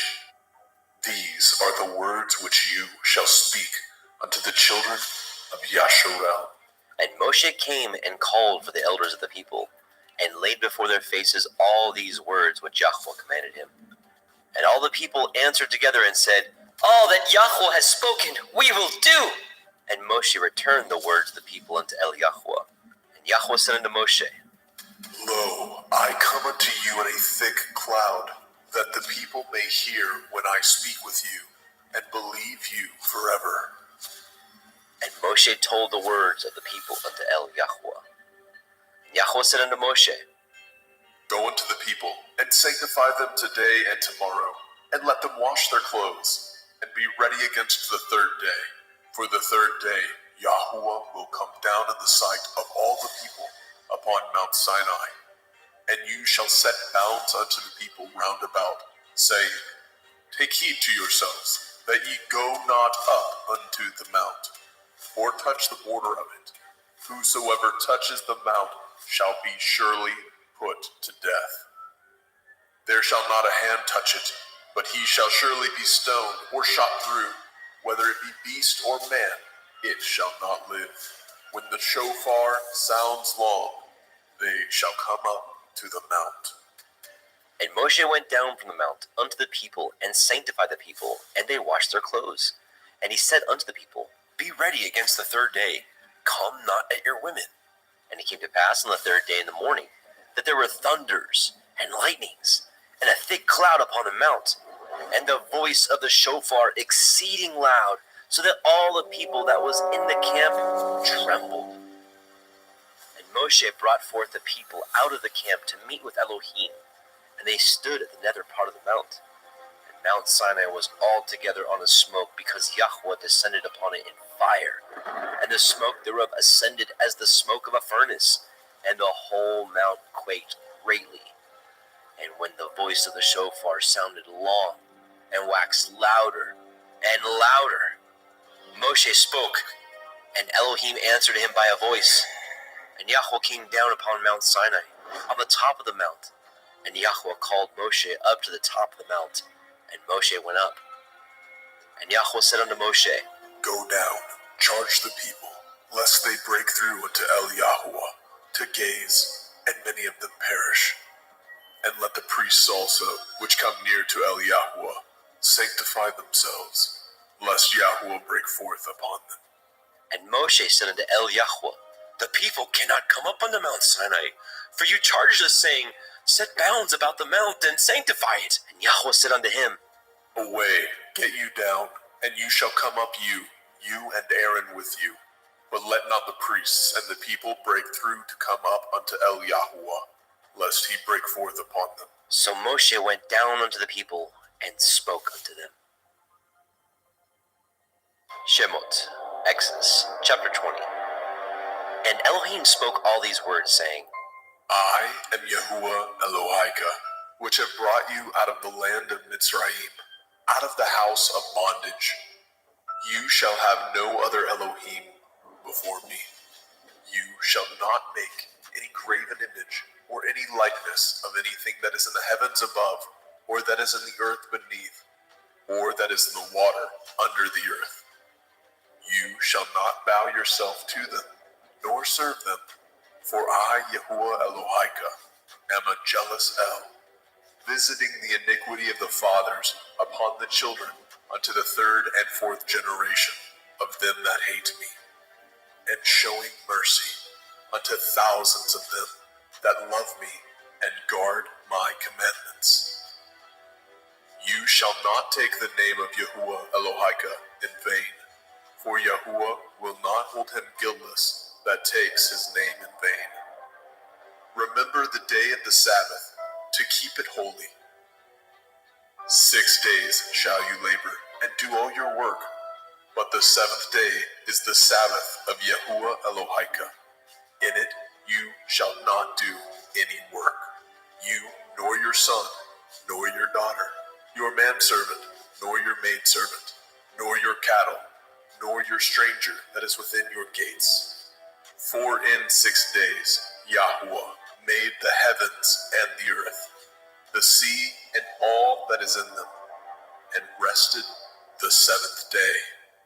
Wherefore Yahuwah blessed the day of the Sabbath, and hallowed it. Honor your father and your mother, that your days may be long upon the land which Yahuwah Elohika gives you. You shall not kill. You shall not break wedlock. You shall not steal. You shall not bear false witness against your neighbor. You shall not lust after your neighbor's house. You shall not lust after your neighbor's woman, nor his manservant, nor his maidservant, nor his ox, nor his ass, nor anything that is your neighbor's. And all the people saw the thunderings, and the lightnings, and the noise of the shofar, and the mountain smoking. And when the people saw it, they removed and stood afar off. And they said unto Moshe, Speak with us, and we will hear, but let not Elohim speak with us, lest we die. And Moshe said unto the people, Fear not, for Elohim is come to prove you, and that his fear may be before your faces, that you sin not. And the people stood afar off, and Moshe drew near unto the thick darkness where Elohim was. And Yahweh said unto Moshe, Thus you shall say unto the children of Yasharel, Ye have seen that I have talked with you from heaven. Ye shall not make with me Elohai of silver, neither shall ye make unto you Elohai of gold. An altar of earth you shall make unto me, and shall sacrifice thereon your burnt offerings, and your peace offerings, your sheep and your oxen. In all places where I record my name, I will come unto you, and I will bless you. And if you will make me an altar of stone, you shall not build it of hewn stone. For if you lift up your tool upon it, you have polluted it. Neither shall you go up by steps unto my altar, that your nakedness be not discovered thereon. Shemot, Exodus chapter 21. Now these are the judgments which you shall set before them. If you obtain an Ivri servant, 6 years he shall serve, and in the seventh he shall go out free for nothing. If he came in by himself, he shall go out by himself. If he were married, then his woman shall go out with him. If his master have given him a woman, and she have borne him sons or daughters, the woman and her children shall be her master's, and he shall go out by himself. And if the servant shall plainly say, I love my master, my woman, and my children, I will not go out free, then his master shall bring him unto the judges. He shall also bring him to the door, or unto the doorpost, and his master shall pierce his ear through with an awl, and he shall serve him forever. And if a man surrenders his daughter to be a maidservant, she shall not go out as the menservants do. If she please not her master, who has betrothed her to himself, then shall he let her be redeemed. To surrender her unto a strange nation, he shall have no power, seeing he has dealt deceitfully with her. If he have betrothed her unto his son, he shall deal with her after the manner of daughters. If he take him another woman, her food, her raiment, and her duty of marriage shall he not diminish. And if he do not these three unto her, then shall she go out free without money. He that smites a man so that he die shall be surely put to death. And if a man lie not in wait, but Elohim deliver him into his hand, then I will appoint you a place whither he shall flee. But if a man come presumptuously upon his neighbor to slay him with guile, you shall take him from my altar, that he may die. And he that smites his father or his mother shall be surely put to death. And he that steals a man and sells him, or if he be found in his hand, he shall surely be put to death. And he that curses his father or his mother shall surely be put to death. And if men strive together, and one smite another with a stone, or with his fist, and he die not, but keeps his bed, if he rise again, and walk abroad upon his staff, then shall he that smote him be innocent. Only he shall pay for the loss of his time, and shall cause him to be thoroughly healed. And if a man smite his servant, or his maid with a rod, and he die under his hand, he shall surely be punished. Notwithstanding, if he continue a day or two, he shall not be punished, for he is his money. If men strive and hurt a woman with a child, so that her fruit depart from her, and yet no mischief follow, he shall surely be punished, according as the woman's man will lay upon him. He shall pay as the judges determine. And if any mischief follow, then you shall give life for life, eye for eye, tooth for tooth, hand for hand, foot for foot, burning for burning, wound for wound, stripe for stripe. And if a man smite the eye of his servant, or the eye of his maid, that it perish, he shall let him go free for his eye's sake. If he smite out his manservant's tooth, or his maidservant's tooth, he shall let him go free for his tooth's sake. If an ox gore a man or a woman, that they die, then the ox shall be surely stoned, and his flesh shall not be eaten, but the owner of the ox shall be innocent. But if the ox were wont to push with his horn in the time past, and it has been testified to his owner, and he has not kept him in, but that he has killed a man or a woman, the ox shall be stoned, and his owner also shall be put to death. If there be laid on him a sum of money, then he shall give for the ransom of his life whatsoever is laid upon him. Whether he have gored a son or have gored a daughter, according to this judgment shall it be done unto him. If the ox shall push a manservant or a maidservant, he shall give unto their master 30 shekels of silver, and the ox shall be stoned. And if a man shall open a pit, or if a man shall dig a pit, and not cover it, and an ox or an ass fall therein, the owner of the pit shall make it good, and give up money unto the owner of them, and the dead beast shall be his. And if the ox of one man hurts the ox of another, that he die, then they shall sell the live ox, and divide the money of it, and the dead ox also they shall divide. Or if it be known that the ox has used to push in time past, and his owner has not kept him in, he shall surely pay ox for ox, and the dead shall be his own. Shemot, Exodus, chapter 22. If a man shall steal an ox or a sheep and kill it, or sell it, he shall restore 5 oxen for an ox, and 4 sheep for a sheep. If a thief be found breaking up, and be smitten that he die, there shall no blood be shed for him. If the sun be risen upon him, there shall be blood shed for him, for he should make full restitution. If he have nothing, then he shall be sold for his theft. If the theft be certainly found in his hand alive, whether it be ox or ass or sheep, he shall restore double, If a man shall cause a field or vineyard to be eaten, and shall put in his beast, and shall feed in another man's field, of the best of his own field, and of the best of his own vineyard, shall he make restitution. If fire break out and catch in thorns, so that the stacks of grain, or the standing grain, or the field be consumed therewith, he that kindled the fire shall surely make restitution. If a man shall deliver unto his neighbor money or stuff to guard, and it be stolen out of the man's house, if the thief be found, let him pay double. If the thief be not found, then the master of the house shall be brought unto the judges to see whether he have put his hand unto his neighbor's goods. For all manner of transgression, whether it be for ox, for ass, for sheep, for raiment, or for any manner of lost thing, which another challenge to be his, the cause of both parties shall come before the judges, and whom the judges shall condemn, he shall pay double unto his neighbor. If a man deliver unto his neighbor an ass, or an ox, or a sheep, or any beast to guard, and it die, or be hurt, or driven away, no man seeing it, then shall an oath of Yahuwah be between them both, that he has not put his hand unto his neighbor's goods, and the owner of it shall accept thereof, and he shall not make it good. And if it be stolen from him, he shall make restitution unto the owner thereof. And if it be torn in pieces, then let him bring it for witness, and he shall not make good that which was torn. And if a man borrow aught of his neighbor, and it be hurt or die, the owner thereof being not with it, he shall surely make it good.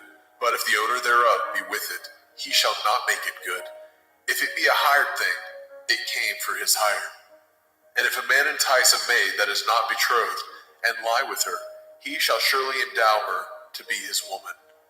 And if a father utterly refuse to give her unto him, he shall pay money according to the dowry of virgins. You shall not suffer a witch to live. Whosoever lies with a beast shall surely be put to death. He that sacrifices unto the Elohim, save unto Yahweh only, he shall be utterly destroyed. You shall neither vex a stranger nor oppress him, for ye were strangers in the land of Mizraim. Ye shall not afflict any widow or fatherless child. If you afflict them in any wise, and they cry at all unto me, I will surely hear their cry. And my wrath shall wax hot, and I will kill you with the sword, and your women shall be widows, and your children fatherless. If you lend money to any of my people that is poor by you, you shall not be to him as a usurer, neither shall you lay upon him usury. If you at all take your neighbor's raiment to pledge, you shall deliver it unto him by the time that the sun goes down. For that is his covering only, it is his raiment for his skin, wherein shall he sleep. And it shall come to pass, when he cries unto me, that I will hear, for I am gracious. You shall not revile the Elohim, nor curse the ruler of your people. You shall not delay to offer the first of your ripe fruit, and of your liquors, the firstborn of your sons shall you give unto me. Likewise shall you do with your oxen and with your sheep. 7 days it shall be with this dam. On the 8th day you shall give it to me. And ye shall be holy men unto me. Neither shall ye eat any flesh that is torn of beast in the field. Ye shall cast it to the dogs. Shemot, Exodus, chapter 23. You shall not raise a false report. Put not your hand with the wicked to be an unrighteous witness.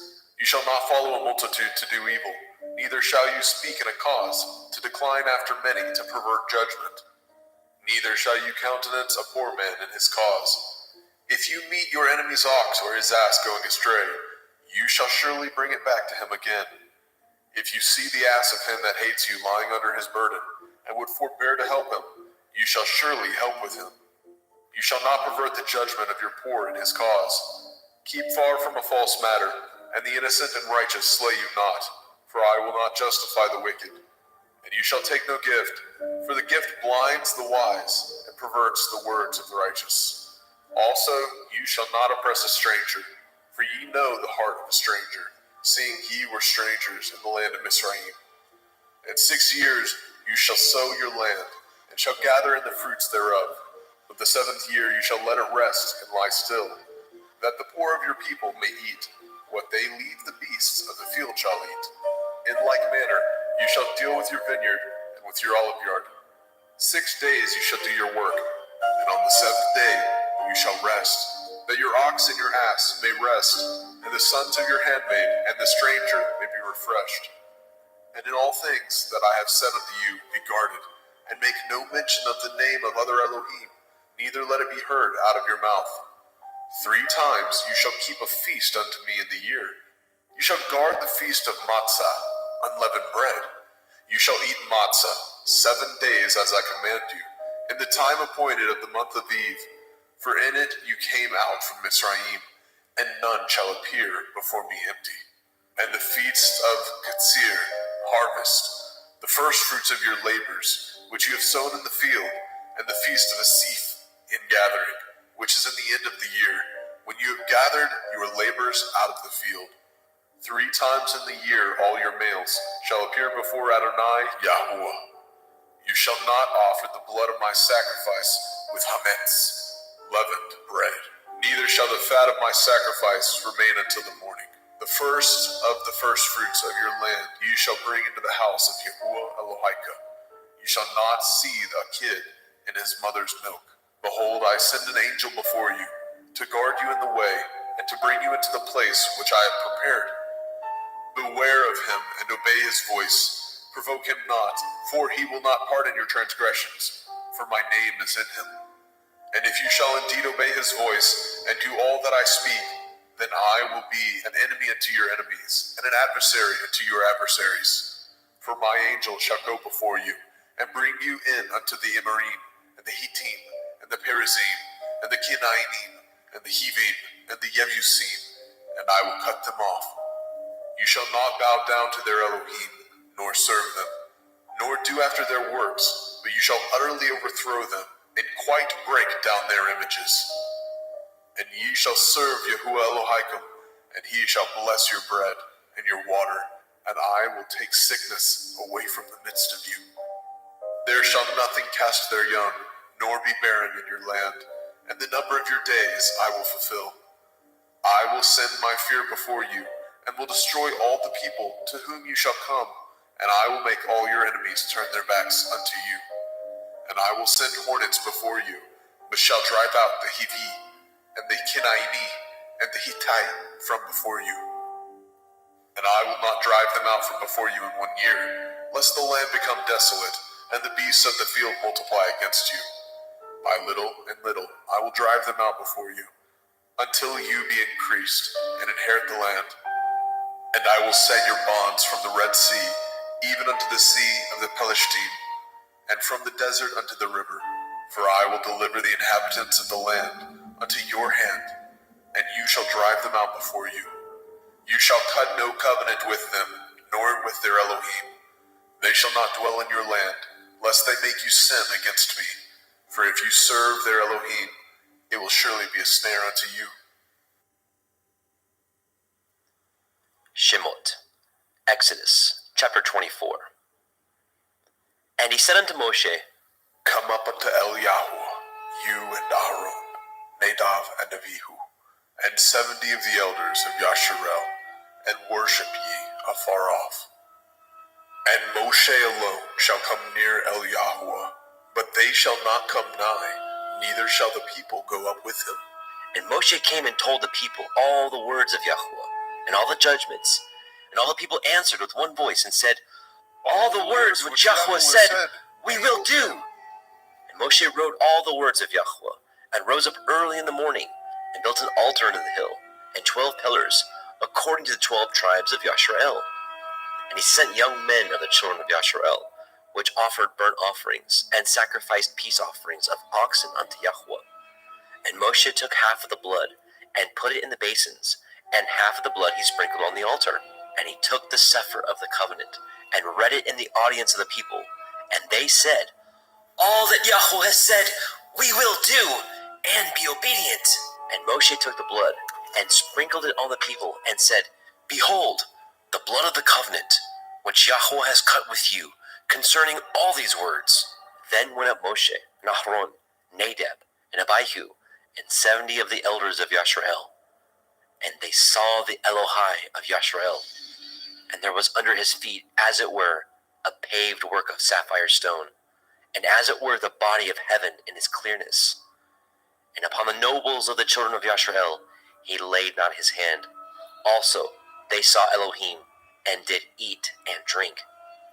And Yahweh said unto Moshe, Come up to me into the mount, and be there, and I will give you sapphire stones, and a Torah, and commandments which I have written, that you may teach them. And Moshe rose up, and his minister Yahusha, and Moshe went up into the mount of Elohim. And he said unto the elders, Tarry ye here for us, until we come again unto you. And behold, Ahron and Horai are with you. If any man have any matters to do, let him come unto them. And Moshe went up into the mount, and a cloud covered the mount. And the glory of Yahweh abode upon Mount Sinai, and the cloud covered it 6 days. And the 7th day he called unto Moshe out of the midst of the cloud. And the sight of the glory of Yahweh was like devouring fire on the top of the mount in the eyes of the children of Yashrael. And Moshe went into the midst of the cloud, and got him up into the mount. And Moshe was in the mount 40 days and 40 nights. Shemot, Exodus chapter 25. And Yahweh spoke unto Moshe, saying, Speak unto the children of Yasharel, that they bring me an offering. Of every man that gives it willingly with his heart, ye shall take my offering. And this is the offering which ye shall take of them: gold, and silver, and brass, and blue, and purple, and scarlet, and fine linen, and goat's hair, and ram skin dyed red, and badger skin, and shittim wood, oil for the light, spices for anointing oil, and for sweet incense, onyx stones, and stones to be set in the ephod, in the breastplate. And let them make me a sanctuary, that I may dwell among them.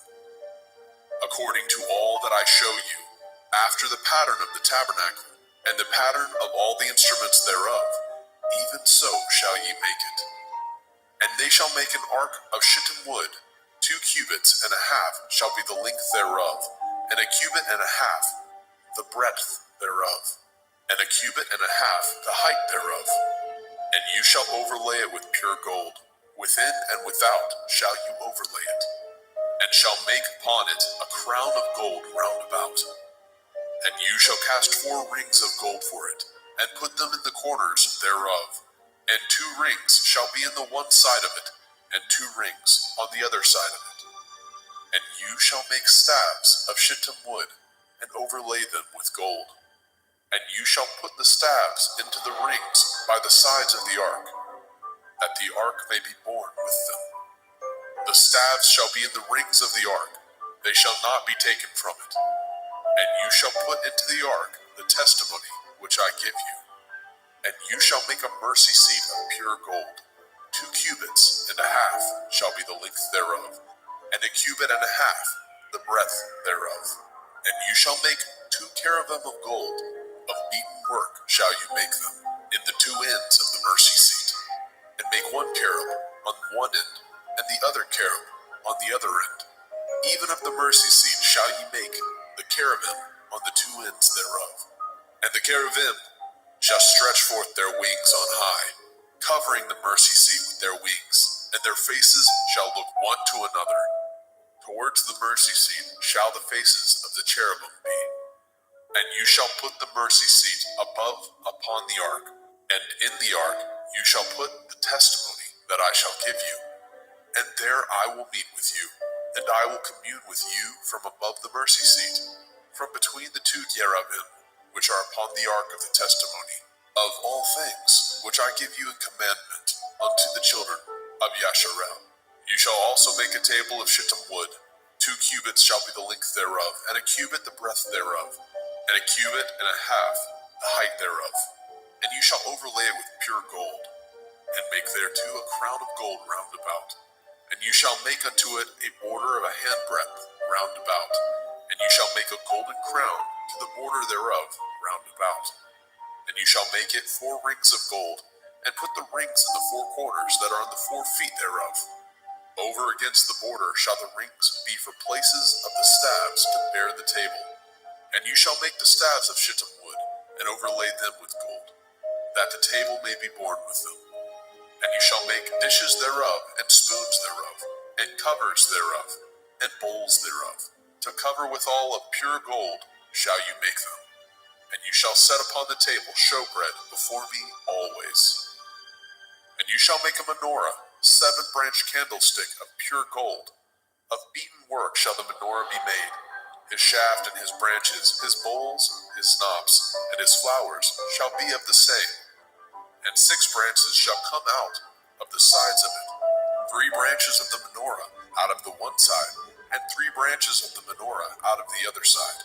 3 bowls made like unto almonds, with a knop and a flower in one branch, and 3 bowls made like almonds in the other branch, with a knop and a flower. So with the 6 branches that come out of the menorah. And in the menorah shall be 4 bowls made like unto almonds, with their knops and their flowers. And there shall be a knop under 2 branches of the same, and a knop under 2 branches of the same, and a knop under 2 branches of the same, according to the 6 branches that proceed out of the menorah. Their knops and their branches shall be of the same.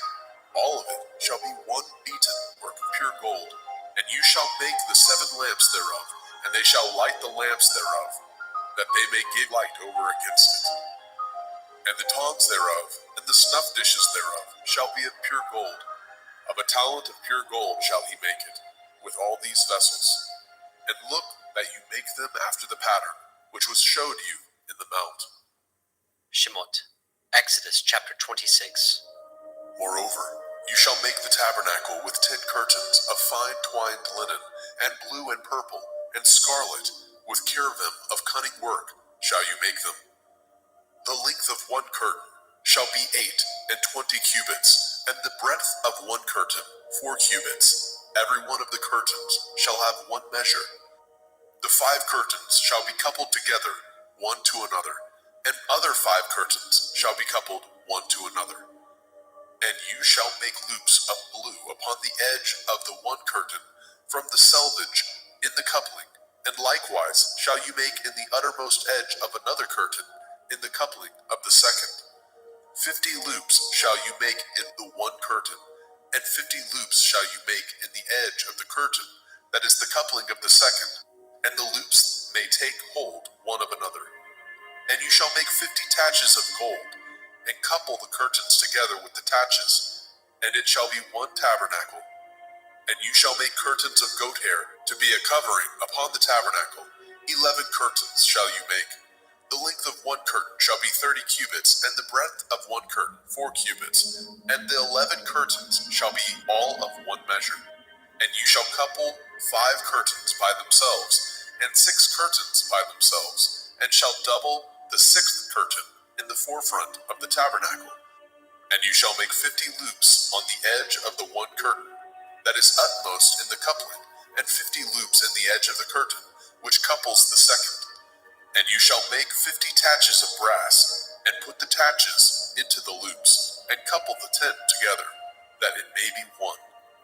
And the remnant that remains of the curtain of the tent, the half curtain that remains, shall hang over the backside of the tabernacle, and a cubit on the one side, and a cubit on the other side, of that which remains in the length of the curtains of the tent. It shall hang over the sides of the tabernacle, on this side and on that side, to cover it. And you shall make a covering for the tent of ram skin dyed red, and a covering above of badger skin. And you shall make the boards for the tabernacle of shittim wood, standing up. 10 cubits shall be the length of a board, and a cubit and a half shall be the breadth of one board. 2 tenons shall be in one board, set in order one against another. Thus shall you make for all the boards of the tabernacle. You shall make the boards for the tabernacle, 20 boards on the south side southward. And you shall make 40 sockets of silver under the 20 boards, 2 sockets under one board for his 2 tenons, and 2 sockets under another board for his 2 tenons. And for the second side of the tabernacle on the north side there shall be 20 boards. and their 40 sockets of silver, 2 sockets under one board, and 2 sockets under another board. And for the sides of the tabernacle westward, you shall make 6 boards. And 2 boards shall you make for the corners of the tabernacle in the 2 sides. And they shall be coupled together beneath, and they shall be coupled together above the head of it unto one ring. Thus shall it be for them both. They shall be for the 2 corners.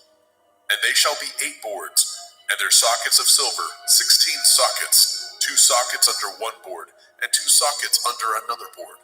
And you shall make bars of shittim wood, 5 for the boards of the one side of the tabernacle, and 5 bars for the boards of the other side of the tabernacle, and 5 bars for the boards of the side of the tabernacle for the 2 sides westward. And the middle bar in the middle of the boards shall reach from end to end. And you shall overlay the boards with gold, and make their rings of gold for places for the bars. And you shall overlay the bars with gold. And you shall rear up the tabernacle according to the fashion thereof, which was showed you in the mount.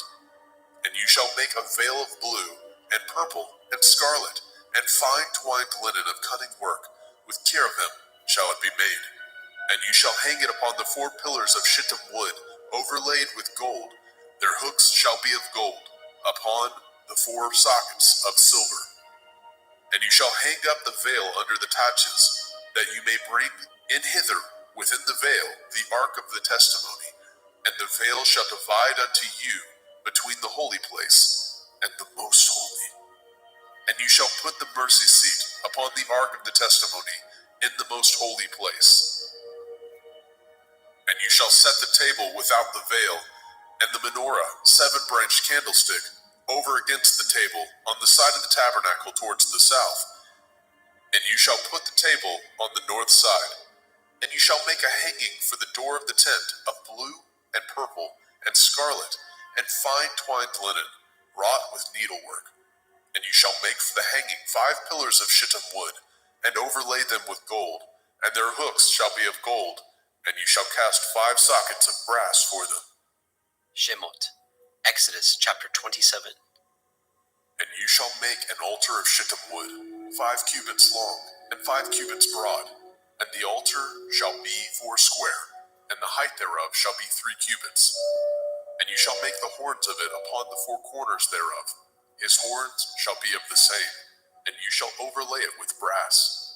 And you shall make his pans to receive his ashes, and his shovels, and his basins, and his flesh hooks, and his fire pans. All the vessels thereof you shall make of brass. And you shall make it for a grate of network of brass, and upon the net shall you make 4 brazen rings in the 4 corners thereof. And you shall put it under the compass of the altar beneath, that the net may be even to the midst of the altar. And you shall make staves for the altar, staves of shittim wood, and overlay them with brass. And the staves shall be put into the rings, and the staves shall be upon the 2 sides of the altar, to bear it. Hollow with boards shall you make it, as it was showed you in the mount, so shall they make it. And you shall make the court of the tabernacle, for the south side southward. There shall be hangings for the court of fine twined linen, of 100 cubits long for one side. And the 20 pillars thereof and their 20 sockets shall be of brass. The hooks of the pillars and their fillets shall be of silver. And likewise for the north side in length there shall be hangings of 100 cubits long, and his 20 pillars and their 20 sockets of brass, the hooks of the pillars and their fillets of silver. And for the breadth of the court on the west side shall be hangings of 50 cubits, their pillars 10, and their sockets 10. And the breadth of the court on the east side eastward shall be 50 cubits. The hangings of one side of the gate shall be 15 cubits, their pillars 3, and their sockets 3. And on the other side shall be hangings 15 cubits, their pillars 3, and their sockets 3. And for the gate of the court shall be hangings of 20 cubits, of blue and purple and scarlet and fine twined linen, wrought with needlework. And their pillars shall be 4, and their sockets 4. All the pillars round about the court shall be filleted with silver. Their hooks shall be of silver, and their sockets of brass. The length of the cord shall be 100 cubits, and the breadth 50 everywhere, and the height of 5 cubits of fine twined linen, and their sockets of brass. All the vessels of the tabernacle in the service thereof, and all the pins thereof, and all the pins of the cord shall be of brass. And you shall command the children of Yasharel that they bring you pure olive oil, beaten for the light, to cause the lamp to burn always. In the tabernacle of the assembly, without the veil, which is before the testimony, Aaron and his sons shall order it from evening to morning before Yahuwah. It shall be a statute forever unto their generations on the behalf of the children of Yasharel. Shemot, Exodus chapter 28. And take unto you Aaron your brother, and his sons with him, from among the children of Yasharel, that he may minister unto me in the priest's office, even Aaron, Nadab, and Abihu, Eleazar, and Itamar, Aaron's sons. And you shall make holy garments for Aaron your brother, for glory and for beauty. And you shall speak unto all that are wise-hearted, whom I have filled with the Ruach Hakmah, spirit of wisdom, that they may make Aaron's garments to consecrate him, that he may minister unto me in the priest's office. And these are the garments which they shall make: a breastplate, an ephod, and a robe, and a broidered coat, a turban, and a belt. And they shall make holy garments for Aaron your brother and his sons, that he may minister unto me in the priest's office. And they shall take gold, and blue, and purple, and scarlet, and fine linen, and they shall make an ephod of gold, of blue, of purple, of scarlet, and fine twined linen, with cunning work. It shall have the 2 shoulder pieces thereof joined at the 2 edges thereof, and so it shall be joined together. And the belt of the ephod, which is upon it, shall be of the same, according to the work thereof, even of gold, of blue, and purple, and scarlet, and fine twined linen. And you shall take the 2 onyx stones, and grave on them the names of the children of Yasharel, 6 of their names on 1 stone, and the other 6 names of the rest on the other stone, according to their birth, with the work of an engraver in stone, like the engravings of a signet. Shall you engrave the 2 stones with the names of the children of Yasharel? You shall make them to be set in ouches of gold. And you shall put the 2 stones upon the shoulders of the ephod for stones of memorial unto the children of Yasharel. And Aaron shall bear their names before Yahuwah upon his 2 shoulders for a memorial. And you shall make ouches of gold, and 2 chains of pure gold at the ends of wreathen work shall you make them, and fasten the wreathen chains to the ouches. And you shall make the breastplate of judgment with cunning work. After the work of the ephod you shall make it, of gold, of blue, and of purple, and of scarlet, and of fine twined linen shall you make it. 4 square it shall be, being doubled. A span shall be the length thereof, and a span shall be the breadth thereof.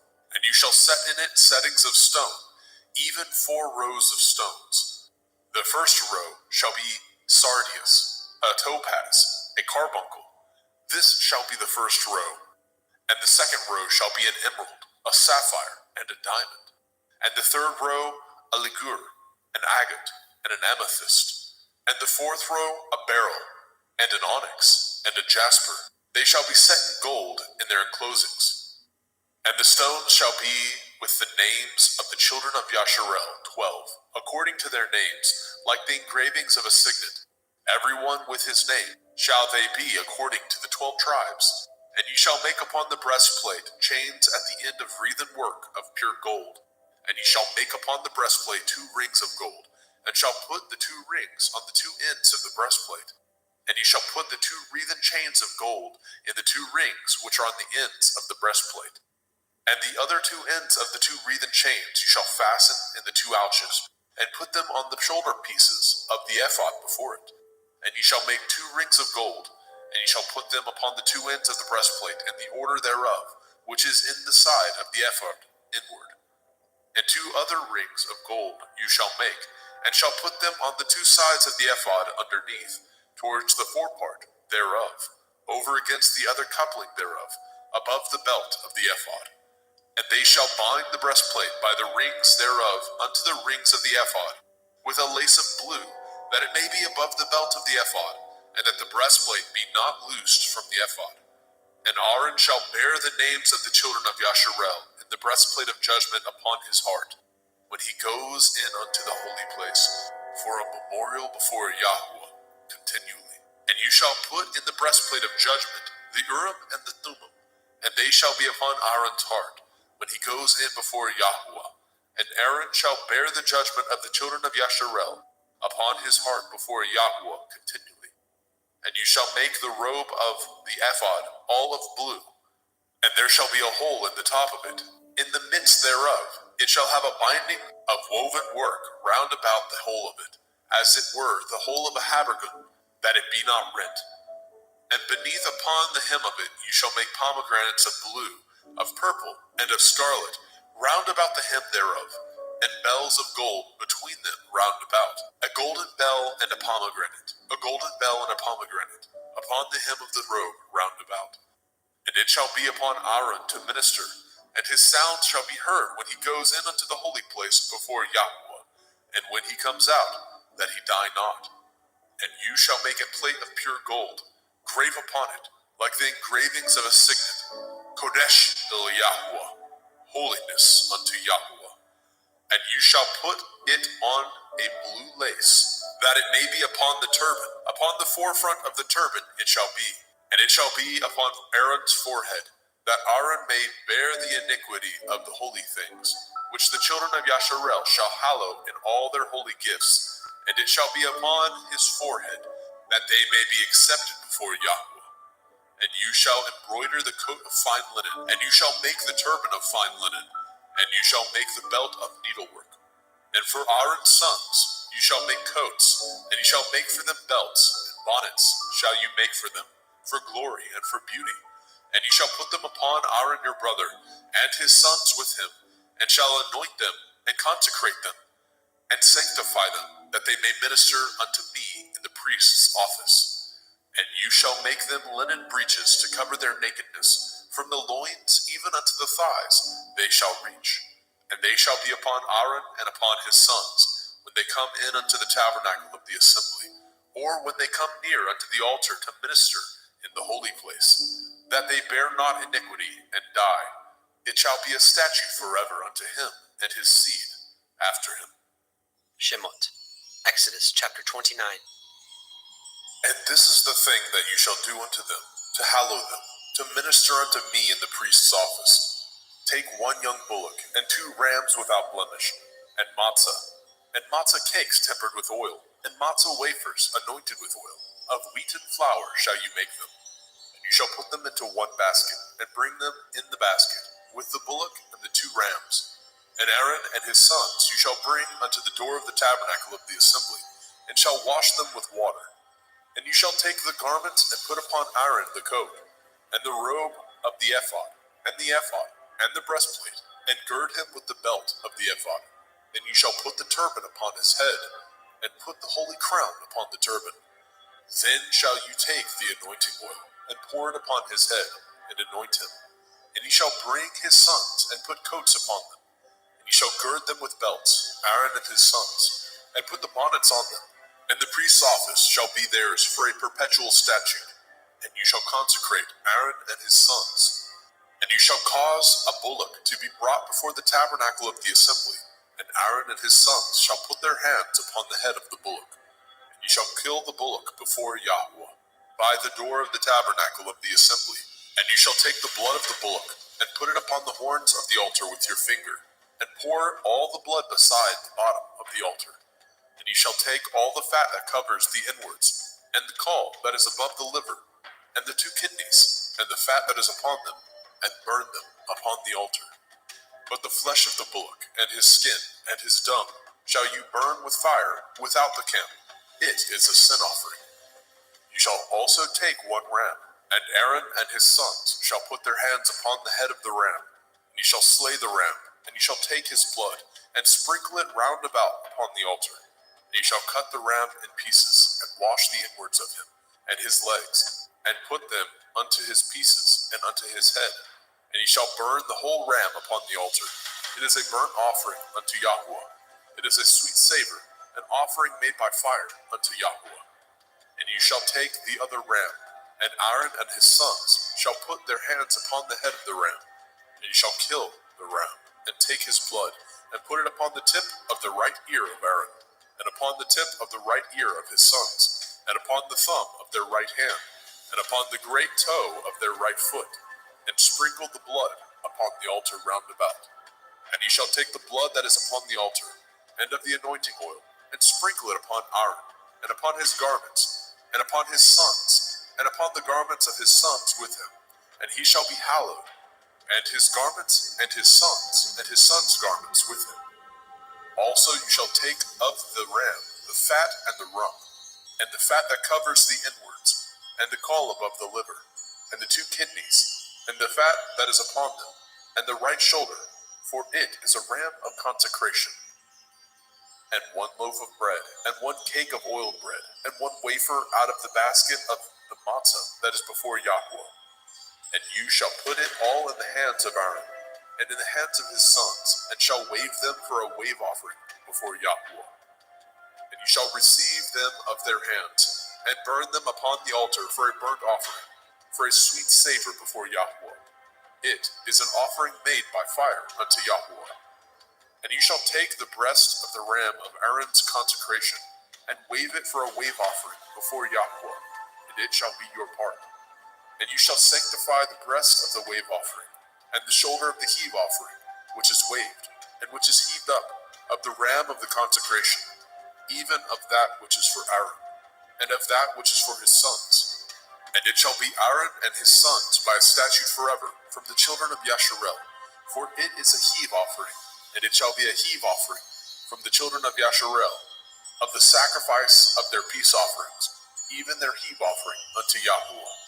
And the holy garments of Aaron shall be his sons after him, to be anointed therein, and to be consecrated in them. And that son, that is priest in his stead, shall put them on 7 days, when he comes into the tabernacle of the assembly to minister in the holy place. And you shall take the ram of the consecration, and seethe his flesh in the holy place. And Aaron and his sons shall eat the flesh of the ram, and the bread that is in the basket by the door of the tabernacle of the assembly. And they shall eat those things wherewith the atonement was made, to consecrate and to sanctify them. But a stranger shall not eat thereof, because they are holy. And if aught of the flesh of the consecrations, or of the bread, remain unto the morning, then you shall burn the remainder with fire. It shall not be eaten, because it is holy. And thus shall you do unto Aaron and to his sons, according to all things which I have commanded you. 7 days shall you consecrate them. And you shall offer every day a bullock for a sin offering, for atonement. And you shall cleanse the altar when you have made an atonement for it, and you shall anoint it to sanctify it. 7 days you shall make an atonement for the altar, and sanctify it, and it shall be an altar most holy. Whatsoever touches the altar shall be holy. Now this is that which you shall offer upon the altar: 2 lambs of the first year, day by day, continually. The 1 lamb you shall offer in the morning, and the other lamb you shall offer at evening.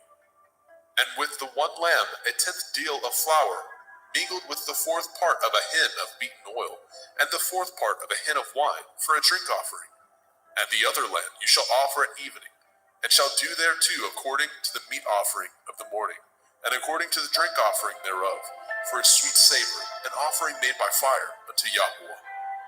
This shall be a continual burnt offering throughout your generations, at the door of the tabernacle of the assembly, before Yahweh, where I will meet you, to speak there unto you. And there I will meet with the children of Yasharel, and the tabernacle shall be sanctified by my glory. And I will sanctify the tabernacle of the assembly, and the altar, and I will sanctify also both Aaron and his sons, to minister to me in the priest's office. And I will dwell among the children of Yasharel, and will be their Elohim.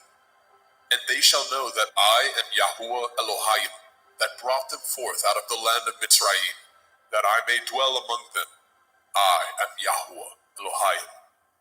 Shemot, Exodus chapter 30. And you shall make an altar to burn incense upon. Of shittim wood shall you make it. A cubit shall be the length thereof, and a cubit the breadth thereof. 4 square shall it be, and 2 cubits shall be the height thereof. The horns thereof shall be of the same. And you shall overlay it with pure gold, the top thereof, and the sides thereof round about, and the horns thereof. And you shall make unto it a crown of gold round about. And 2 golden rings shall you make it under the crown of it, by the 2 corners thereof. Upon the 2 sides of it shall you make it, and they shall be for places for the staves to bear it withal. And you shall make the staves of shittim wood, and overlay them with gold. And you shall put it before the veil that is by the ark of the testimony, before the mercy seat that is over the testimony, where I will meet with you. And Aaron shall burn thereon sweet incense every morning. When he dresses the lamps, he shall burn incense upon it.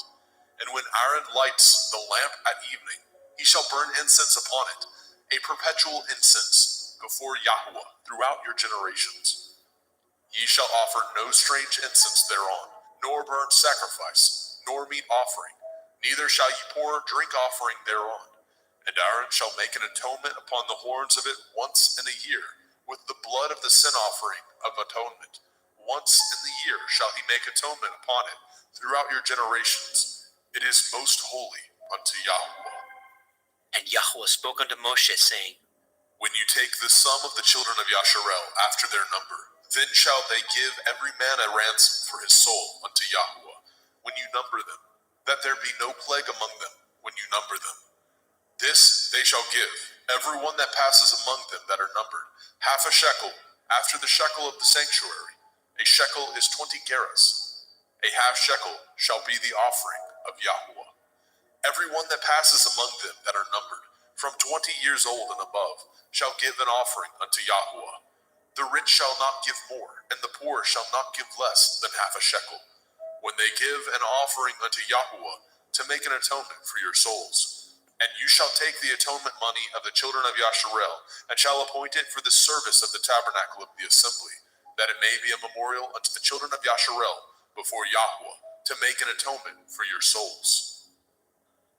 And Yahweh spoke unto Moshe, saying, You shall also make a laver of brass, and his foot also of brass, to wash withal, and you shall put it between the tabernacle of the assembly and the altar, and you shall put water therein. For Aaron and his sons shall wash their hands and their feet thereat. When they go into the tabernacle of the assembly, they shall wash with water, that they die not, or when they come near to the altar to minister, to burn offering made by fire unto Yahweh. So they shall wash their hands and their feet, that they die not, and it shall be a statute forever to them, even to him and to his seed throughout their generations.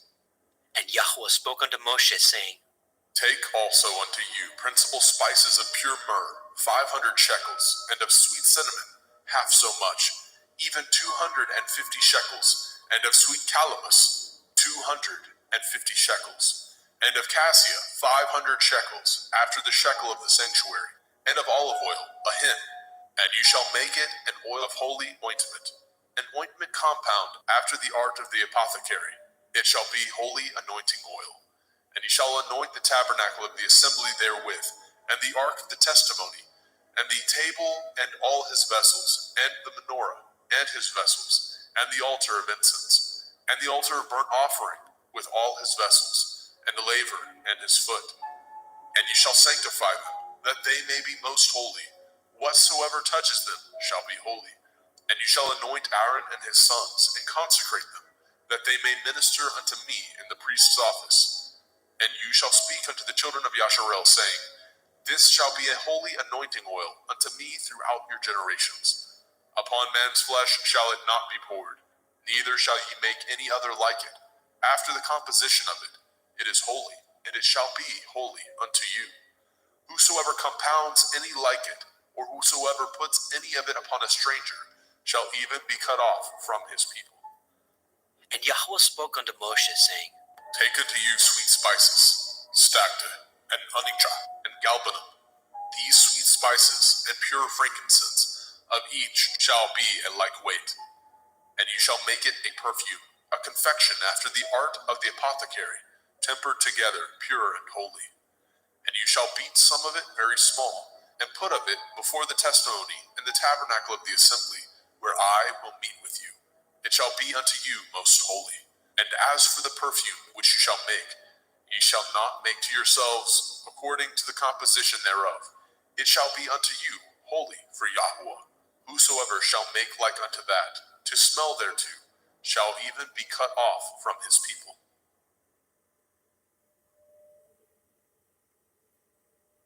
Shemot, Exodus chapter 31.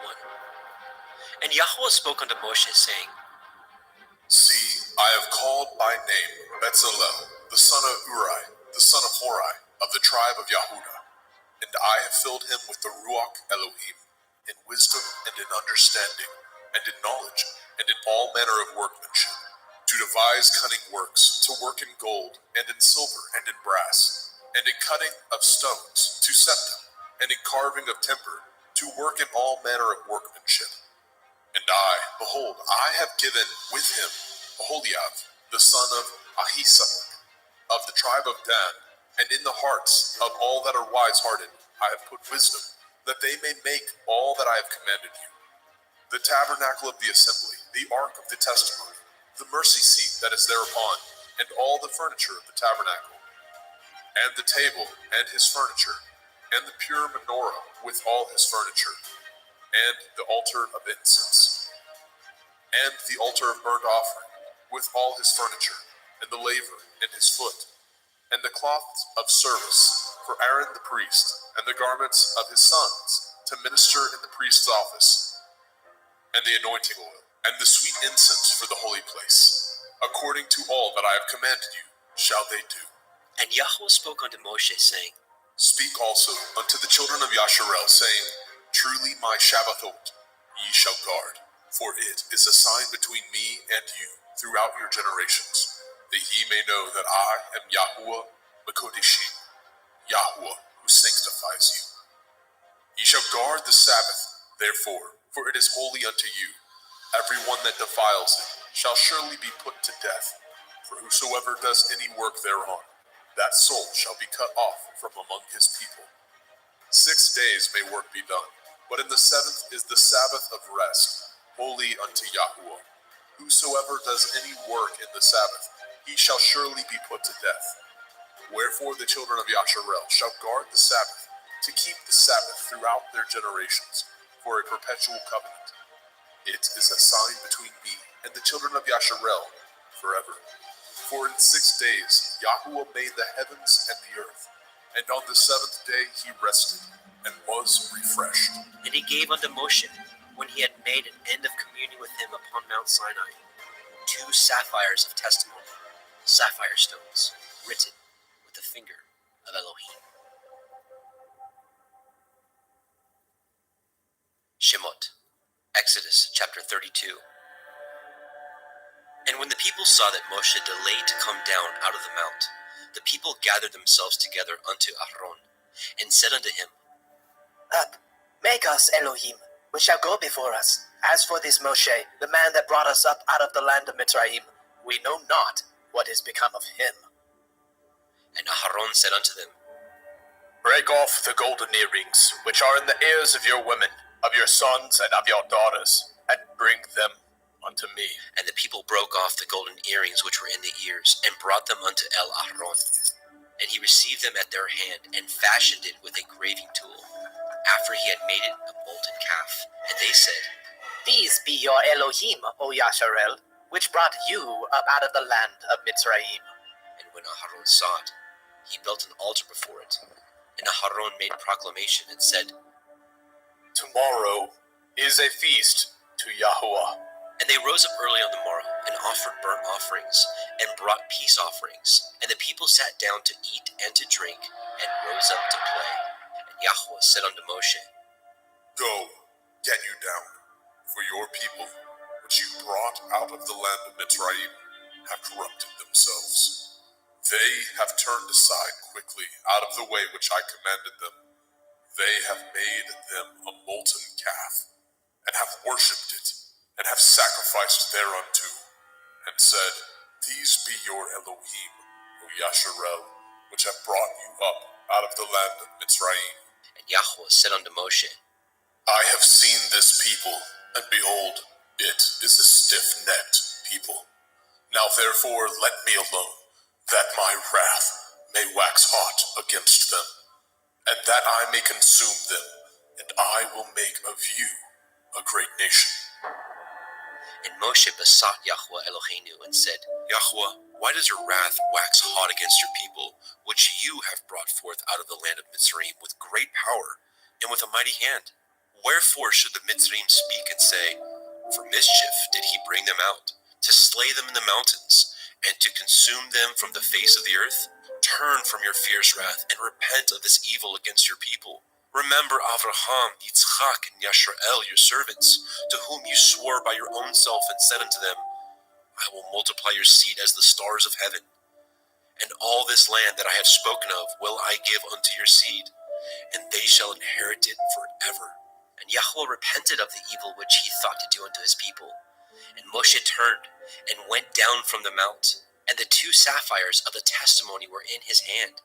The sapphires were written on both their sides. On the one side and on the other were they written. And the sapphires were the work of Elohim, and their writing was the writing of Elohim, graven upon the sapphires. And when Yahusha heard the noise of the people as they shouted, he said unto Moshe, There is noise of war in the camp. And he said, It is not the voice of them that shout for mastery, neither is it the voice of them that cry for being overcome, but the noise of them that sing do I hear.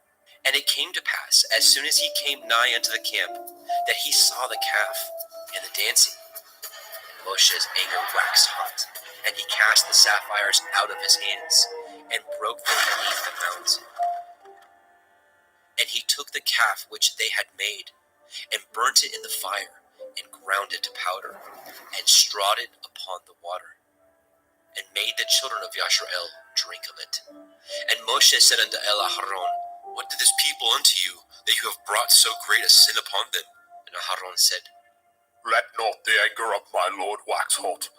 You know the people, that they are set on mischief.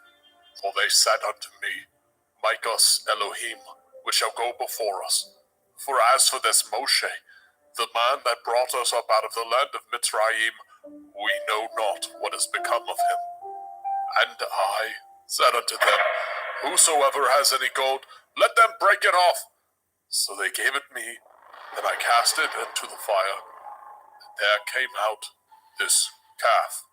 And when Moshe saw that the people were naked, for Aharon had made them naked unto their shame among their enemies, then Moshe stood in the gate of the camp and said, Who is on Yahweh's side? Let him come unto me. All the sons of Levi gathered themselves together unto him. And he said unto them, Thus says Yahweh Elohai of Yashrael, Put every man his sword by his side, and go in and out from gate to gate throughout the camp, and slay every man his brother, and every man his companion, and every man his neighbor. And the children of Levi did according to the word of Moshe, and there fell of the people that day about 3,000 men. For Moshe had said, Consecrate yourselves today to Yahweh, even every man upon his son, and upon his brother, that he may bestow upon you a blessing this day. It came to pass on the morrow, that Moshe said unto the people, Ye have sinned a great sin, and now I will go up unto El Yahweh.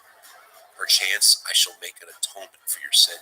And Moshe returned unto El Yahweh and said, Oh, this people have sinned a great sin, and have made them Elohai of gold.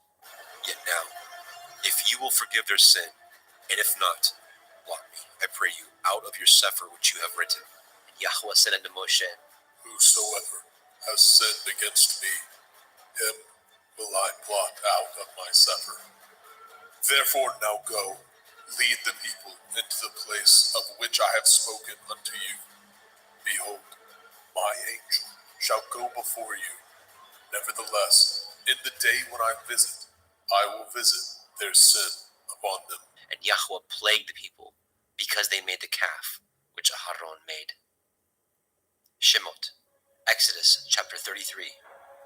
And Yahweh said unto Moshe, Depart, and go hence, you and the people which you have brought up out of the land of Mitzrayim, unto the land which I swore unto Abraham, to Yitzchak, and to Yaakov, saying, Unto your seed will I give it. And I will send an angel before you, and I will drive out the Kenai, the Amorai, the Hittite, the Perizzai, the Hivi, and the Jebusai, unto a land flowing with milk and honey, for I will not go up in the midst of you, for you are a stiff-necked people, lest I consume you in the way. And when the people heard the evil report, they mourned. And no man did put on him his ornaments. For Yahweh had said unto Moshe, Say unto the children of Yasharel, ye are a stiff-necked people. I will come up into the midst of you in a moment, and consume you. Therefore now put off your ornaments from you, that I may know what to do unto you. And the children of Yasharel stripped themselves of their ornaments by the Mount Horeb.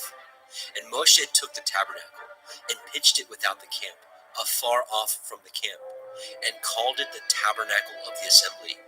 And it came to pass that everyone which sought Yahweh went out unto the tabernacle of the assembly, which was without the camp. And it came to pass, when Moshe went out unto the tabernacle, that all the people rose up, and stood every man at his tent door, and looked after Moshe until he was gone into the tabernacle. And it came to pass, as Moshe entered into the tabernacle, the cloudy pillar descended, and stood at the door of the tabernacle, and Yahweh talked with Moshe. And all the people saw the cloudy pillar stand at the tabernacle door, and all the people rose up and worshipped, every man in his tent door. And Yahweh spoke unto Moshe face to face, as a man speaks unto his friend. And he turned again into the camp, but his servant Yahusha, the son of Nun, a young man, departed not out of the tabernacle. And Moshe said unto Eliyahu, See, you say unto me, Bring up this people, and you have not let me know whom you will send with me. Yet you have said, I know you by name, and you have also found grace in my sight. Now therefore, I pray you, if I have found grace in your sight, show me now your way, that I may know you, that I may find grace in your sight, and consider that this nation is your people. And he said, My presence shall go with you, and I will give you rest. And he said unto him, If your presence go not with me, carry us not up hence. For wherein shall it be known here that I and your people have found grace in your sight? Is it not in that you go with us? So shall we be separated, I and your people, from all the people that are upon the face of the earth. And Yahweh said unto Moshe, I will do this thing also that you have spoken, for you have found grace in my sight, and I know you by name. And he said, I beseech you, show me your glory.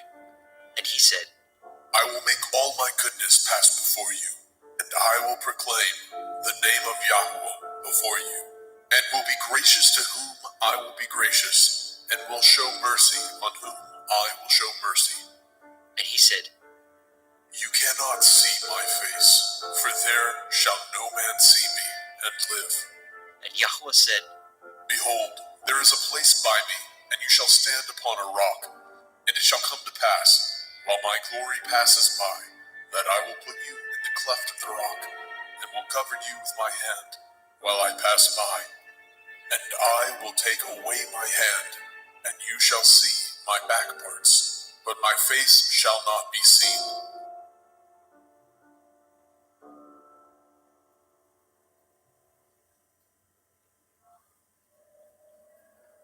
Shemot, Exodus chapter 34. And Yahweh said unto Moshe, Hew you 2 sapphire stones like unto the first, and I will write upon these sapphires the words that were in the first sapphires, which you broke. And be ready in the morning, and come up in the morning unto Mount Sinai, and present yourself there to me in the top of the mount. And no man shall come up with you, neither let any man be seen throughout all the mount, neither let the flocks nor herds feed before that mount. And he hewed 2 sapphire stones like unto the first. And Moshe rose up early in the morning, and went up unto Mount Sinai as Yahweh had commanded him, and took in his hand the 2 sapphire stones. And Yahweh descended in the cloud, and stood with him there, and proclaimed the name of Yahweh. Yahuwah, And Yahweh passed by before him, and proclaimed, Yahuwah, Yahuwah El, merciful and gracious, long-suffering and abundant in goodness and truth, keeping mercy for thousands, forgiving iniquity and transgression and sin, and that will by no means clear the guilty, visiting the iniquity of the fathers upon the children, and upon the children's children, unto the third and fourth generation. And Moshe made haste, and bowed his head toward the earth, and worshipped.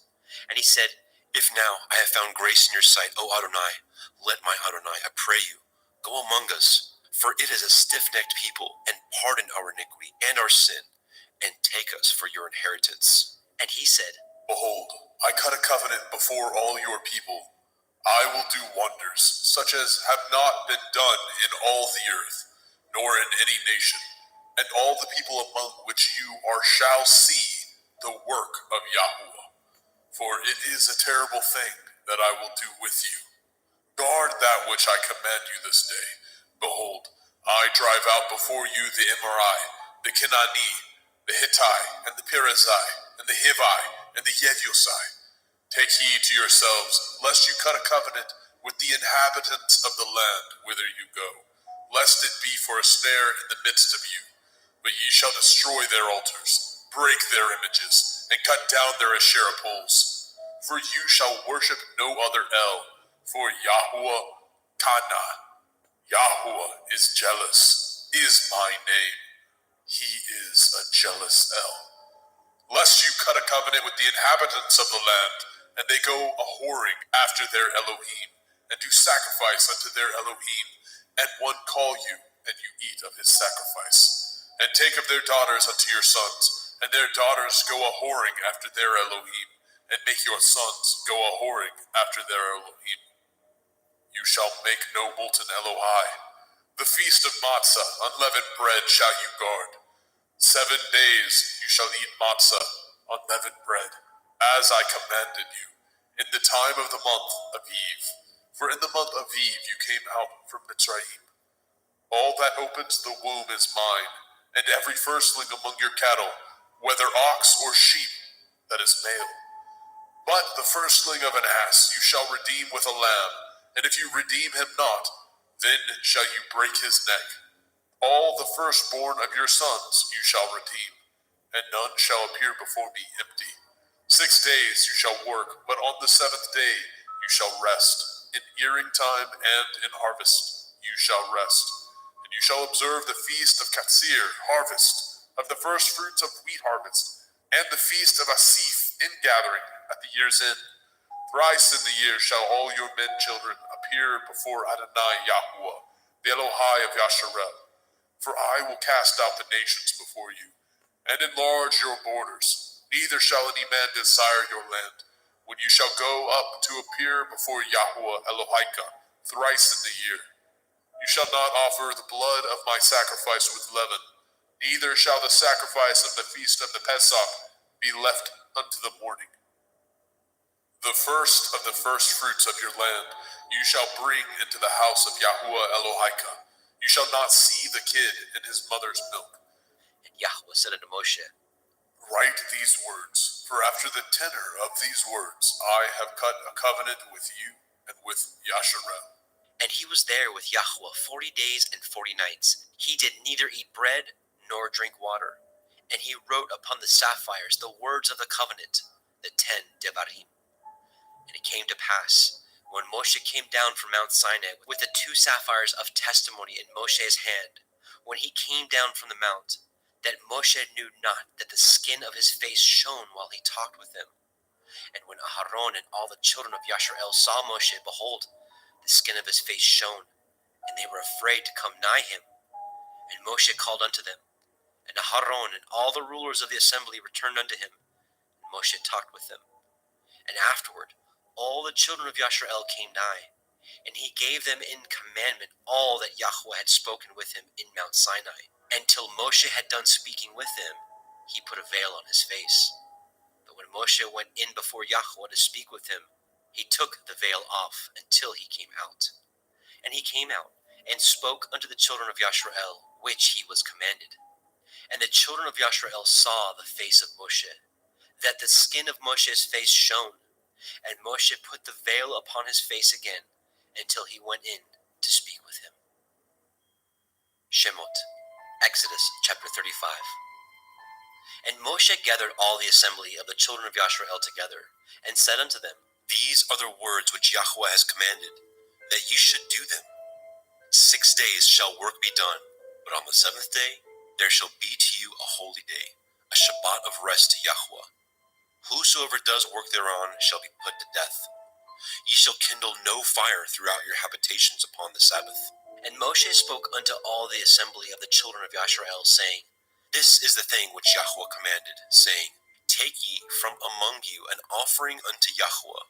Whosoever is of a willing heart, let him bring it, an offering of Yahweh, gold, and silver, and brass, and blue, and purple, and scarlet, and fine linen, and goat's hair, and ram skins dyed red, and badger skins, and shittim wood, and oil for the light, and spices for anointing oil, and for the sweet incense, and onyx stones, and stones to be set for the ephod, and for the breastplate.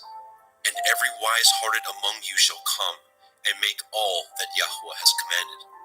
The tabernacle, his tent, and his covering, his taches, and his boards, his bars, his pillars, and his sockets, the ark, and the staves thereof, with the mercy seat, and the veil of covering, the table, and his staves, and all his vessels, and the showbread, the menorah, also for the light, and his furniture, and his lamps, with the oil for the light, and the incense altar, and his staves, and the anointing oil, and the sweet incense, and the hanging for the door at the entering in of the tabernacle, the altar of burnt offering, with his brazen grate, his staves, and all his vessels, the laver, and his foot, the hangings of the court, his pillars, and their sockets, and the hanging for the door of the court, the pins of the tabernacle, and the pins of the court, and their cords, the cloths of service, to do service in the holy place, the holy garments for Aharon the priest, and the garments of his sons, to minister in the priest's office. And all the assembly of the children of Yashrael departed from the presence of Moshe. And they came, everyone whose heart stirred him up, and everyone whom his ruach made willing, and they brought Yahweh's offering to the work of the tabernacle of the assembly, and for all his service, and for the holy garments. And they came, both men and women, as many as were willing-hearted, and brought bracelets, and earrings, and rings, and tablets, all jewels of gold. And every man that offered an offering of gold unto Yahweh. And every man with whom was found blue, and purple, and scarlet, and fine linen, and goat's hair, and red skins of rams, and badger skins, brought them. Everyone that did offer an offering of silver and brass brought Yahweh's offering. And every man with whom was found shittim wood for any work of the service brought it. And all the women that were wise-hearted did spin with their hands, and brought that which they had spun, both of blue, and of purple, and of scarlet, and of fine linen. And all the women whose heart stirred them up in wisdom spun goat's hair. And the rulers brought onyx stones, and stones to be set for the ephod and for the breastplate, and spice, and oil for the light, and for the anointing oil, and for the sweet incense. The children of Yashrael brought a willing offering unto Yahweh, every man and woman, whose heart made them willing to bring for all the manner of work, which Yahweh had commanded to be made by the hand of Moshe. And Moshe said unto the children of Yashrael, See, Yahweh has called by name Betzalel, the son of Uri, the son of Horai, of the tribe of Yehudah, and he has filled him with the Ruach Elohim, in wisdom, in understanding, and in knowledge, and in all manner of workmanship, and to devise curious works, to work in gold, and in silver, and in brass, and in the cutting of stones, to set them, and in carving of wood, to make any manner of cunning work. And he has put in his heart that he may teach both he and Aholiab, the son of Achisamach, of the tribe of Dan. Them has he filled with wisdom of heart, to work all manner of work, of the engraver, and of the cunning workman, and of the embroiderer, in blue, and in purple, in scarlet, and in fine linen, and of the weaver, even of them that do any work, and of those that devise cunning work. Shemot, Exodus chapter 36. Then wrought Bezalel and Aholiab, and every wise-hearted man, in whom Yahweh put wisdom and understanding, to know how to work all manner of work for the service of the sanctuary, according to all that Yahweh had commanded.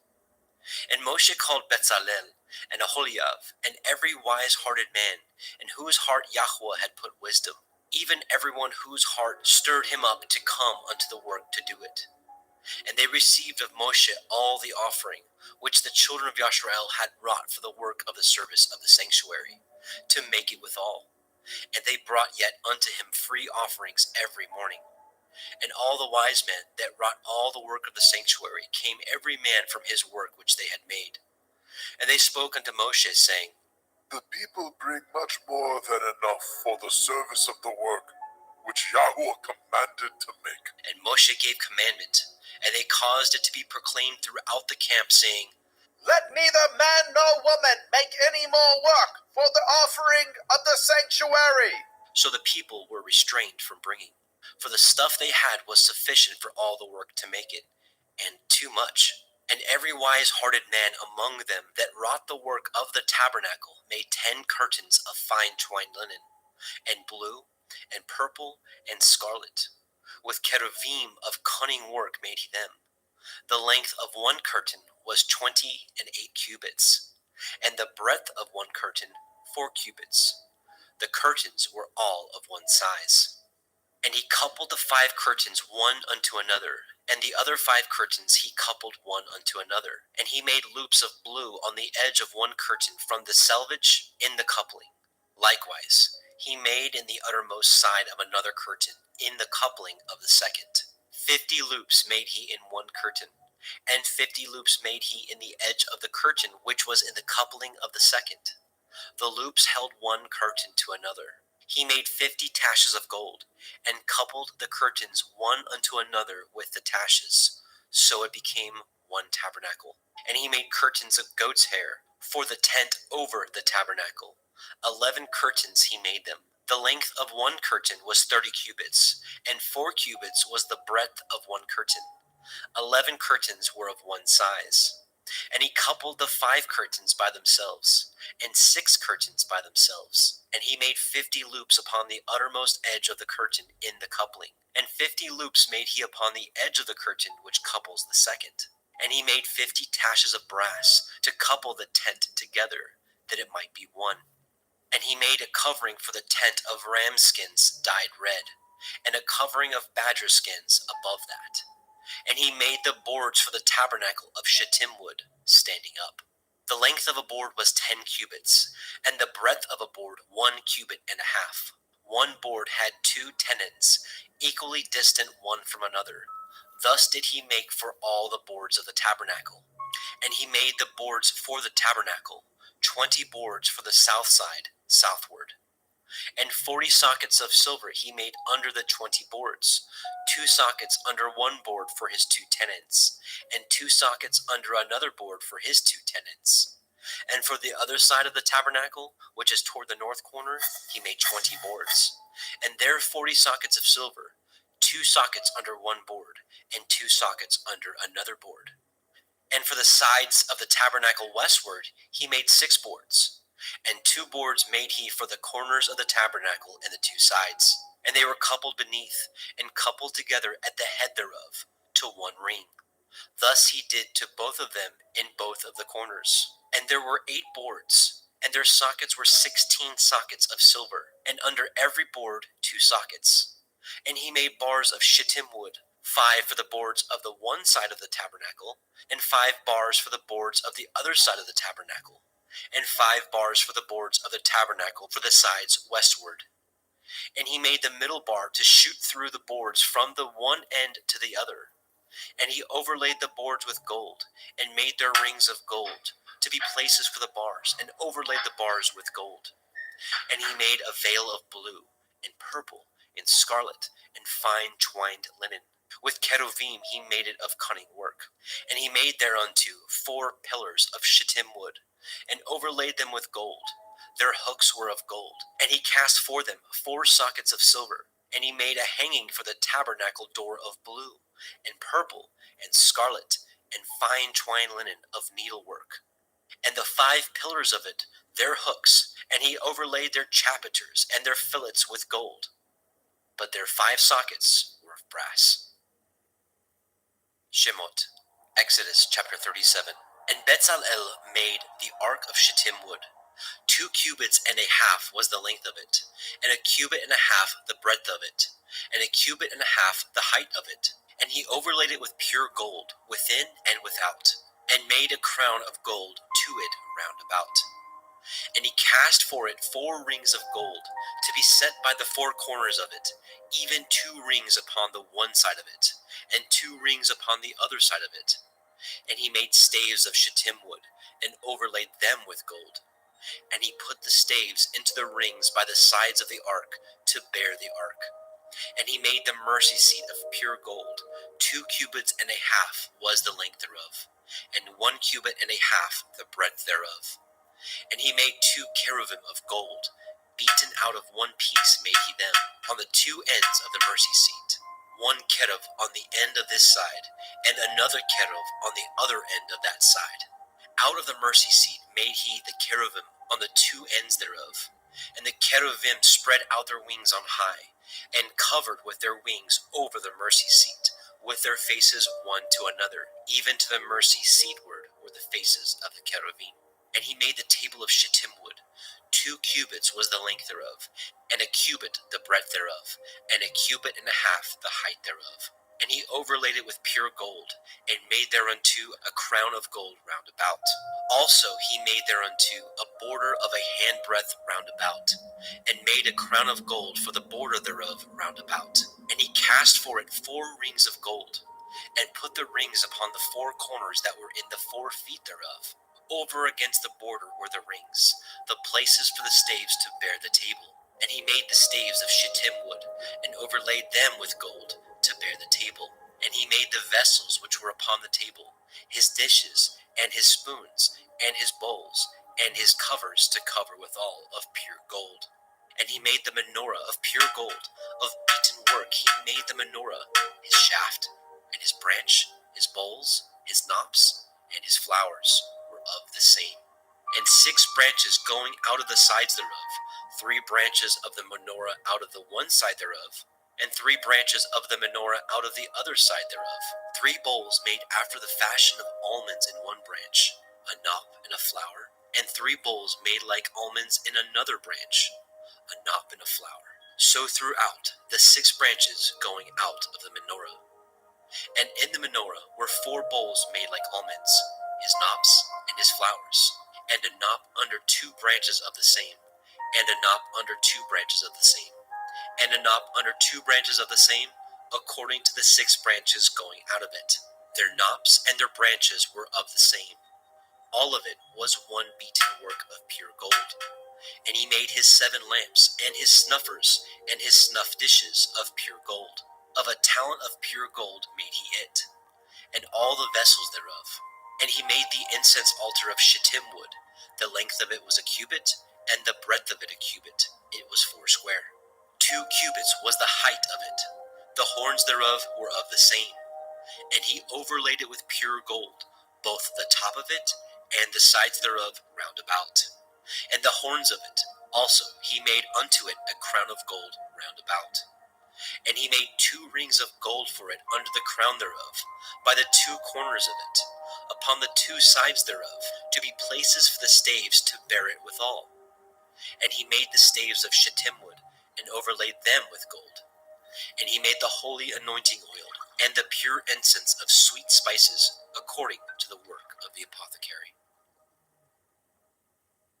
Shemot, Exodus chapter 38. And he made the altar of burnt offering of shittim wood. 5 cubits was the length thereof, and 5 cubits the breadth thereof. It was 4 square, and 3 cubits the height thereof. And he made the horns thereof on the 4 corners of it. The horns thereof were of the same, and he overlaid it with brass. And he made all the vessels of the altar, the pots, the shovels, and the basins, and the flesh hooks, the fire pans, all the vessels thereof he made of brass. And he made for the altar a brazen grate of network under the compass thereof, beneath unto the midst of it. And he cast 4 rings for the 4 ends of the grate of brass, to be places for the staves. And he made the staves of shittim wood, and overlaid them with brass. And he put the staves into the rings on the sides of the altar, to bear it withal. He made the altar hollow with boards. And he made the laver of brass, and the foot of it brass, of the looking glasses of the women assembling, which assembled at the door of the tabernacle of the assembly. And he made the court on the south side southward. The hangings of the court were of fine twined linen, 100 cubits. Their pillars were 20, and their brazen sockets 20. The hooks of the pillars and their fillets were of silver. And for the north side the hangings were 100 cubits. Their pillars were 20, and their sockets of brass 20. The hooks of the pillars and their fillets of silver. And for the west side were hangings of 50 cubits, their pillars 10, and their sockets 10. The hooks of the pillars and their fillets of silver. And for the east side, eastward, 50 cubits. The hangings of the one side of the gate were 15 cubits, their pillars 3, and their sockets 3. And for the other side of the court gate, on this hand and on that hand, were hangings of 15 cubits, their pillars 3, and their sockets 3. All the hangings of the court round about were of fine twined linen. And the sockets for the pillars were of brass, the hooks of the pillars and their fillets of silver, and the overlaying of their chapiters of silver. And all the pillars of the court were filleted with silver. And the hanging for the gate of the court was needlework of blue, and purple, and scarlet, and fine twined linen. And 20 cubits was the length. And the height in the breadth was 5 cubits, answerable to the hangings of the court. And their pillars were 4, and their sockets of brass 4, their hooks of silver, and the overlaying of their chapiters and their fillets of silver. And all the pins of the tabernacle and of the court round about were of brass. This is the sum of the tabernacle, even of the tabernacle of the assembly, as it was counted according to the commandment of Moshe, for the service of the Leviim, by the hand of Ithamar, son to Aharon the priest. And Bezalel, the son of Uri, the son of Horai, of the tribe of Yehudah, made all that Yahweh commanded Moshe. And with him was Aholibah, son of Achisamach, of the tribe of Dan, an engraver, and a cunning workman, and an embroiderer in blue, and in purple, and in scarlet, and fine linen. All the gold that was occupied for the work in all the work of the holy place, even the gold of the offering, was 29 talents, and 730 shekels, after the shekel of the sanctuary. And the silver of them that were numbered of the assembly was 100 talents, and 100,703 shekels, after the shekel of the sanctuary. A beka for every man, that is, half a shekel, after the shekel of the sanctuary, for every one that went to be numbered from 20 years old and upward, for 600,000 and 3,550 men. And of the 100 talents of silver were cast the sockets of the sanctuary, and the sockets of the veil, 100 sockets of 100 talents, a talent for a socket. And of the 1,775 shekels he made hooks for the pillars, and overlaid their chapiters, and filleted them. And the brass of the offering was 70 talents, and 2,400 shekels. And therewith he made the sockets to the door of the tabernacle of the assembly, and the brazen altar, and the brazen grate for it, and all the vessels of the altar, and the sockets of the court round about, and the sockets of the court gate, and all the pins of the tabernacle, and all the pins of the court round about. Shemot, Exodus chapter 39. And of the blue, and purple, and scarlet, they made cloths of service, to do service in the holy place, and made the holy garments for Aharon, as Yahweh commanded Moshe. And he made the ephod of gold, blue, and purple, and scarlet, and fine twined linen. And they did beat the gold into thin plates, and cut it into wires, to work it in the blue, and in the purple, and in the scarlet, and in the fine linen, with cunning work. They made shoulder pieces for it, to couple it together. By the two edges was it coupled together. And the belt of his ephod that was upon it was of the same, according to the work thereof, of gold, blue, and purple, and scarlet, and fine twined linen, as Yahweh commanded Moshe. And they wrought onyx stones enclosed in ouches of gold, graven as signets are graven, with the names of the children of Yasharel. And he put them on the shoulders of the ephod, that they should be stones for a memorial to the children of Yasharel, as Yahweh commanded Moshe. And he made the breastplate of cunning work, like the work of the ephod, of gold, blue, and purple, and scarlet, and fine twined linen. It was foursquare. They made the breastplate double. A span was the length thereof, and a span the breadth thereof, being doubled. And they set in it 4 rows of stones. The first row was a sardius, a topaz, and a carbuncle. This was the first row. And the second row, an emerald, a sapphire, and a diamond. And the third row, a ligure, an agate, and an amethyst. And the fourth row, a beryl, an onyx, and a jasper. They were enclosed in ouches of gold in their enclosings. And the stones were according to the names of the children of Yasharel, 12 according to their names, like the engravings of a signet, every one with his name according to the 12 tribes. And they made upon the breastplate chains at the end of wreathen work of pure gold. And they made 2 ouches of gold and 2 gold rings, and put the 2 rings in the 2 ends of the breastplate. And they put the 2 wreathen chains of gold in the 2 rings on the ends of the breastplate. And the 2 ends of the 2 wreathen chains they fastened in the 2 ouches, and put them on the shoulder pieces of the ephod before it. And they made 2 rings of gold, and put them on the 2 ends of the breastplate, upon the border of it, which was on the side of the ephod inward. And they made 2 other golden rings, and put them on the 2 sides of the ephod underneath, toward the forepart of it, over against the other coupling thereof, above the belt of the ephod. And they did bind the breastplate by his rings unto the rings of the ephod with a lace of blue, that it might be above the belt of the ephod, and that the breastplate might not be loosed from the ephod, as Yahweh commanded Moshe. And he made the robe of the ephod of woven work, all of blue.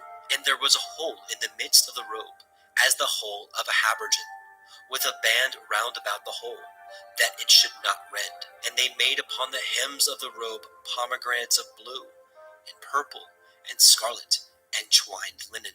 And they made bells of pure gold, and the bells between the pomegranates unto the hem of the robe, round about between the pomegranates. A bell and a pomegranate, a bell and a pomegranate, round about the hem of the robe to minister in, as Yahweh commanded Moshe.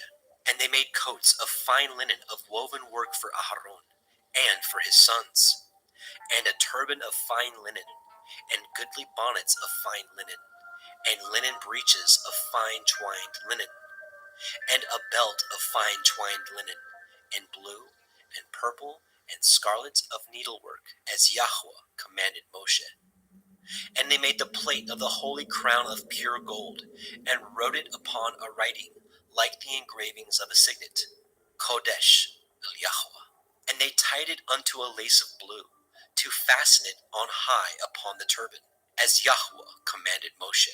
Thus was all the work of the tabernacle of the tent of the assembly finished. And the children of Yasharel did according to all that Yahweh commanded Moshe.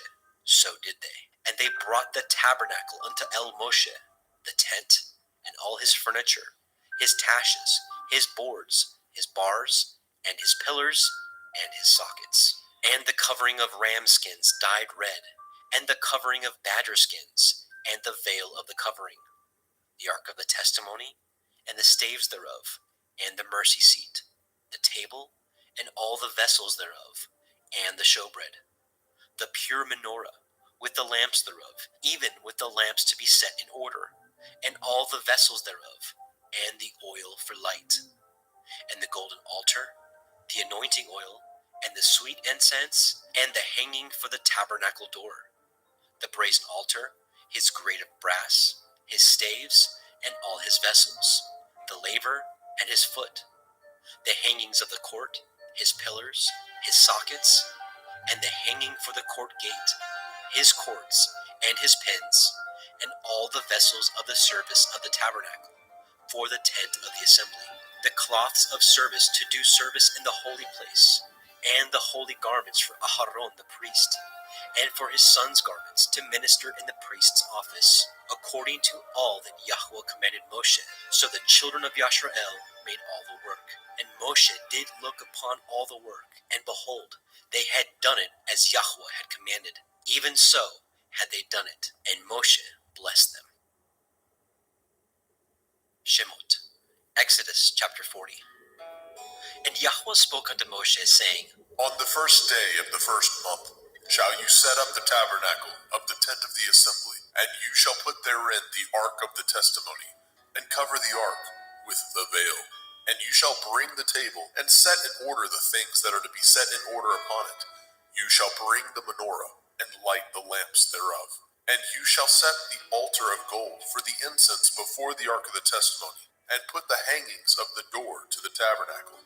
And you shall set the altar of burnt offering before the door of the tabernacle of the tent of the assembly. And you shall set the laver between the tent of the assembly and the altar, and shall put water therein. And you shall set the court round about, and hang up the hanging at the court gate. And you shall take the anointing oil, and anoint the tabernacle, and all that is therein, and shall hallow it, and all the vessels thereof, and it shall be holy. And you shall anoint the altar of the burnt offering, and all his vessels, and sanctify the altar, and it shall be an altar most holy. And you shall anoint the laver and his foot, and sanctify it. And you shall bring Aharon and his sons unto the door of the tabernacle of the assembly, and wash them with water. And you shall put upon Aharon the holy garments, and anoint him, and sanctify him, that he may minister unto me in the priest's office. And you shall bring his sons, and clothe them with coats. And you shall anoint them, as you anointed their father, that they may minister unto me in the priest's office. For their anointing shall surely be an everlasting priesthood throughout their generations. Thus did Moshe, according to all that Yahweh commanded him, so did he. And it came to pass in the first month in the second year, on the first day of the month, that the tabernacle was reared up. And Moshe reared up the tabernacle, and fastened his sockets, and set up the boards thereof, and put in the bars thereof, and reared up his pillars. And he spread abroad the tent over the tabernacle, and put the covering of the tent above upon it, as Yahweh commanded Moshe.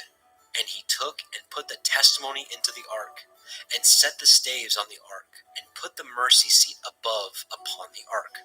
And he brought the ark into the tabernacle, and set up the veil of the covering, and covered the ark of the testimony, as Yahweh commanded Moshe. And he put the table in the tent of the assembly, upon the side of the tabernacle northward, without the veil.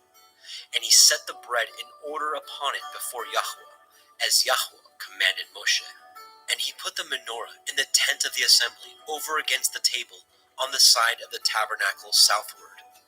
And he lighted the lamps before Yahweh, as Yahweh commanded Moshe. And he put the golden altar in the tent of the assembly before the veil. And he burnt sweet incense thereon, as Yahweh commanded Moshe. And he set up the hanging at the door of the tabernacle. And he put the altar of burnt offering by the door of the tabernacle of the tent of the assembly, and offered upon it the burnt offering and the meat offering, as Yahweh commanded Moshe. And he set the laver between the tent of the assembly and the altar, and put water therein to wash withal. And Moshe and Aharon and his sons washed their hands and their feet thereat, when they went into the tent of the assembly, and when they came near unto the altar, they washed, as Yahweh commanded Moshe. And he reared up the court round about the tabernacle and the altar, and set up the hanging of the court gate. So Moshe finished the work. Then a cloud covered the tent of the assembly, and the glory of Yahweh filled the tabernacle. And Moshe was not able to enter into the tent of the assembly, because the cloud abode thereon, and the glory of Yahweh filled the tabernacle. And when the cloud was taken up over the tabernacle, the children of Yasharel went onward in all their journeys. But if the cloud were not taken up, then they journeyed not till the day that it was taken up. For the cloud of Yahweh was upon the tabernacle day by day, and fire on it by night, in the sight of all the house of Yasharel, throughout all their journeys.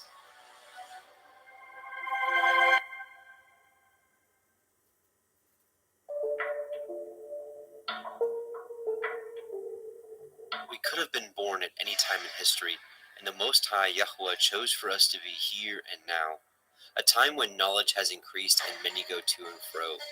We find ourselves in the time of the end, according to the book of Daniel, and as we have seen, comes with both blessings and spiritual trials like no other. The book of Revelation, the field manual to the end times, tells us what to expect and how to prepare. What was obscured from the generations with parables and hidden understandings just waiting for these last days to be unsealed.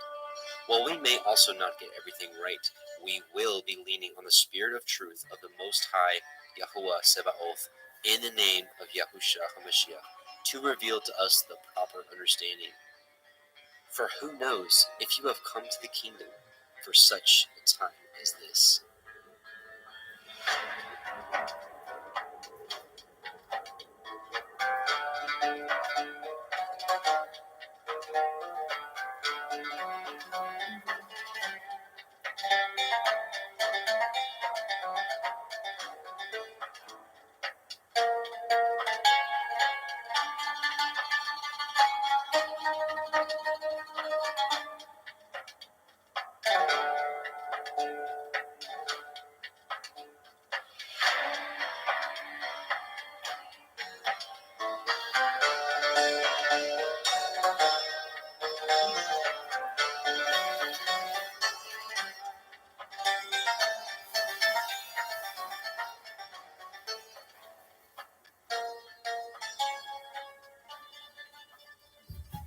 And sisters, welcome to the Parable of the Vineyard YouTube live stream. My name is Adam, your host, and I welcome you.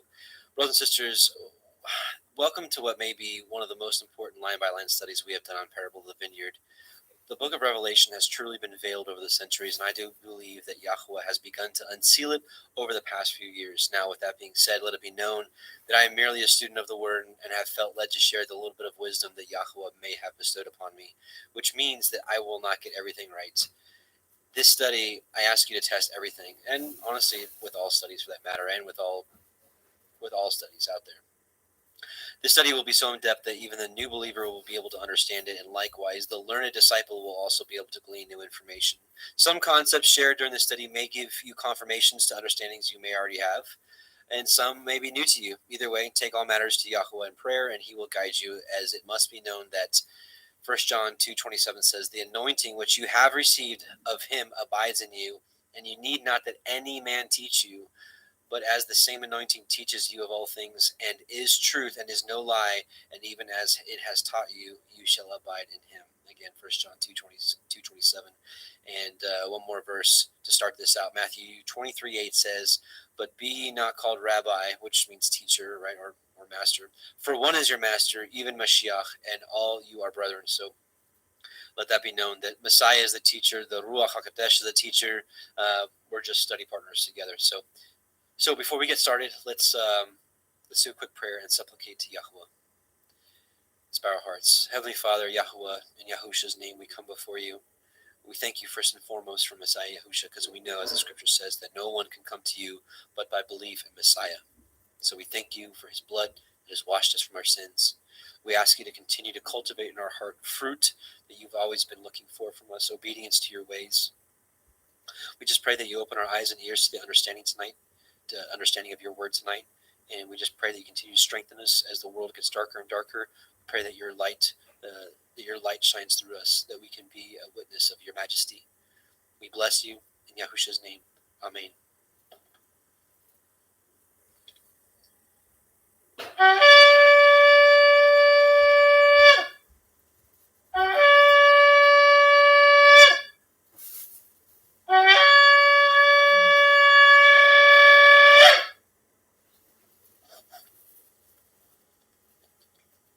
Let's let's get into it. So last week in part 1, we got through Revelation 1:1 through 1:13.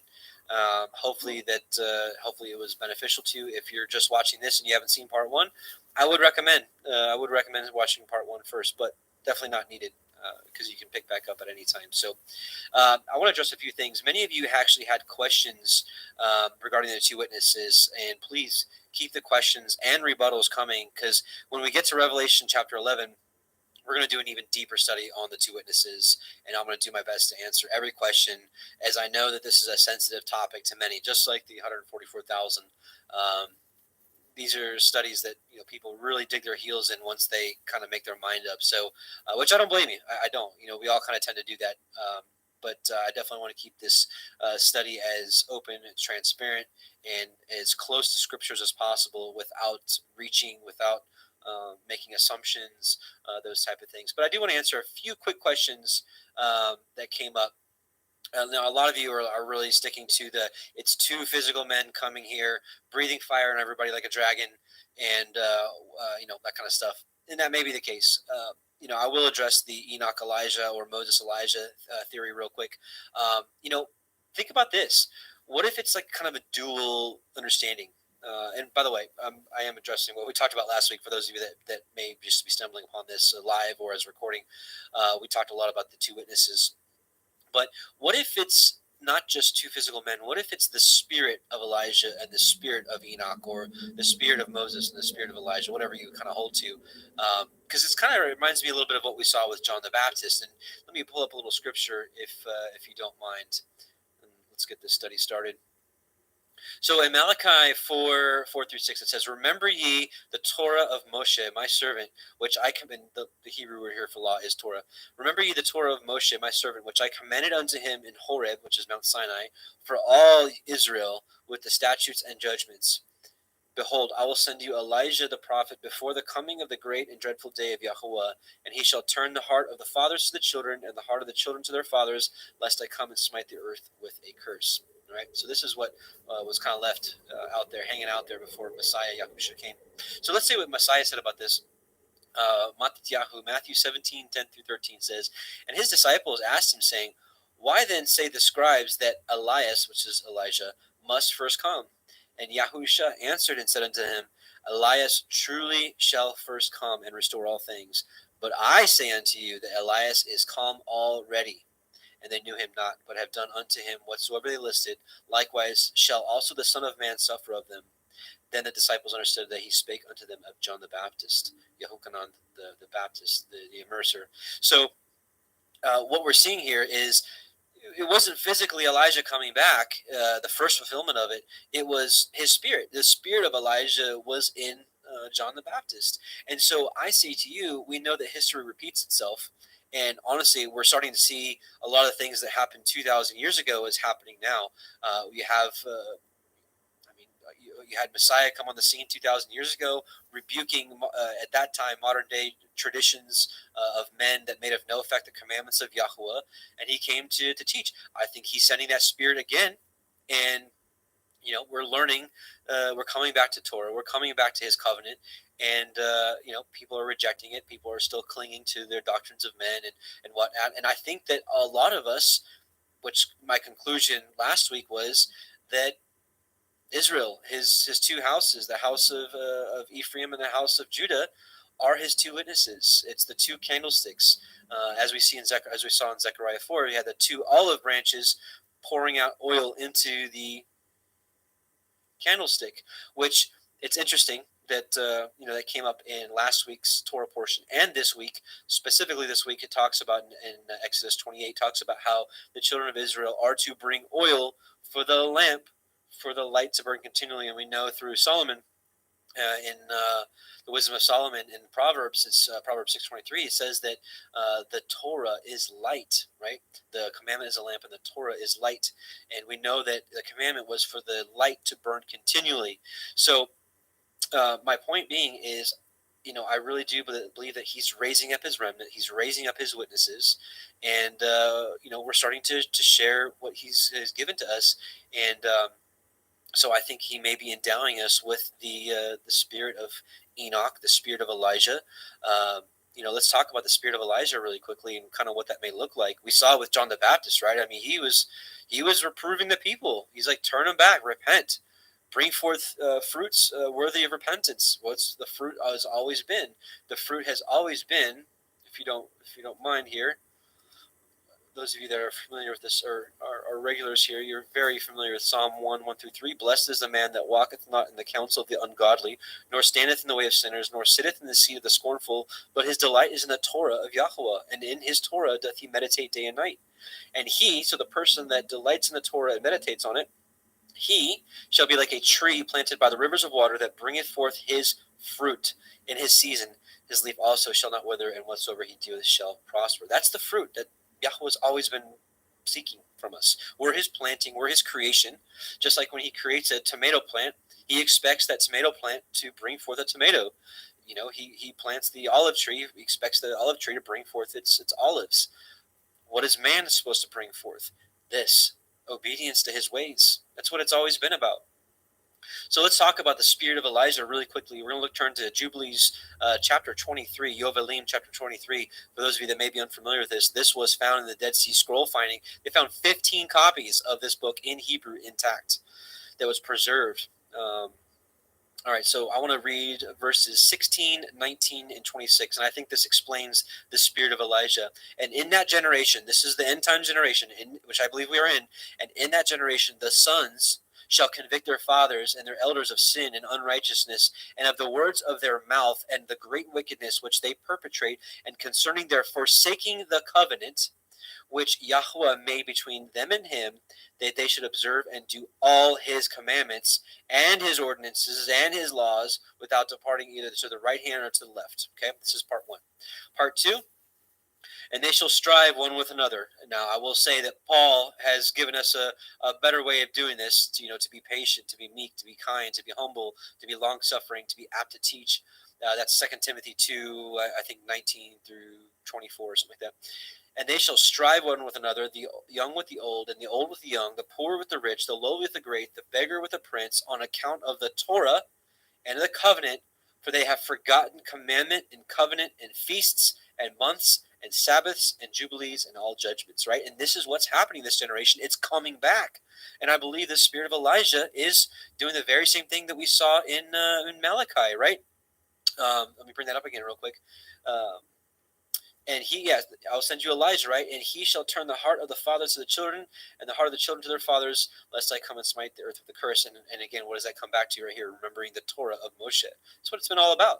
But last but not least, verse 26 of Jubilees 23, it says, and in those days the children shall begin to study the laws, the Torah, and to seek the commandments, and to return to the path of righteousness, this is the straight and narrow path that Messiah Yahusha talked about, not deviating to the left or to the right of. So, in short, my conclusion is, and again, and here in a few weeks, it might even be a month at the rate we're going here. It might even be a few months. When we get to Revelation 11, we're going to do probably an entire night on just the two witnesses. So keep the questions coming, keep the rebukes coming. I'm looking for sharpening here. Remember, the book of Proverbs says a wise man loves correction and invites reproof. It's the foolish man that does not like it because he doesn't want to be wrong, and that's pride. So, excuse me. So I'm waiting, or I'm not waiting. I'm inviting. I'm inviting your comments, concerns, questions, that kind of stuff. So, but yeah, and again, in short, what I'm saying here is I believe that we are the two witnesses, the house of Israel, the house of Judah, and that we may be operating in the spirit of Elijah and Enoch, or Elijah and Moses, whatever you hold to. So, the spirit of Enoch, which the whole book of Enoch, it's instructing in righteousness, just like Elijah. And it is also interesting that this generation has been the generation that has been bringing forth Enoch back to the center stage here. And I know most of mainstream Christianity rejects it, whatnot. But for this called out assembly, this set apart people that he is raising up, for many of us, the book of Enoch has become really a big part of our understanding. So that's my belief on that. So maybe that may answer some questions already. But again, don't worry, we're going to be going over the two witnesses in great deal, and the 144,000 in great deal when we get to Revelation 7 and 14 as well. So let's get to the study at hand tonight. And So where we're at now is we are at Revelation 1:14. And, for Revelation 1:14 and 1:15, these two verses bring about some pretty radical teachings out there. And, here, I ended up preparing a huge study for this, but I really felt that going through this actually just praying over the last day or two, um, I really felt that Yahweh was like, this is a teaching I want you to do, but it's not going to be part of this Revelation study because I want the Revelation study to stay on track and I don't want to get too far off on rabbit trails. But I will be making a video of this. But I do want to read a few excerpts here from this write up I did over the last few days in preparation for this study. It's called All Nations, All Tribes, the True Seed of Abraham. So let me read this portion for you. In preparation for this portion of our Revelation study, I honestly wanted to skip over Revelation 1:14 through 15 due to the arguments over the flesh it seems to bring about, to which I have zero desire to get into. We have much more important things to discuss. Although after prayer and what seems to be nudges from Yahuwah, as the days leading up to this, I've been targeted once again by those who glory in the flesh and claim superiority due to what they perceive as themselves being the true Israelites. They call themselves the black Hebrew Israelites. And that all others must recognize this, so we all must recognize that they are the true seed to be part of the kingdom. I get this all the time. I get this all the time. They're like, Adam, you're preaching a lot of truth, bro. You're preaching a lot of truth, but you ain't preaching the truth, which to them is that, that they are the true seed of Israel, and everybody needs to recognize that, or they're not going to be part of the kingdom. And even if we get into the kingdom, we're going to be like servants to them. And it's just crazy stuff. Anyways, back on track. So we must recognize this to be part of the kingdom and lesser beings at that. For the 3.5 years this ministry has been on YouTube, I have constantly been called a white Edomite devil who has no right to read or discern the scriptures, as they are not for me, but for them alone. Or alongside this, being accused of not preaching the full truth, as they say, for not teaching who the true seed of Yahuwah are. After so many of these types of comments, I decided to research the matter for myself. For after all, I'm in pursuit of all truth, regardless of what that looks like. Embracing Sirach 4:28, which says, "Strive for the truth unto death, and Yahuwah will fight for you." So I'm going to stop there for a second. So this is a really long study, and basically it's debunking their movement. But so what I am going to do is I am going to do a separate study on this, separate video on this. But I am going to leave a link for this for anybody that wants to study this out, because once again, I'll be looking for reproof. I'll be looking for rebukes. I'll be looking for confirmations, whatever it may be, because when I put this video out, I want to address all angles, and I wanted to, answer every single question out there regarding this doctrine that they have out there. And I would have never touched this, but it seems to touch every corner. I mean, I see it all over Facebook. I mean, this gets brought up all the time, and it's all over YouTube and comment. You guys have seen it, and it's just such a fruitless movement. It's pure racism, and I get it. The black people have been horribly treated. They absolutely have. The Atlantic slave trade was horrible. Even in this country, just up until the 50s, 60s, they didn't have the same rights as white people. Like, that's crazy to me. That's horrible. That is not Christ-like. That is not Messiah-like. And so I get it. I get that they have been, trampled on by society. But just that fact doesn't prove that the true Israelites. But we're not gonna get into that right now. But so I get why they're upset. But for those out there that believe this and that hate people, hate white people, like, I didn't do this to you. We didn't do this to you.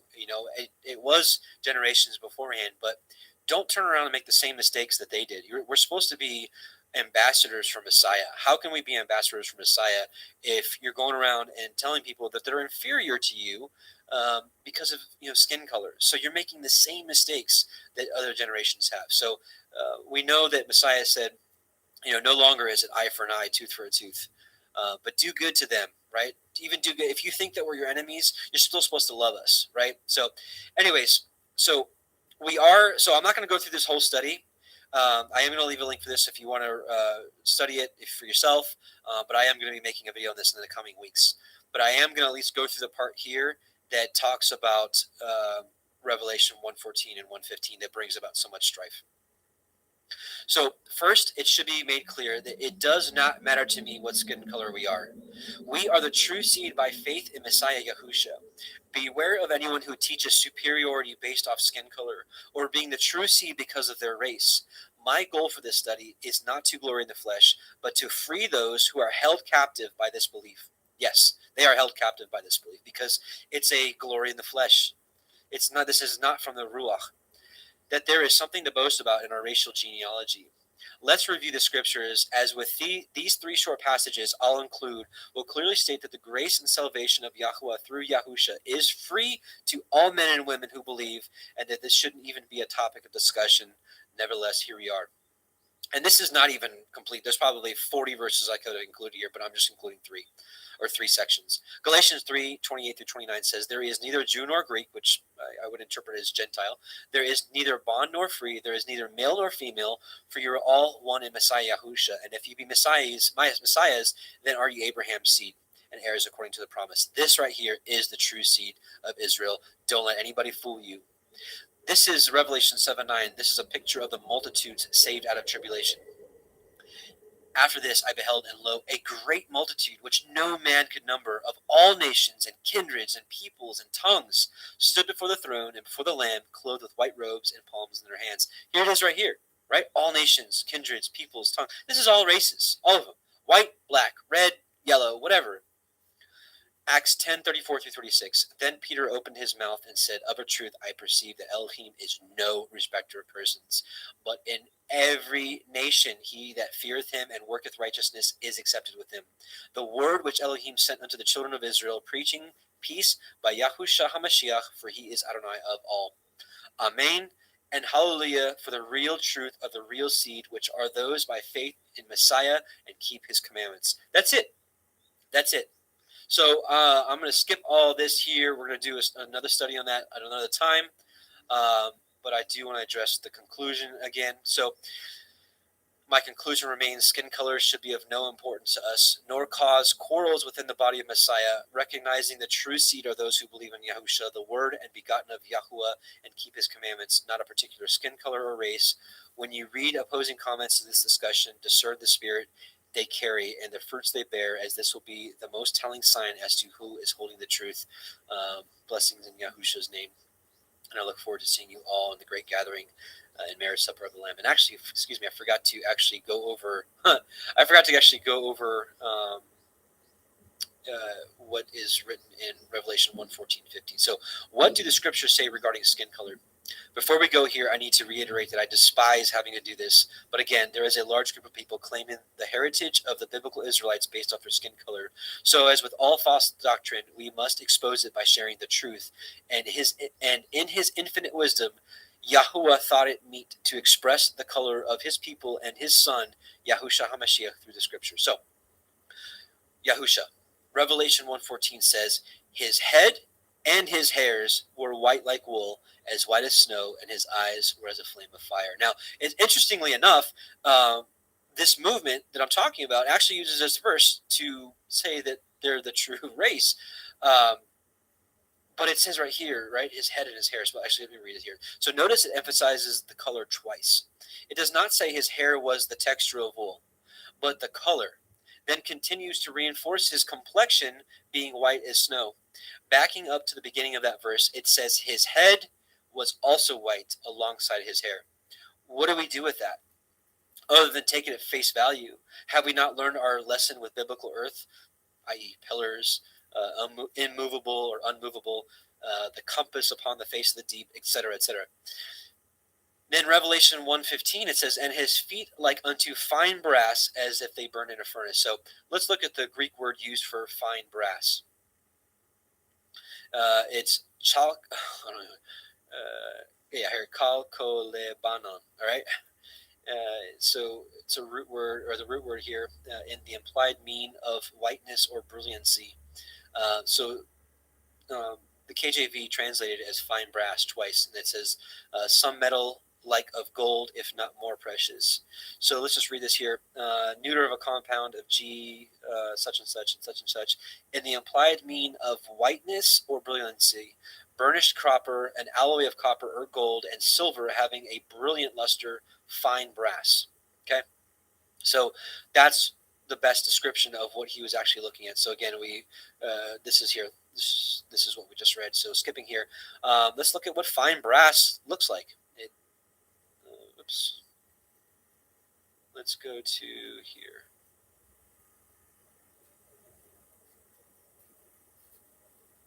Oh, that's weird. So this is what fine brass looks like. Okay. Let's look at what brass in a furnace looks like. I'm not going to have any sound here, but so this is brass. Yes, most gun shells are or bullet shells are made out of brass. So, anyways, he pours into this little furnace here, right? So this is what brass looks like in a furnace. Just skip ahead here. Anyways, and then this is when it's refined. So just to give you an idea of what Yehochanan was saying, and then here's another witness for Yahusha. This is Enoch 46:1, and there I saw one who had a head of days, and his head was white like wool, and with him was another being whose countenance had the appearance of a man, and his face was full of graciousness like one of the holy angels. So just a second witness, and also it's in Daniel as well. But what they say is that his hair had the texture of wool, but that's not what it says. It says his hair was white like wool, and anyways, I really hate even talking about this, but like I said, Abba put it on my heart that we have to address this because it was written. I can't just skip over what he found was meet to write in his scripture. So that's enough for now. Like I said, I'm going to put this link in the description box for those that want to read up on this and maybe even rebuke me before I put out that video to sharpen me in any way I can. But that movement needs to be addressed, and Yah put it on my heart that I've got to address it. So I don't know what to do with that. So other than obey. All right. So moving on now, Revelation 1:16.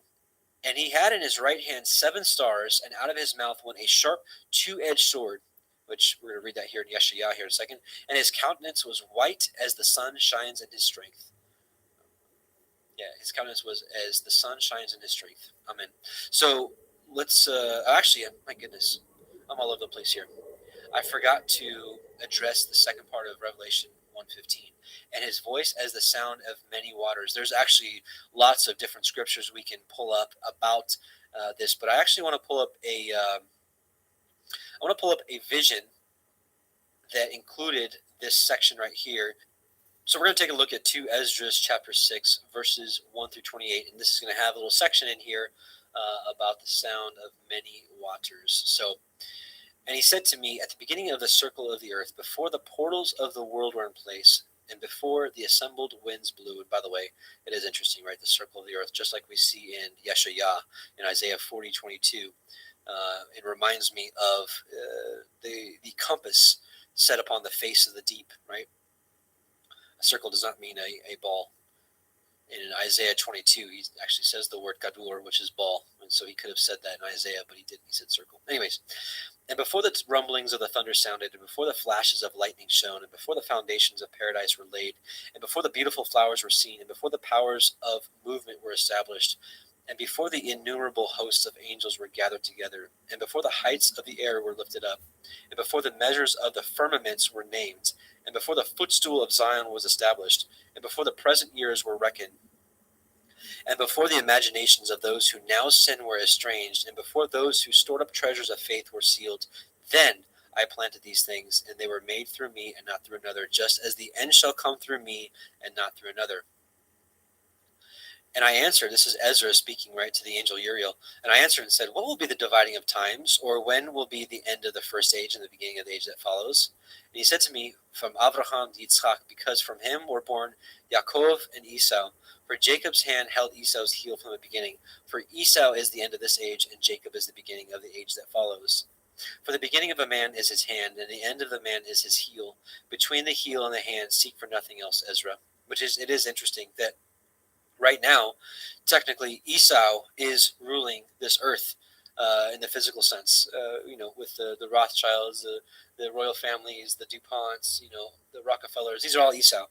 Esau is ruling this age, but there's going to be a time at the end of this age when Messiah Yahusha comes back and gives us that sword. Jacob will be the beginning of the age that follows. I answered and said, O sovereign Adonai, if I have found favor in your sight, show your servant the end of the signs which you did show me in part on the previous night.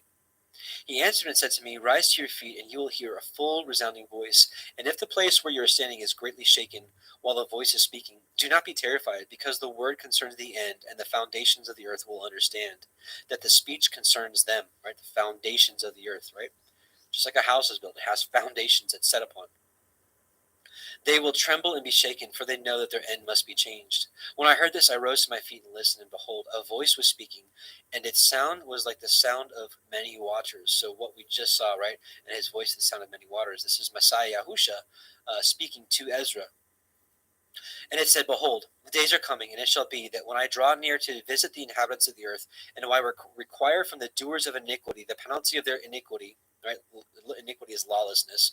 And when the humiliation of Zion is complete, and when the seal is placed upon the age which is about to pass away, then I will show these signs. The book shall be opened before the firmament, which we saw in Daniel, and all shall see it together. Infants a year old shall speak with their voices, and women with child shall give birth to premature children at 3 or 4 months, and these shall live and dance. Now, I will say, this kind of happens. I've had 5 children, and I've had infants at a year speaking with their voices. Now, not full sentences, and maybe this is what this is implying, so maybe we're not there yet. But with modern day medicine, which I hate even saying that word, but I mean, let's just say what it is. I mean, there's technology, and I don't know. I mean, is this the will of Yahweh that this technology came about so that premature preemies that are born at 3 or 4 months, they can live? There's cases out there of preemies born at 3 or 4 months that do live. Now, I don't know if that's what this is implying, but it is interesting to think about. And these shall live and dance. Sown places shall suddenly appear unsown, and full storehouses shall suddenly be found to be empty. And the trumpet shall sound aloud, which we're going to talk about this in a bit. Remember this. And the trumpet shall sound aloud, and when all hear it, they shall suddenly be terrified.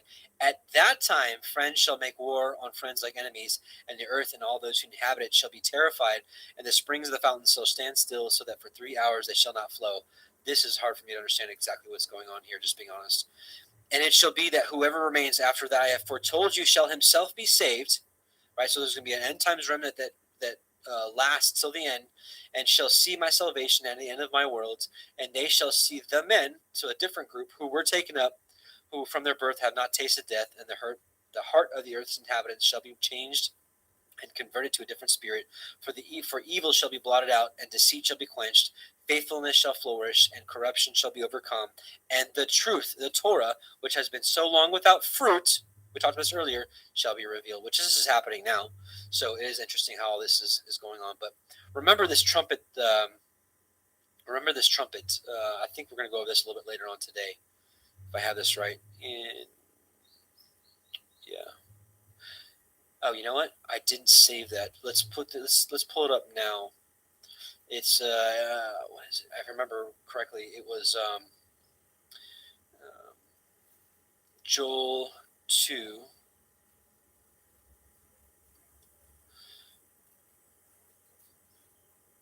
We'll read. Let's read just Joel 2, 1 through 2, and then we'll read 15 on. Joel 2 says, "Blow ye the trumpet," which this Hebrew word is actually shofar. So blow ye the shofar in Zion, and sound an alarm in my holy mountain. Let all the inhabitants of the land tremble, for the day of Yahweh cometh, for it is nigh at hand. Right, his holy mountain is New Jerusalem coming down. So this is another piece of evidence for me that at the beginning of the day of Yahweh, the shofar is blown, it comes down, all the inhabitants of the land are going to tremble, right? Because this is that alien invasion they've all been afraid of, so-called alien invasion, right? Because Yahusha and his called out assembly are going to be that alien threat that brings the whole world together. For the day of Yahweh cometh, for it is nigh at hand, a day of darkness and of gloominess, a day of clouds and of thick darkness, as the morning spread upon the mountains, a great people and a strong. There hath not been ever the like, neither shall any more after it, even to the ends of many generations. So let's jump down to verse 15. Blow the trumpet in Zion, blow the shofar in Zion, sanctify a fast, call us all an assembly, gather the people. This is the gathering. Sanctify the congregation. This is the called out assembly that is gathered when the shofar is blown. Assemble the elders, gather the children, and those that suck the breast. Let the bridegroom go forth of his chamber, and let the bride out of her closet. let the priests, the ministers of Yahweh, weep between the porch and the altar, and let them say, Spare thy people, Yahweh, and give not thine inheritance to reproach, that the heathen should rule over them. Wherefore should they say among the people, Where is their Elohim? Right? Yeah. Anyways, so we'll stop there. But it's just really interesting. So I brought up 2 Esdras because I wanted to let you know about what happens. It says right here, and the shofar shall sound aloud, and when all hear it, they shall suddenly be terrified. And at that time, friends shall make war, and friends like enemies. Right. So this is kind of what we see in Matthew 24, nation against nation. People against people, but also another passage later in 2 Esdras that says at this time also is when people stop this war and then they unite their forces against Yahusha, which I think we're going to see. Actually, let's pull it up now. It's in 2 Esdras 13. 2 Esdras 13. After 7 days I dreamed a dream in the night, and behold, a wind arose from the sea and stirred up all its waves.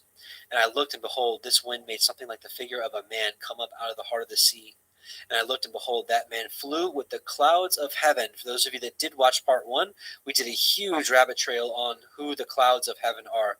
And wherever which is basically his Kodeshim, his called out ones, his assembly, his 144,000, I believe, and maybe possibly the great multitude. I'm not sure exactly how that works, and wherever he turned his face to look, everything under his gaze trembled. And whenever his voice issued from his mouth, all who heard his voice melted as wax melts when it feels the fire.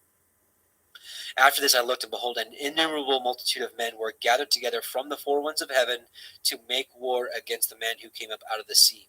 And I looked, and behold, he carved out for himself a great mountain, and flew upon it. And I tried to see the region of place which the mountain was. It was carved, but I could not. And I forgot to also put up Daniel 2.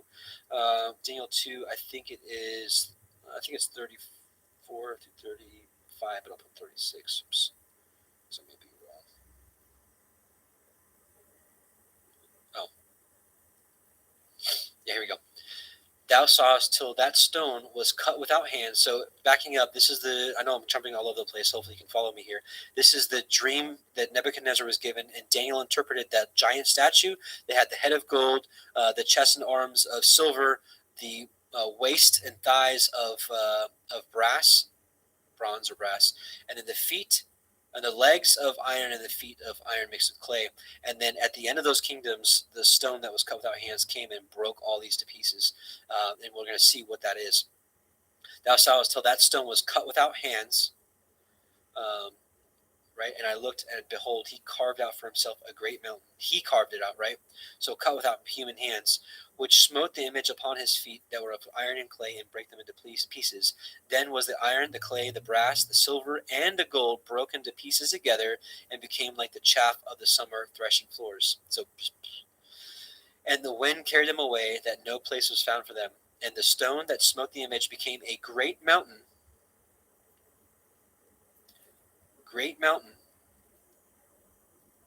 Became a great mountain and filled the whole earth. Okay, so this is New Jerusalem, as we're going to find out here in 2 Esdras 13. So again, and I beheld, he carved out for himself a great mountain and flew upon it. And I tried to see the region or place from which that mountain was carved, but I could not, right, because it was cut without hands. After this I looked, and behold, all who had gathered together against him to wage war were much afraid, yet dared to fight. And behold, when he saw the onrush of the approaching multitude, he neither lifted up his hand, nor held a spear or any weapon of war, but I saw only how he sent forth from his mouth, as it were, a stream of fire, and from his lips a flaming breath, and from his tongue he shot forth a storm of sparks.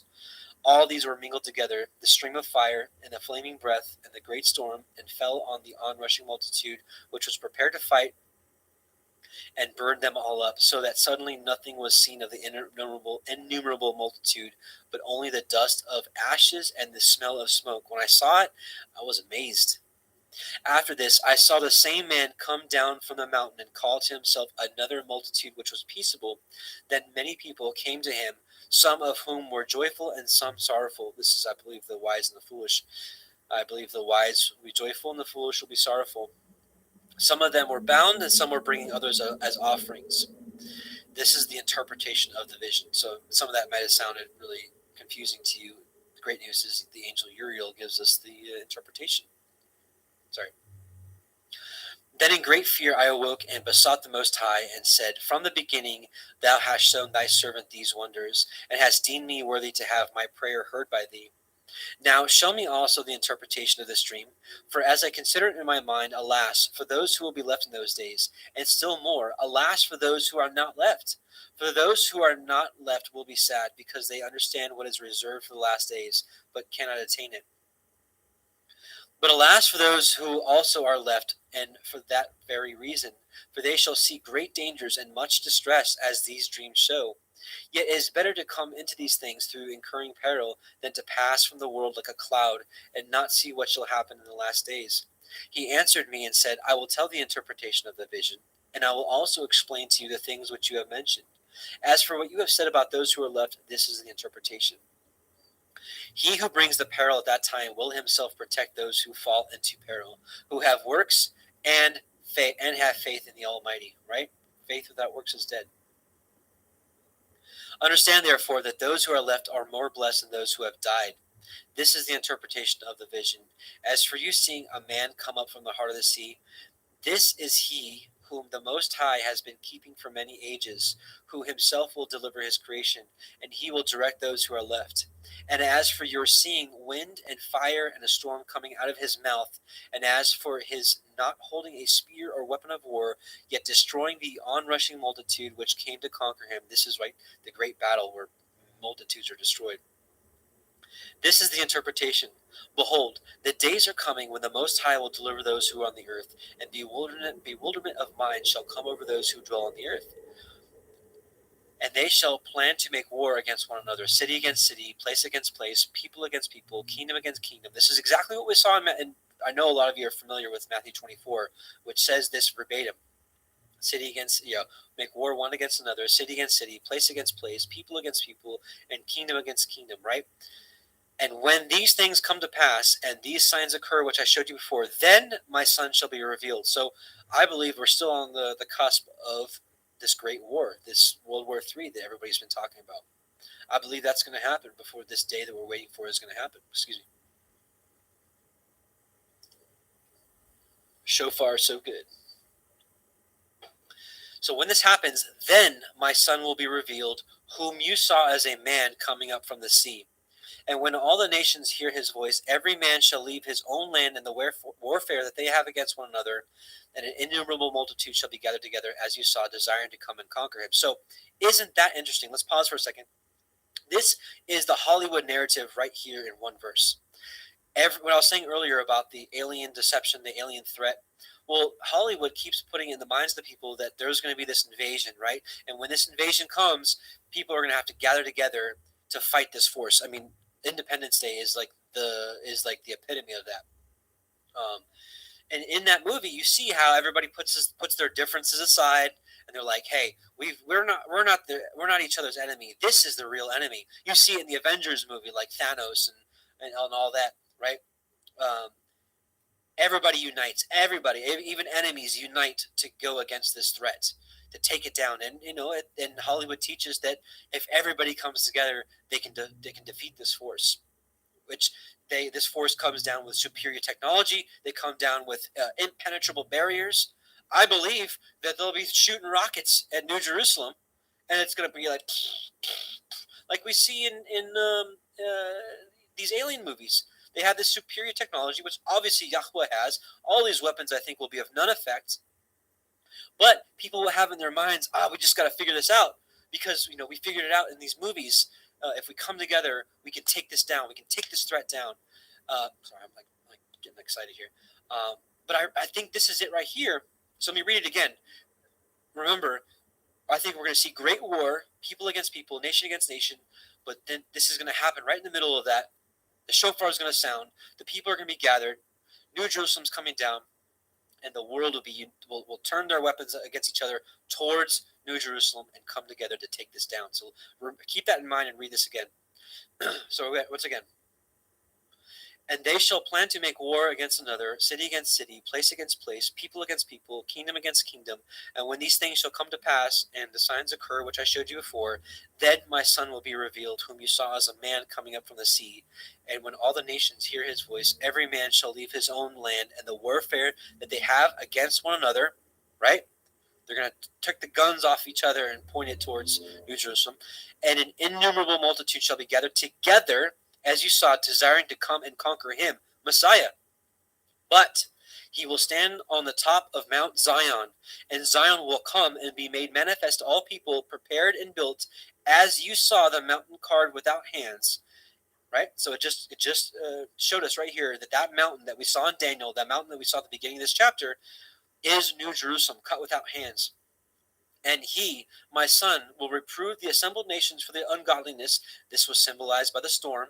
And he will reproach them to their face with their evil thoughts and the torments with which they are to be tortured, which were symbolized by the flames, and will destroy them without effort by the Torah, the law, which was symbolized by fire. Amen.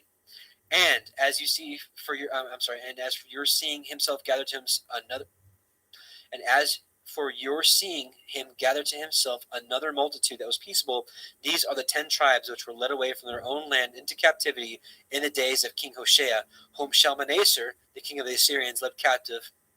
And he took them across the river, and they were taken into another land. But they formed for this plan for themselves, that they would leave the multitude of the nations and go to a more distant region where mankind had never lived, that there at least they might keep their statutes, which had not been kept in their own land.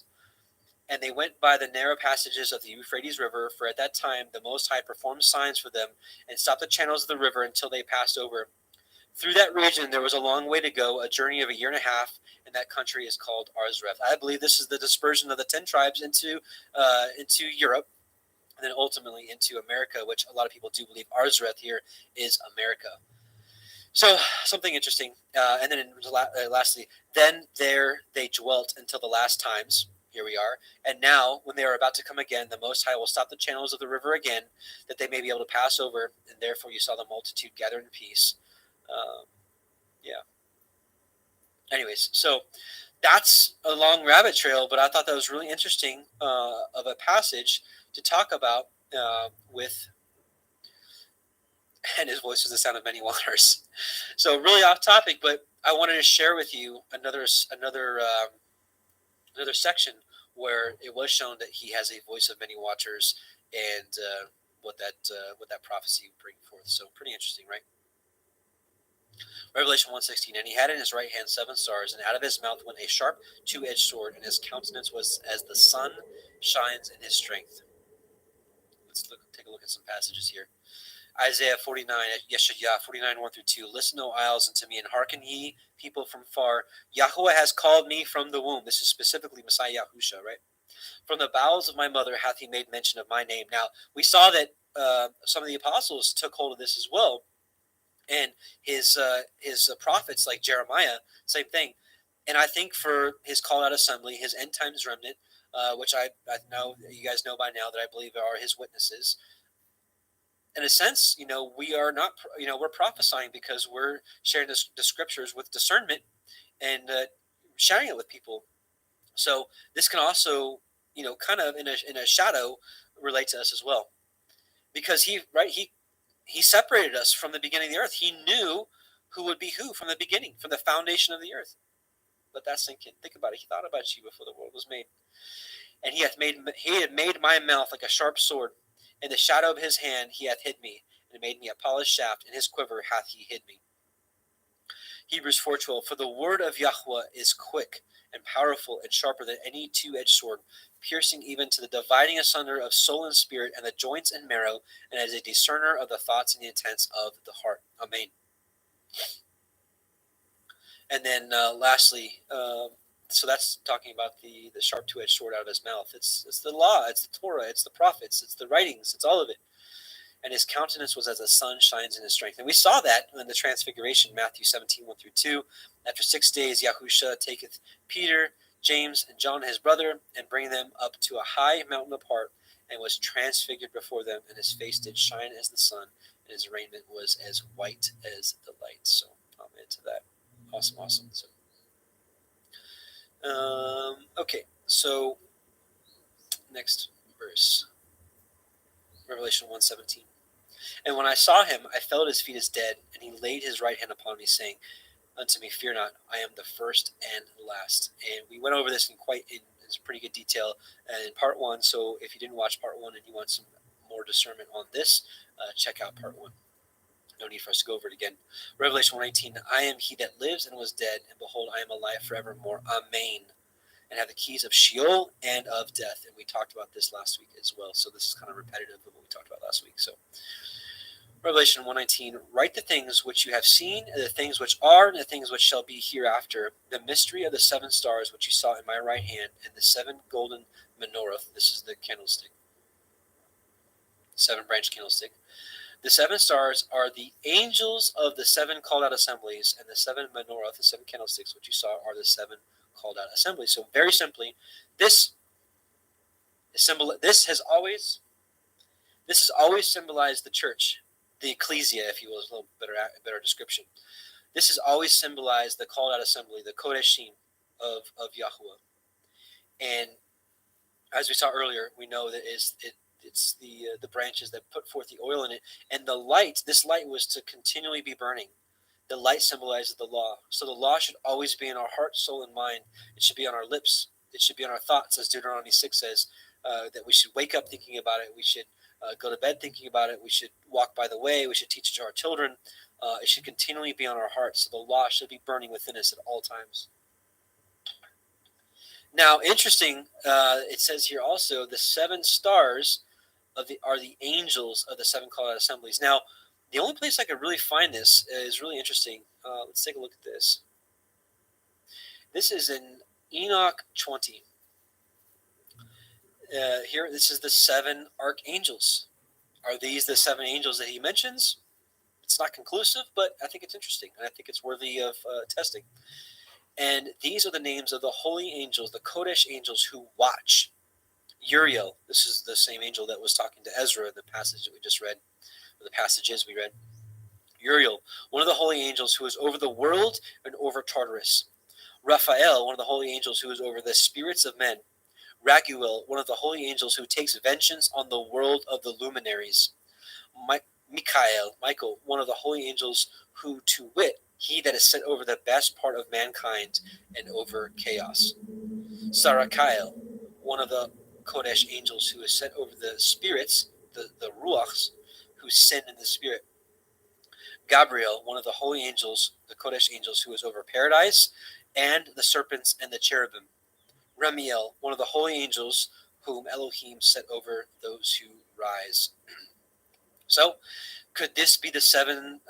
Could this be the 7 angels spoken of here in Revelation 20? Again, not conclusive, but here's 7 angels, and these are like leaders, right? So I think it's definitely possible. Okay, I wanted to also read Hebrews 1:13-14. But to which of the angels said he at any time, sit on my right hand until I make thine enemies thy footstool? Are they, the angels, not all ministering spirits, set forth to minister for them who shall be heirs of salvation? Amen, right? Pretty awesome. That's why all those times we see throughout the scriptures, they're like, no, don't bow down to me, right? Don't worship me, worship Yahweh. Because they know that that's what their role is, actually, is to serve us. And not like in a, I'm not saying it like in a slave kind of way or manner, but that is their function, is what he says in Hebrews. So, okay, so here we are finally in chapter 2, and we're going to get into this 7 ecclesia, the 7 churches, and I want to re-go over what we went over last week just really quickly, because I thought it was so interesting that the meanings of the names of the 7 churches. So let's go over it again. So Ephesus means desirable or desired. Smyrna means myrrh, but we got to dig deeper, which means bitterness. And if we look in the book of 1 Adam and Eve, chapter 31, verse 2, Messiah Yahusha explains to Adam the symbolic meaning of what myrrh means, which means it's a token of the suffering and death that Yahusha would experience for us. So with myrrh, we can say bitterness of the suffering of his death, right? Pergamos, married tower / city. So we'll call it a married city. Thyatira, sacrifice or sacrifice and offering. Sardis, prince of joy. Philadelphia, you all know this, brotherly love. Laodicea, just and lawful ruling people. There's many descriptions out there. Some said just ruling people, some said lawful ruling people. So I said, you know what? It's the same thing, just and lawful ruling people. I put it together. So when you put all those together, you get a message. The desired bitter suffering and death brings the married city and sacrifices and offerings to the Prince of Joy and brotherly love from a just and lawful ruling people. Amen, amen. So I just thought that is so awesome. Praise be to Yah for that. So I got a little comment here I want to preface before we get into the 7 churches. And I don't know how many we'll be able to get into tonight, maybe 1 or 2 of them.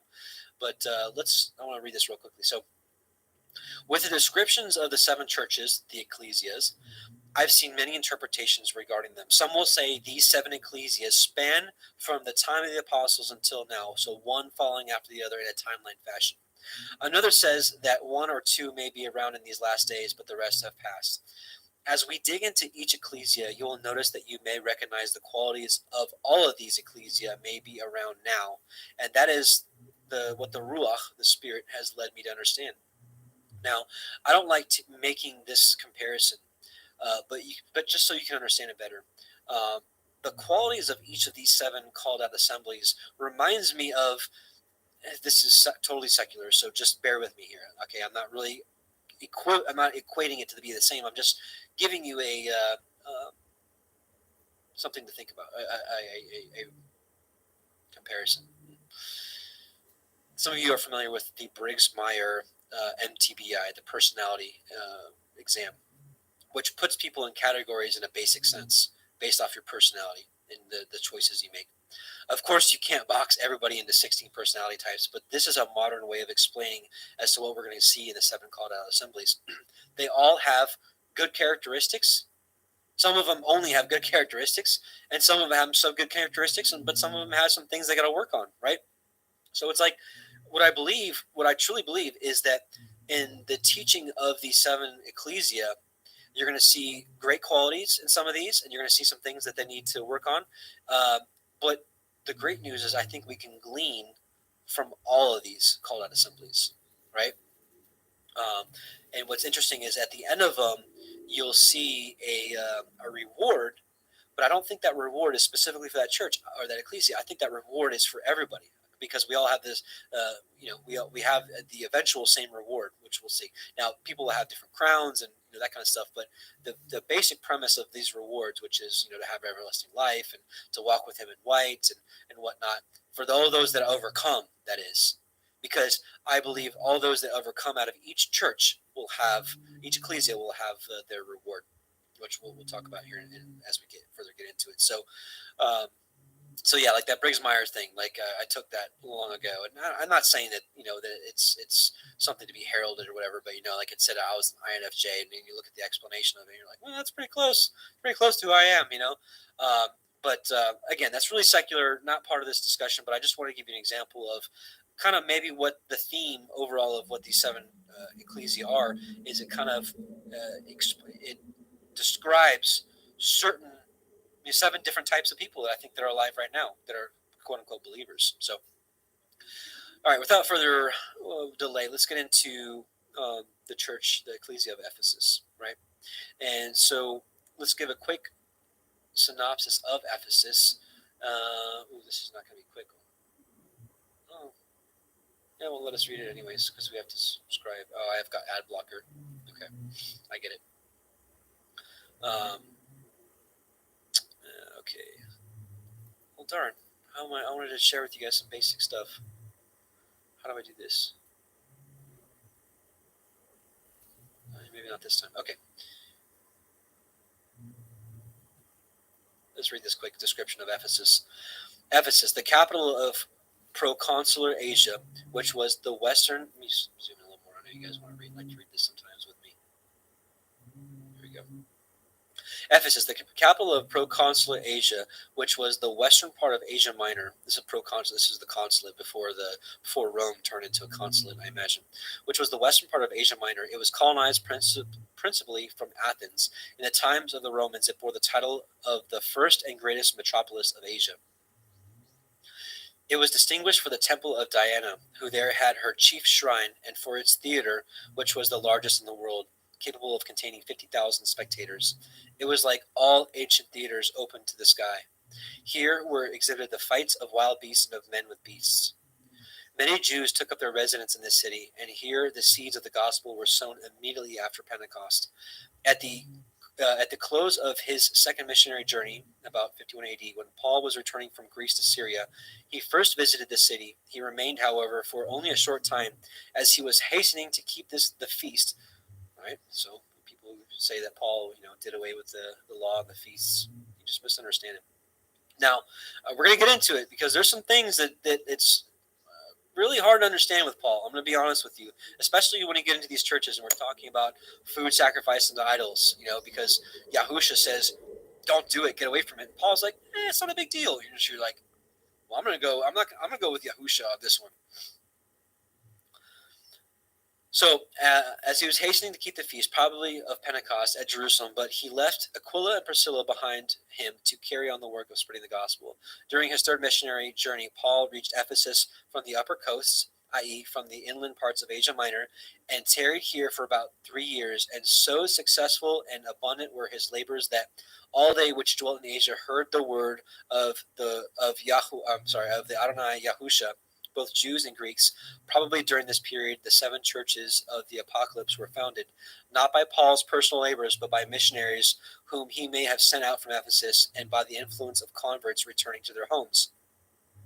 On his return from his journey, Paul touched at Miletus, some 30 miles south of Ephesus, and sending for the presbyters of Ephesus to meet him there, he delivered to them that touching farewell charge which is recorded in Acts 20, 18-35. Ephesus is not again mentioned until the close of Paul's life, when he writes to Timothy, exhorting him to abide still at Ephesus. 2 of Paul's companions, Trophimus and Tychicus, were probably natives of Ephesus. In his second epistle to Timothy, Paul speaks of Onesiphorus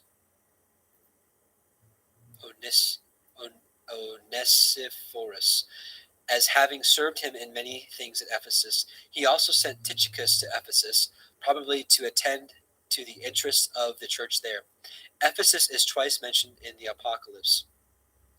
The Apostle John, according to tradition, spent many years in Ephesus, where he died and was buried. A part of the site of this once famous city is now occupied by a small Turkish village, Ayasaluk, which is regarded as a corruption of the 2 Greek words, Hygos Theologos, the holy divine. So there's a little bit about Ephesus. So let's move on. Revelation 2:1. Unto the angel of the called out assembly of Ephesus write, these things says he that holds the 7 stars in his right hand, who walks in the midst of the 7 golden candlesticks, menorah. I know your works and your labor and your patience. Right? He's like, you've got some good qualities. And how you cannot bear them which are evil. And you have tried them which say they are apostles and are not, and have found them liars. Okay?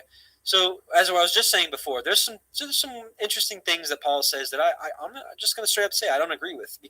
And one of them is when we're going to talk about this food sacrificed to idols. We're going to see it very starkly. Yahusha is like, I have something against you. You're mixing with, food sacrificed to idols and such and such. And then there's a passage from Paul that's like, hey, food sacrificed to idols, it's nothing. Don't even worry about it. And you're like, what? What's going on here? So, I'm not on the Paul is a false apostle bandwagon. Not by any means. I'm not. But there's just some passages in there that boggles my mind. Like the food sacrifice to idol thing. Like, what's going on here? And when he talks ill about circumcision, I get it. He basically, when it comes to circumcision, he's like, if you get circumcised and you deny Messiah, what does that mean? It means nothing. I get it. But, I do believe circumcision is part of, is still relevant for us. Circumcision of the heart is what really matters. But it's like, Is that a commandment that we can keep to circumcise ourselves and our sons? Yeah, I do. A lot of people, I'm sure, will argue with me about this because this is, circumcision has been taught against for many centuries due to Paul's writings. But anyways, in general, Paul brought a lot of wisdom to the table that no other prophet did. So we'll talk about it in a second. So actually, let's slow down here. So we saw works, labor, and patience. They have amazing qualities. They're probably amazing human beings. They are probably loving, patient. They're probably kind. They're doing good deeds. Like maybe they're feeding the homeless. Maybe they're even doing missionary work. It looks like maybe even a servant type of personality. And it says they cannot bear them which are evil. In our modern time, could these people be possibly truth seekers, hating the evil and corruption of this world, maybe exposing the Illuminati and just wickedness of this world? Maybe these are truth seekers. Maybe these are truthers. And we'll go on a little further. And then the apostles thing, right? And you have tried them which say they are apostles and are not, and have found them liars. People will put this on Paul. Let's read a couple passages.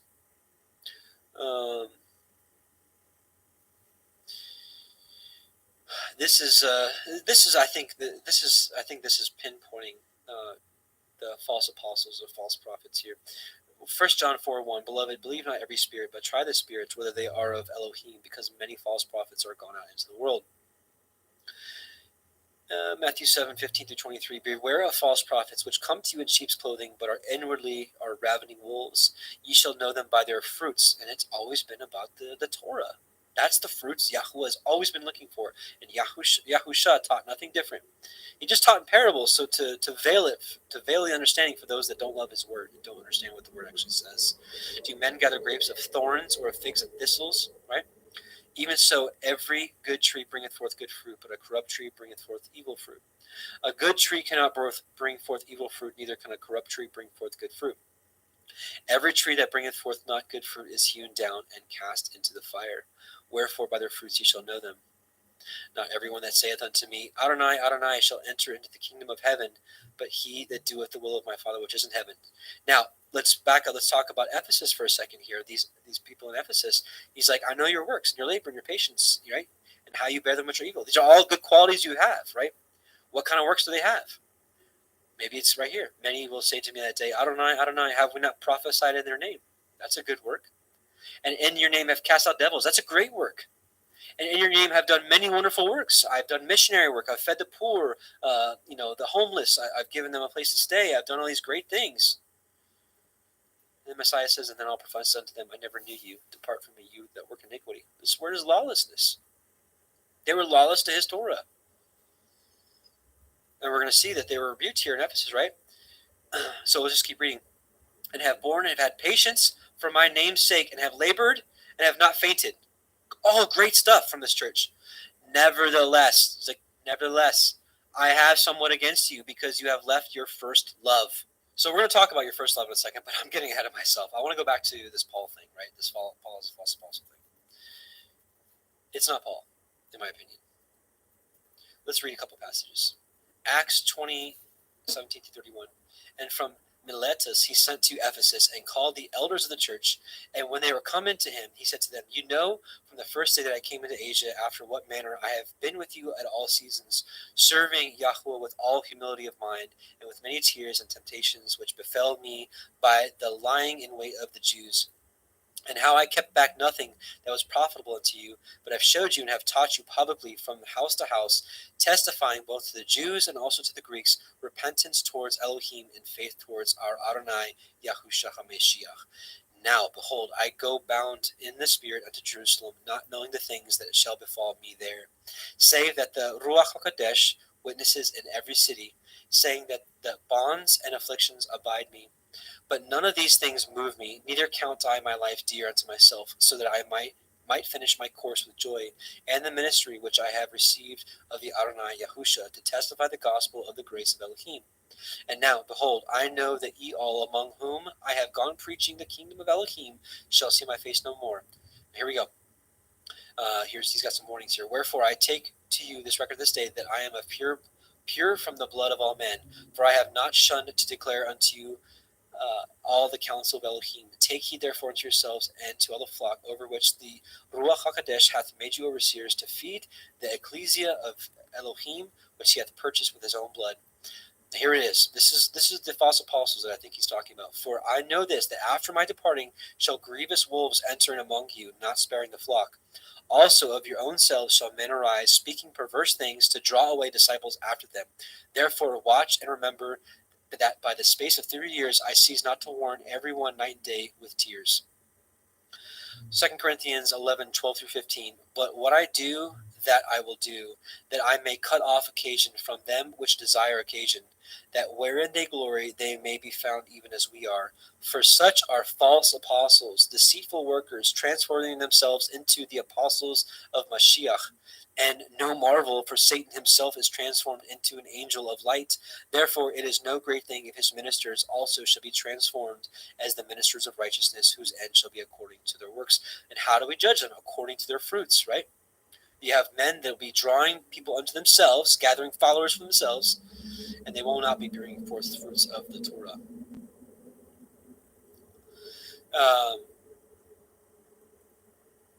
So if you want to do further study, Polycarp was a disciple of John the Apostle, right? Who wrote Revelation. And Polycarp had a lot of great things to say about Paul. He confirmed Paul. Polycarp was considered one of the three main. Here, Polycarp is regarded as one of the three chief apostolic fathers, along with Clement of Rome and Ignatius of Antioch. Okay, he confirmed Paul. We're going to read one quick chapter from Polycarp's letter. Just a quick chapter 3, right here. Brothers, I am not writing these things that concern righteousness to you because I took it upon myself to do so, but because you invited me to. Neither I nor anyone else can live up to the wisdom of the blessed and glorified Paul. When he was among you, he accurately and consistently taught the word of truth, the word of the Torah, in front of those who were living then. When he was away from you, he wrote you a letter. If you study that letter, you will find it to be the way to build you up in the faith you have been given, which, when it is followed by hope and preceded by love towards Elohim, Mashiach, and our neighbor, is the mother of us all. For if anyone has these graces inside and is moved by them, he has fulfilled the command of righteousness, since the one that has love is far from all sin. And we know that the love is defined by the Torah, so Polycarp was teaching the truth as well. Peter backs up Paul. So basically what I'm saying is, what I'm getting at is, if we're going to call Paul a false apostle, you've got to throw out all the book of Acts. You got to throw out all of Paul's letters, of course. You got to throw out 2 Peter here, which we're going to read right here. 2 Peter 3:15-18. On account of the long suffering of our Adonai is salvation, even as our beloved brother Paul, also according to the wisdom given unto him, hath written unto you, as also in all his epistles, speaking in them of these things, in which are some things hard to be understood. So even Peter is like, he says some stuff that it's just like, I don't know, which they that are unlearned and are unstable rest, as they do other scriptures, unto their own destruction. So he prophesied that people would use Paul's letters for lawlessness. Ye therefore, beloved, seeing ye know these things before, he's like, I'm prophesying to you right now, beware lest you also, being led away with the error of the wicked, fall from your own steadfastness, but grow in grace and the knowledge of our Adonai and Savior, Yahushua HaMashiach. To him be glory both now and forever. Amen. So again, you got to throw out 2 Peter to perpetrate that Paul is a false apostle. Oops. We already read Psalm 1. We'll move forward. This is a test for nowadays. We've got to test people by their fruit, adherence to the commands of the Torah, aka the truth. And Paul spoke boldly for the truth. He spoke in parables, just like Yahushua taught. So let's establish. So Psalm 142 says, "Thy righteousness is everlasting righteousness, and thy law," which the Hebrew word is Torah, is the truth. The truth. The truth. Period. And Paul knew this. Paul was a Pharisee. He memorized the scriptures. Romans 1:18, "For the wrath of Elohim is revealed from heaven against all ungodliness and unrighteousness," the opposite of righteousness, right? Unrighteousness of men who hold the truth, the Torah, in unrighteousness. He's just spoken code. Romans 2:8. But unto them that are contentious and do not obey the truth, but obey unrighteousness. See, can you not see that Paul knew what Psalm 119, 142 says? Righteousness is equated to the law, the Torah, the truth. And so again, but unto them that are contentious and do not obey the truth, but obey unrighteousness, which is the opposite of righteousness, indignation and wrath. Romans 15:8. Now I say that Yahushua HaMashiach was a minister of the circumcision for the truth of Elohim to confirm the promises made unto the fathers. This is not making sense. 1 Corinthians 13:6. Rejoiceth not in iniquity, which is lawlessness, but rejoiceth in the truth. Do you not see this stark contrast here? Lawlessness, lawfulness. Galatians 3:1. O foolish Galatians, who hath bewitched you that you should not obey the truth? Paul knew Psalm 119, 142 like the back of his hand. And it's funny, that's not funny, it's horrible that the modern day church will actually use this against people like us, right? Who hath bewitched you that you should not obey the truth, right? That you go right back to the law. Like, oh my goodness, obeying the truth is the law. Before whose eyes Yahushua HaMashiach hath been evidently set forth, crucified among you. Galatians 5:7. Ye did run well. Who did hinder you that you should not obey the truth? And yes, some of you are probably saying, well, Messiah, Yahushua, is the way, the truth, and life. Yes, he proclaimed himself to be the Torah, because the Torah is also life, is the way. Torah is known as the way. I don't know if I included that here, did I? Maybe we'll just sidetrack real quick. Right? So Psalm. Blessed and undefiled in the way who walk in the Torah of Yahuwah.